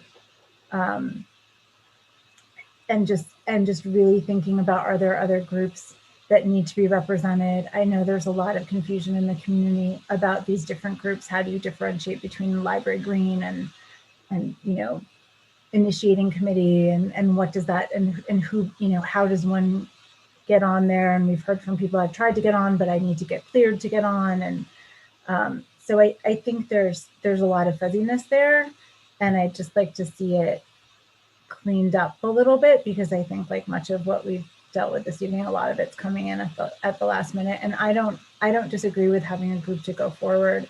I'd like to think about maybe a couple other stakeholders, like the library, for example. Councilmember Hayner. I'll just say that the reason the library didn't make it on here, of course, their consideration is because, and the task force recommendations, the library and other property owners on that block are considered part of a separate group that is organized under the administrator as the block partners. And so it's the Center of the City Block Partners. So that's the Kemp House, the library, the parks because of Liberty Plaza, various, you know, the condos, whatever, all those people who, the credit union. And so they're organized under a separate group according to task force recommendations. And this is the Council of the Commons. And I also anticipate that because I took upon myself to do some of these things that the Council of the Commons is supposed to do, like learn what the commoning movement is all about and so on, that, you know, after this first meeting of this group, if this moves forward and it is formed, that first meeting might very well include dissolving this and reforming it in another manner. I mean, this commonings thing is very unusual, and it's not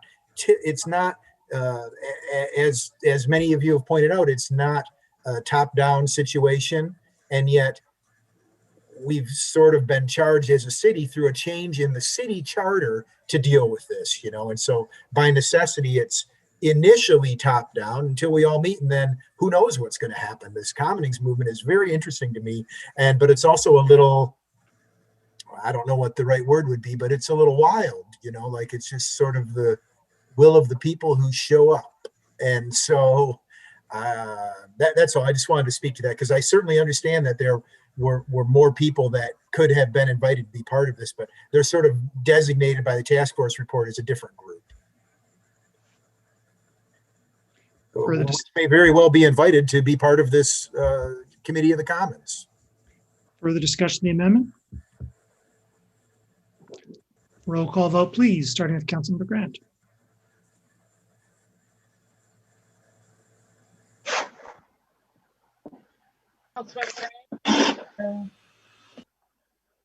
Councilmember Grand? No. Councilmember Ackerman? Yes. Mayor Taylor? No. Councilmember Eaton? Yes. Councilmember Nelson? Yes. Councilmember Smith? Yes. Councilmember Runlawi? Yes. Councilmember Hayner? Yes. Councilmember Bannister? Yes. Councilmember Griswold? Yes. Councilmember Lum? Yes. Motion carries. Further discussion of the main motion is amended. Councilmember Hayner. Well, I appreciate the difficulty in reading through this for some of you, and I didn't have much editing to do with the other than seeking some help from our city administrator, who made some fine recommendations. So I'm just going to suggest that you see what's going on there, and I don't know what else to say. Perhaps my co-sponsor has a few comments. Thank you for taking the time to read it.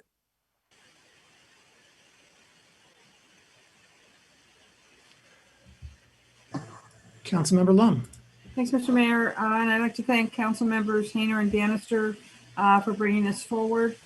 It has been 2 years now since voters approved the Center of the City Commons proposal for the library lot. And it's been 9 months since the task force completed its work and recommendations. While I recognize it takes time to implement major initiatives like this, it seems that the progress has been slower than it could and should be. It is not productive to point fingers or dwell on why the progress has been slow, but voters approved this. So it is incumbent upon us to do all we can to implement the voters' wishes and to do it expeditiously. That's what this resolution is trying to do, to reaffirm our commitment and to accelerate the progress and jumpstart the process. The grassroots support still exists, as evidenced by the coming together of folks in the initiating committee. But success here requires active participation by all the stakeholders in establishing the governance structure and facilitating the processes necessary to move from visioning to implementation. That too is what this resolution is focused on doing. I think our responsibility and obligation as elected officials is to implement the will of the people, regardless of what our personal views and opinions might be. And that's true for city staff as well. Approving this resolution is a positive concrete step in that spirit. And we do owe it to voters to jumpstart this effort. Again, my thanks to Council Members Bannister and Hayner and others in the community for their persistence in keeping this on the radar screen. I am happy to support it and hope we all will not only support the resolution tonight, but also genuinely get behind making the initiative successful. So thank you. Further discussion?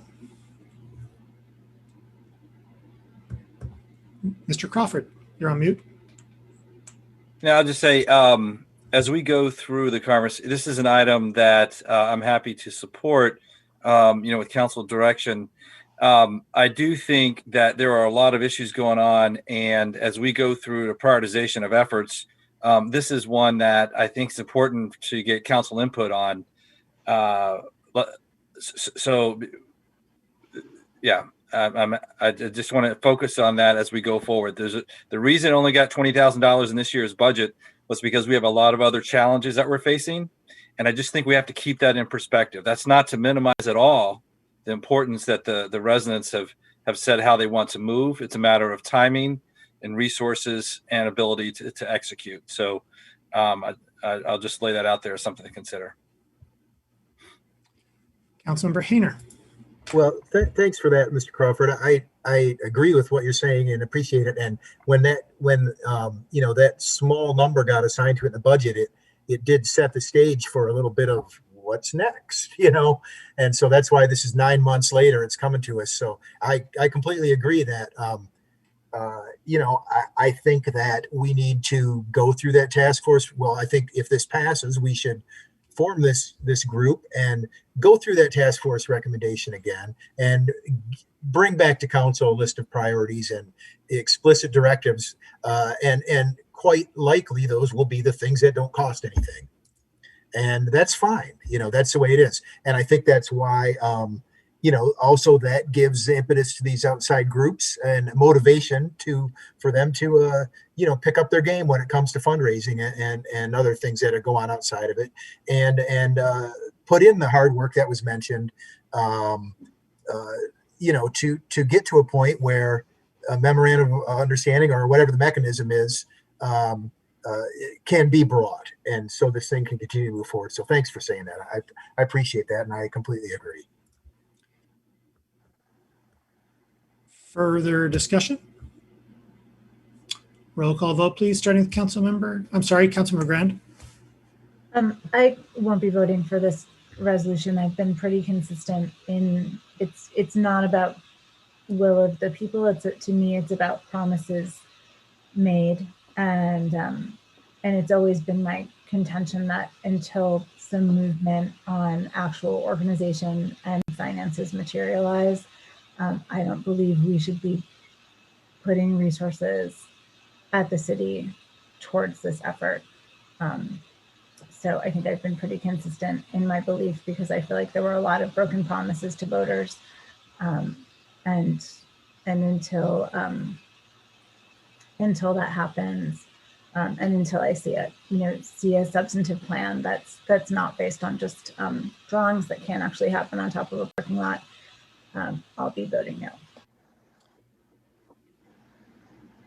Councilmember Lowy. Yeah,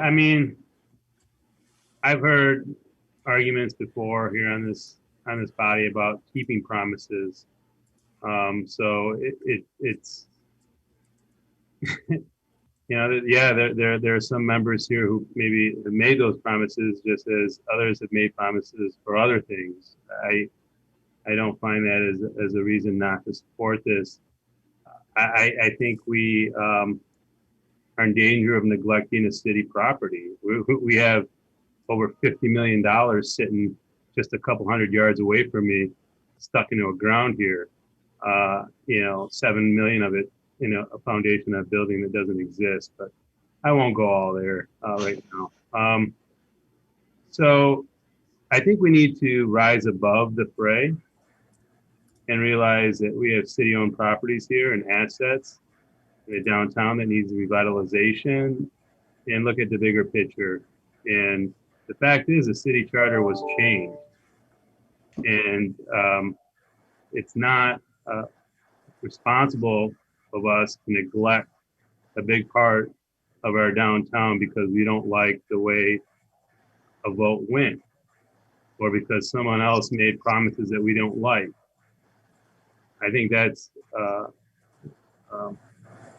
failure of our responsibilities as elected officials and fiduciary responsibilities of the taxpayers and the assets of the city of Ann Arbor. And so I think we need to take a larger, bigger approach at this and not neglect an asset here in downtown. Further discussion? Roll call vote, please, starting with Councilmember Grand. Councilmember Grand? No. Councilmember Ackerman? No. Mayor Taylor? No. Councilmember Eaton? Yes. Councilmember Nelson? Yes. Councilmember Smith? No. Councilmember Ramlawi? Yes. Councilmember Hayner? Yes. Councilmember Bannister? Yes. Councilmember Griswold? Yes. Councilmember Lum? Yes. Motion carries.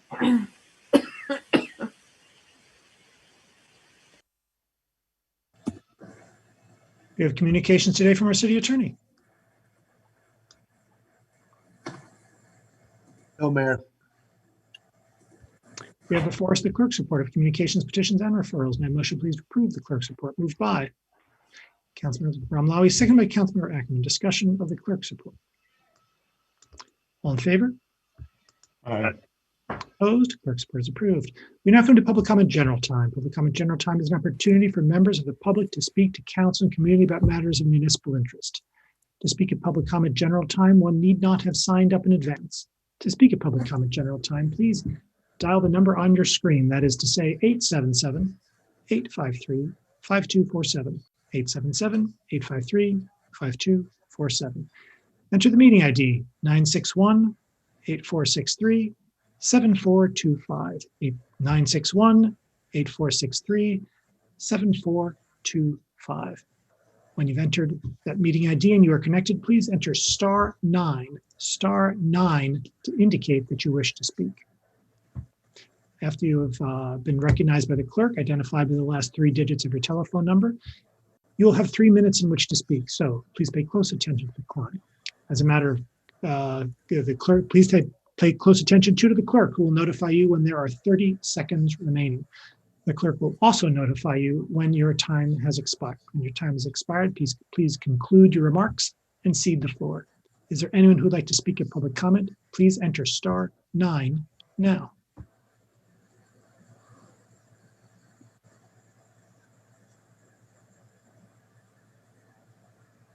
Caller with the phone number 936, ending in 936.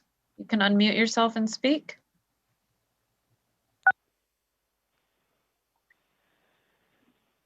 Hi. Go ahead. Okay. Hi. This is Zachary Story from Ward 5, and I just wanted to say really quick thank you to the city clerk, Jacqueline Beaudry, for opening up the satellite office on campus. I've already seen a lot of students use it, and it's very well advertised. And I'm happy that we have these extra steps to make it easier for students and people working at the university to vote. Yeah, I'll leave it at that. Everyone have a good night. Thank you. Thank you.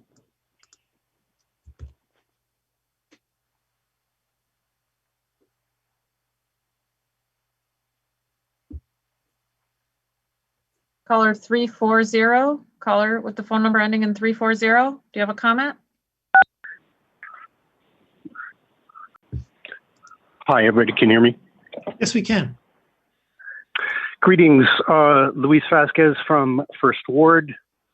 Wanted to just make some commentary about the library lot. I hope there's some kind of timelines attached to any resolutions and any actions going forward. Because, I mean, it's been 2 years since the change was made to the charter, and essentially, not very much has happened.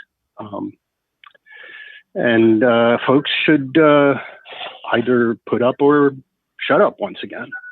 And also, I would like to see some activity with Liberty Plaza before any money is spent on the parking lot on top of the structure, the underground structure. We are living in a time of scarcity and great changes due to COVID-19. And the city stands to lose a lot of revenue in the short term. Who knows what the long term holds? And I simply do not see the value in spending city resources, time, taxpayer money on something that, almost half of the voters voted against. The other thing I was going to comment on was about healthy streets. I really think it's really bad that you're going to do away with the protected bike lanes along the streets. These are, I think the opposite should happen. I think you should make these changes in road configurations. I think they should be made permanent. 30 seconds. Thank you for your time. I appreciate being able to speak in front of council. All right, take care. Thank you.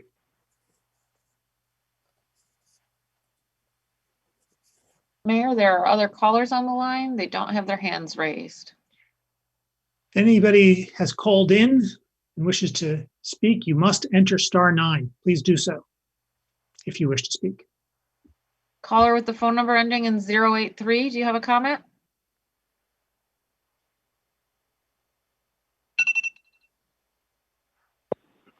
Caller Am I unmuted? You can be heard. Okay, good. I'm confused by seeing the screen, which is a few minutes behind. So this is Alan Haber. I appreciate that this resolution to accelerate continued development of the commons went forward. How this council appointed by the council is actually functioning in the context of the commons as a bottom-up self-management endeavor, we'll have to see. But this really is an opportunity for people to somewhat get out of the social isolation and into cooperative activity to do the things that people want in the center of the city.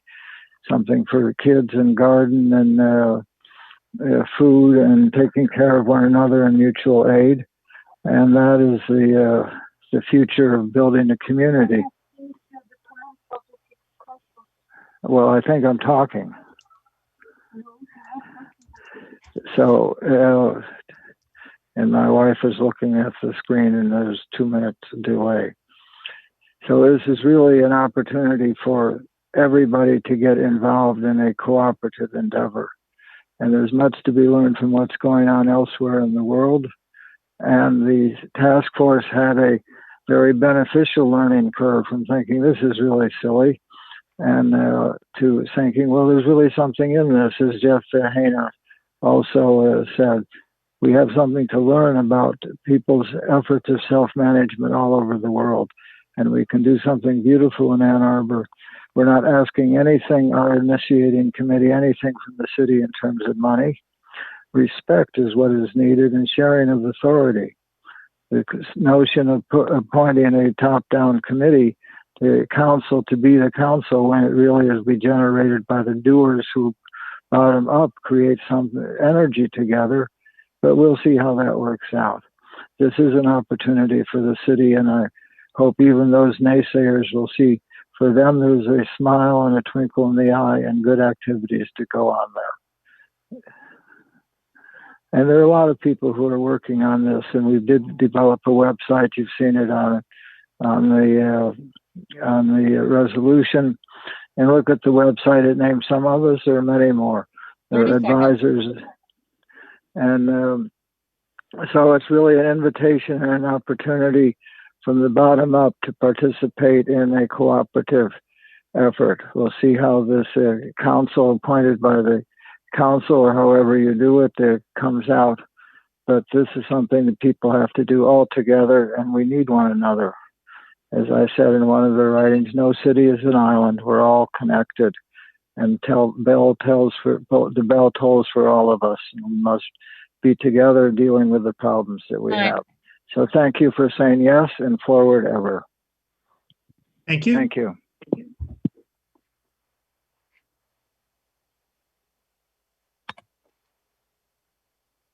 Caller with the phone number ending in 326.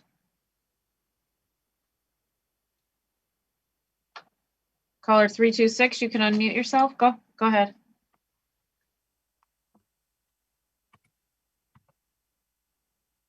Caller 326, do you have a comment? Yes, this is Jamie McGarrah from Ward 3. And I wanted to take a moment to talk about a couple of the things that have happened, some of the decisions made at the meeting today. One of the things that I think it's important to keep in mind is that when we talk about the value of the center of the city and community and people moving about and whatever, that's also connected to things such as walking and biking in the community, right? So we have to view it as a complete system. So the roads that have temporary infrastructure for walking and biking play an important role in feeding into a center of the city or any of the other businesses in that area. So I'm a little disappointed that some of the streets have had that infrastructure, are going to have that infrastructure pulled away. I think it might have been wiser, in fact, to find ways in which to improve the temporary infrastructure that's there to address some of these issues. You don't make it safer by pulling out the infrastructure completely, even if it's temporary. It just goes back to being more dangerous than as it was before. The other thing I think that's on a lot of people's minds is this discussion about the DDA, and that also factors into this system that we have in the downtown area. The DDA has done fantastic work with improving walking and bicycling infrastructure and community in the downtown area. They've provided a lot of services to the overall community, and with more than just a focus in the downtown area. I think it's unfortunate that the resolutions, the timing, the naming of them, and some of the elements of them gave the impression that this was an attempt to dissolve the DDA. I think, given Councilmember Eaton's comments in MLive, some might actually feel that they are trying to move towards dissolving the DDA. I think that when we talk about honesty and transparency, it's important for people to be honest and transparent about their motives. And I think the comments that were made in MLive show that there is, in fact, a desire by a select number of people to try to change the DDA or get rid of the DDA. And I don't think that that's healthy for our community. I don't think that releasing a document without vetting that document first by the city attorney is a good idea.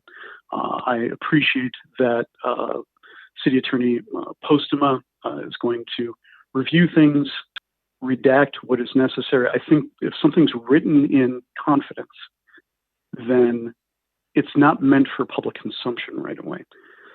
It's not a question of transparency. It's about how things are written 30 and seconds. the effect that they might have in terms of not just legal matters, but trust in the community and the ability of people to have dialogues.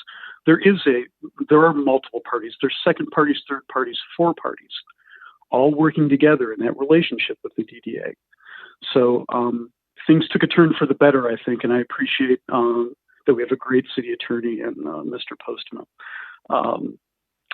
Thank you, everyone, for your hard work, and looking forward to the next couple months. Take care. Thank you.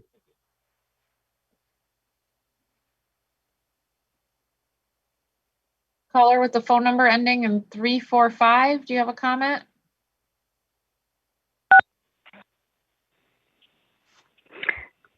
Hello, this is Kitty Kahn calling, and I want to thank council for passing the Center of the City resolution and keeping its promise to all the people that voted to pass Proposal A. I know there are, looks like 4 people on council who are very unhappy that this passed, and especially the mayor, who persists in making up some story about how there's some GoFundMe that only has $40 in it. I can't find that GoFundMe. I don't know if he pulled it out of the air. I don't know. And now other people are repeating that. Where is that GoFundMe you're talking about? There's actually more than $12,000 that has been saved by outside sources, and there will be more. There's a pandemic going on here. Come on, give us a break, you know? Stop saying that nothing has been done and this should be done away with. It's, you know, you're supposed to represent the citizens. And I'm glad that the 7 people that really do represent the citizens voted to pass this. Thank you so much. Goodbye. Thank you.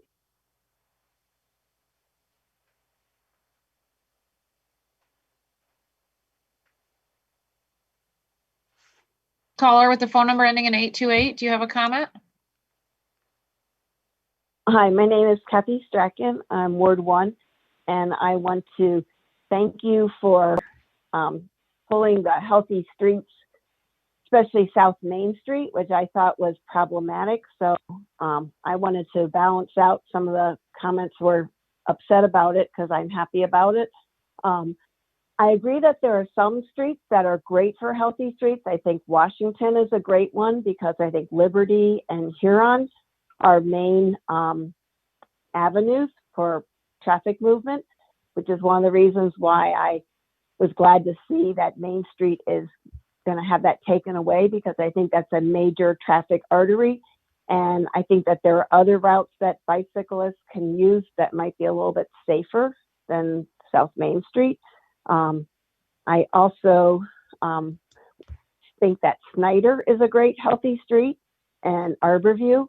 And I still would like to see Sunset and Chapin get taken off. And those were started around the 8th or the 10th of July. So technically that 90 days is coming up.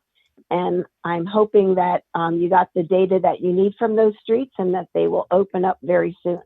Thank you. Thank you.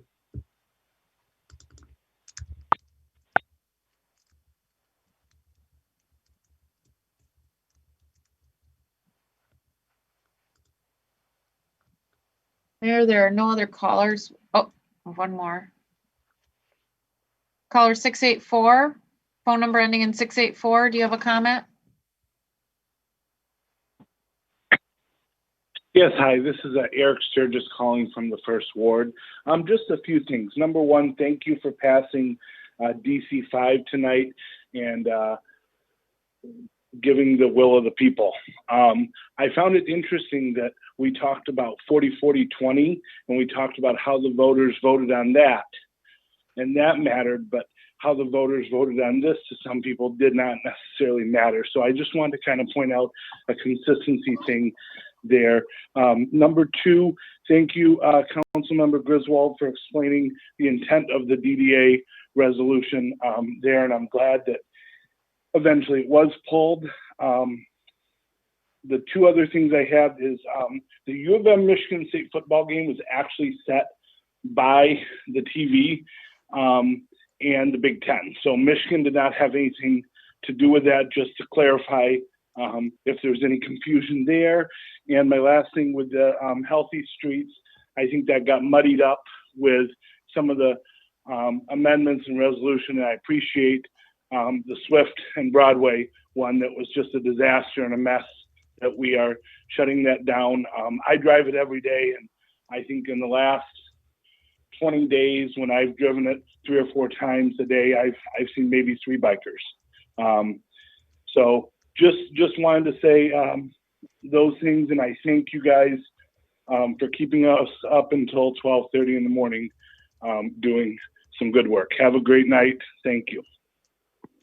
Thank you.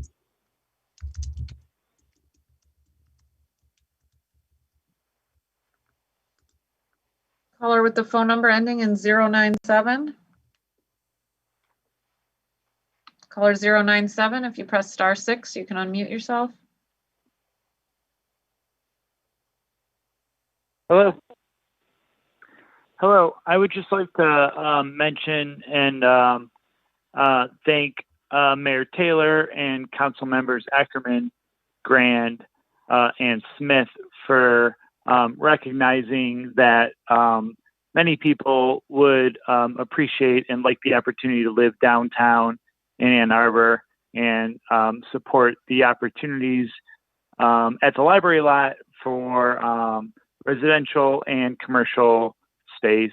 It is not, I don't think, in one millennial's view here, is not a foregone conclusion that there is a desire for for a park to be downtown, and clearly after 2 years of no action at all, it would have been much better served for a development to be put in place there. So thank you to you for supporting those of us that would like to live in Ann Arbor that aren't very wealthy and white, and hopefully that we can, and with the new council, welcome new and more people into our city. Thank you. Thank you. If anybody's online who wishes to speak, please enter *9 now. Mayor, there is one caller on the line who hasn't spoken.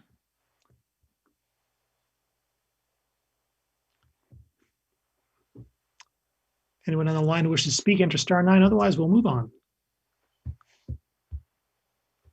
No one has their hand up. Seeing no one, public comment is closed. Are there communications today from council? Councilmember Ramlawi. Thank you. And just in response to some of the conversations that we had in the last 30 minutes in the public comment as well. You know, the fact is the city charter has been changed, so there cannot be any commercial development on top of the library lot structure. So I think it is our responsibility as elected officials to take what is there and work within the charter and direction and laws and make the best of things. By doing that, I think we would be better serving our community. And, you know, it's unfortunate that we had a mayor in 2018 campaign on optimism. Everything was, you know, it was a campaign on optimism. But yet when we talk about something as simple as placing a park in the downtown, there hasn't been a shred of optimism. And to be honest with you, I feel for the last 2 years, there's been a systematic effort led by the mayor to squash any possibilities and conversations on optimistic outcomes. And yet, and it's only really to frame the city of the center, the commons, in a way where it fails. This is designed to fail. It's designed to fail by the mayor and his support on by a few council members. And I say that not lightly. I've been on this block now for over 30 years. And I've witnessed what's going on at Liberty Plaza daily. And I feel that that's a situation that is purposely neglected so that we can point to it and say that's why we don't need another park in downtown. And we are not serving the community. We're not serving the residents, taxpayers, or anything that I think we should be. And we should be approaching everything with that same sense of optimism, not just selective programs. So I'm sorry, Mr. Mayor, to be so critical, but I think the leadership in this area is woefully inadequate. And that's all I have to say. Thank you. Councilmember Bannister. Well, on this sort of historic night that we moved this forward, I am thinking of Mary Hathaway, who we lost earlier this year.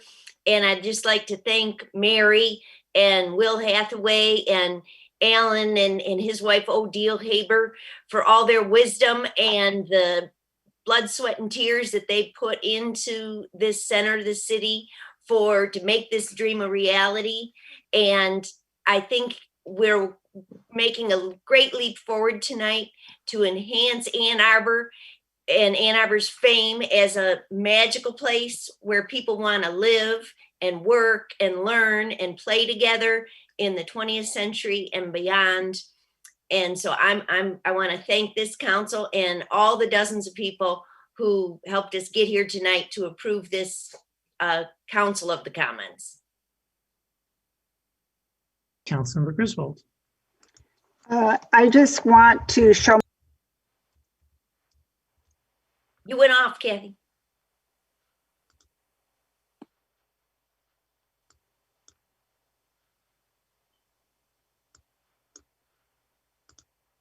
It's way too late for me. I want to show my appreciation for the receipt of the Sam Schwartz supplemental report that was received today. It's just the draft report. There are some opportunities for improvement, speaking as urban planners do. They're always talking about opportunities, whereas engineers are usually talking about risks. But we did get that draft report today, and in one of the deficiencies that were highlighted was the lack of streetlights. And so I look forward to continuing our effort to light all of our crosswalks with positive contrast LED lighting, preferably solar powered. So, good night. Councilmember Lum.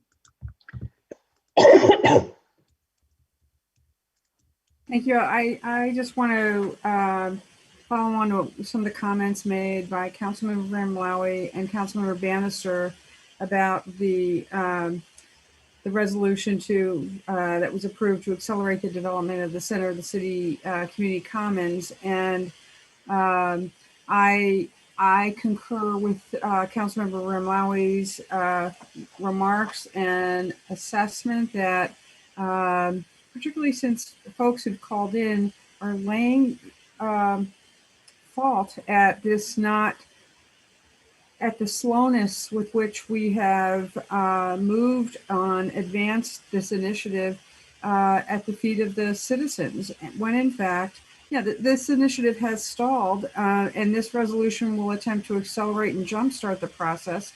Obviously, a good and needed thing, but honestly, staff hasn't been pushing this either, and it really, has been just kind of sitting back, and that's problematic, and that is why, again, I said that, our responsibility, elected officials and staff as well, is to implement the will and directive of the community on this. And we have amended our charter, as we all know, to support the proposal as was approved by that ballot referendum question. And most of the resolve clauses in this resolution are administrative in nature. And I also think that the library lot, we haven't stepped up there either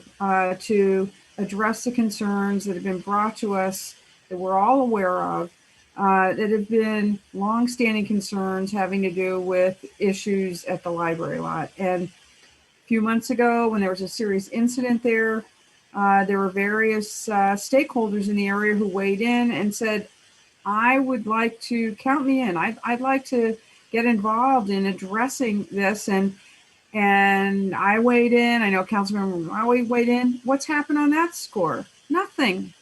You haven't even been, meeting, talking about it. And I know that the State Street Area Association director has attended DDA conferences where things like this have been addressed and has put forth proposals. And again, we've done nothing. And why? Why would we not want to advance that? But we like to use it as a fallback example as to why we can't really do anything on the library lot, because we haven't addressed the situation, the problems that crop up from time to time at Liberty Plaza. But where has been the interest in doing that? It's just been pretty non-existent, unfortunately. So, and also, finally, as Councilor Bannister noted, importantly, to thank the many people and particularly the work of Mary Hathaway. This is, so much of this should be a testament and a testimonial to all of that incredible work on the part of so many community members. And Mary and Will have been leaders in this effort. And, it's time for us to step up. It really is. And I won't be here at the council table, but as I said, we should all get behind making this initiative successful. And I'd be happy to do it as an outsider. Thanks. Councilmember Hayner, then Ackerman. I'm going to step out just for a second. I'll be back. I have a puppy that needs to be brought outside. I'll be right back. But I've got Hayner, then Ackerman. Thanks for the recognition, Mr. Mayor. I'll be brief. I just want to speak to this 2 years of inaction, which, it makes a good soundbite and it might make a good bumper sticker, but it's completely inaccurate. In that 2 years since the city charter was changed by that resolution, we have came together to choose 11 people to form a task force. We studied an amazing amount of history. We had presentations by experts in various subjects. We had meetings, 150 people, 75 people, 100 people. We took 300 surveys. We mailed things to 6,500 people. The Library Green Conservancy grew stronger and raised money. The initiating committee was formed, and that's really a truly bottoms-up thing. And and the task force report was delivered on time and a very short time frame to council. And thanks to everybody who served on that, including CM Smith, who did a fine job with me on there. And I really appreciate his input on that task force. It really helped a lot. Plenty was done in that first part of it. And then, there has been a bit of a delay. But if anyone would be so inclined as to Google Ann Arbor city government center of the city task force, or ask me for a copy of it by emailing me, I'd be happy to send them that report, and you'd see that there's a lot of moving parts on this block. And it's a necessary reminder now from me that the charter amendment describes the whole of the library block. And so there's no need to be angry or focus on this notion that there should have been a giant building there. It's the whole of the library block. And if when this group gets together and we start to meet and there's motivation for it, perhaps we do look at Liberty Plaza first. Perhaps we take care of some of the long-standing concerns that merchants have had, that the DDA hasn't necessarily wanted to step up and address, that the various merchant associations haven't had the ability to step up and address. So that's all part of this conversation. And so not only do I think plenty has been done in 2 years of inaction, of course, it's never enough, but, the people who are complaining that nothing's been done, they also sound like they're happy nothing's been done. And so, which is it? So, you should be happy that we've had 2 years of inaction if you don't want to see a park there. Well, I do want to see this whole block redeveloped in a way in keeping with the guidelines of the task force. And the truth is, our 2 years have not been wasted. And there have been recommendations for a park on this going back to for a park in the center of the city going back to the 80s.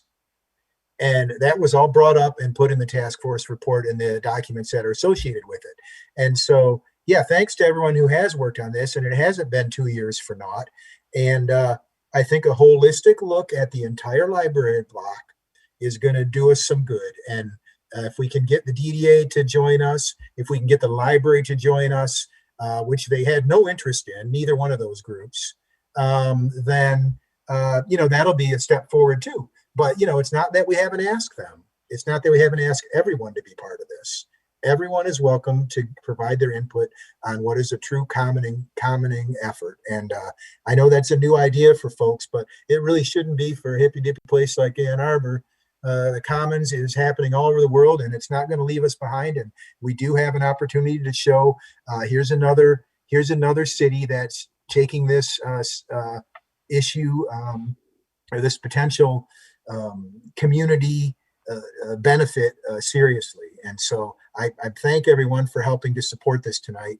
And, I look forward to the next steps, and I look forward to addressing the entirety of the library lock in accordance with the charter changes. Thanks a lot. I hope I see some of you at the card meeting tomorrow. Councilmember Ackerman. Thanks, Mr. Mayor. I feel like this was a gang up on Mayor Taylor night, so I just wanted to thank you for your dedicated public service over the decades. And I do appreciate your optimism about the state of our roads and the quality of our drinking water and the future of affordable housing and our ability to go carbon zero. I think those are all things for which we share a passion, and you have been a champion and an optimistic one through and through. But I think you also bring a responsibility and a balance that's critically important.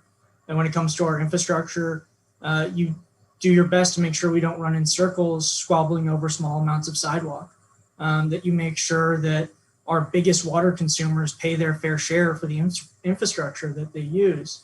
And that, despite the loss of $5 million for affordable housing through Prop A in 2018, we've now charted a new vision for the Y lot, which is scaled now to 9 other properties around town, and now has a millage that will fund a gap in our local financing. So I think those are all really important things. I love the optimism. I appreciate the optimism, but I also love the responsibility and the balance that you bring to make sure things are done practically and effectively. Further communication from council. I'd just like to say super briefly on optimism that optimism does not mean that one is blind to reality. The library lot has been described as designed to fail, and I believe that is exactly correct. Frankly, it is designed to fail and has always been. The geometry of the site makes it incapable of achieving the goal. It is designed for a different purpose. The streets around are designed for a different purpose. The goal is in the charter, and we're going to do the best we can. But, that's just where we are. That's the reality. Two other points I'd like to address. It's been suggested that staff has been slow playing this, and that's just simply not true. Staff has done what they have been asked to do. They've done it from day one, and they've done it through today. They took the task force through its process, and they busted a gut doing so. And I think staff deserves otherwise. Staff deserves much better than the suggestion that they've been slow playing.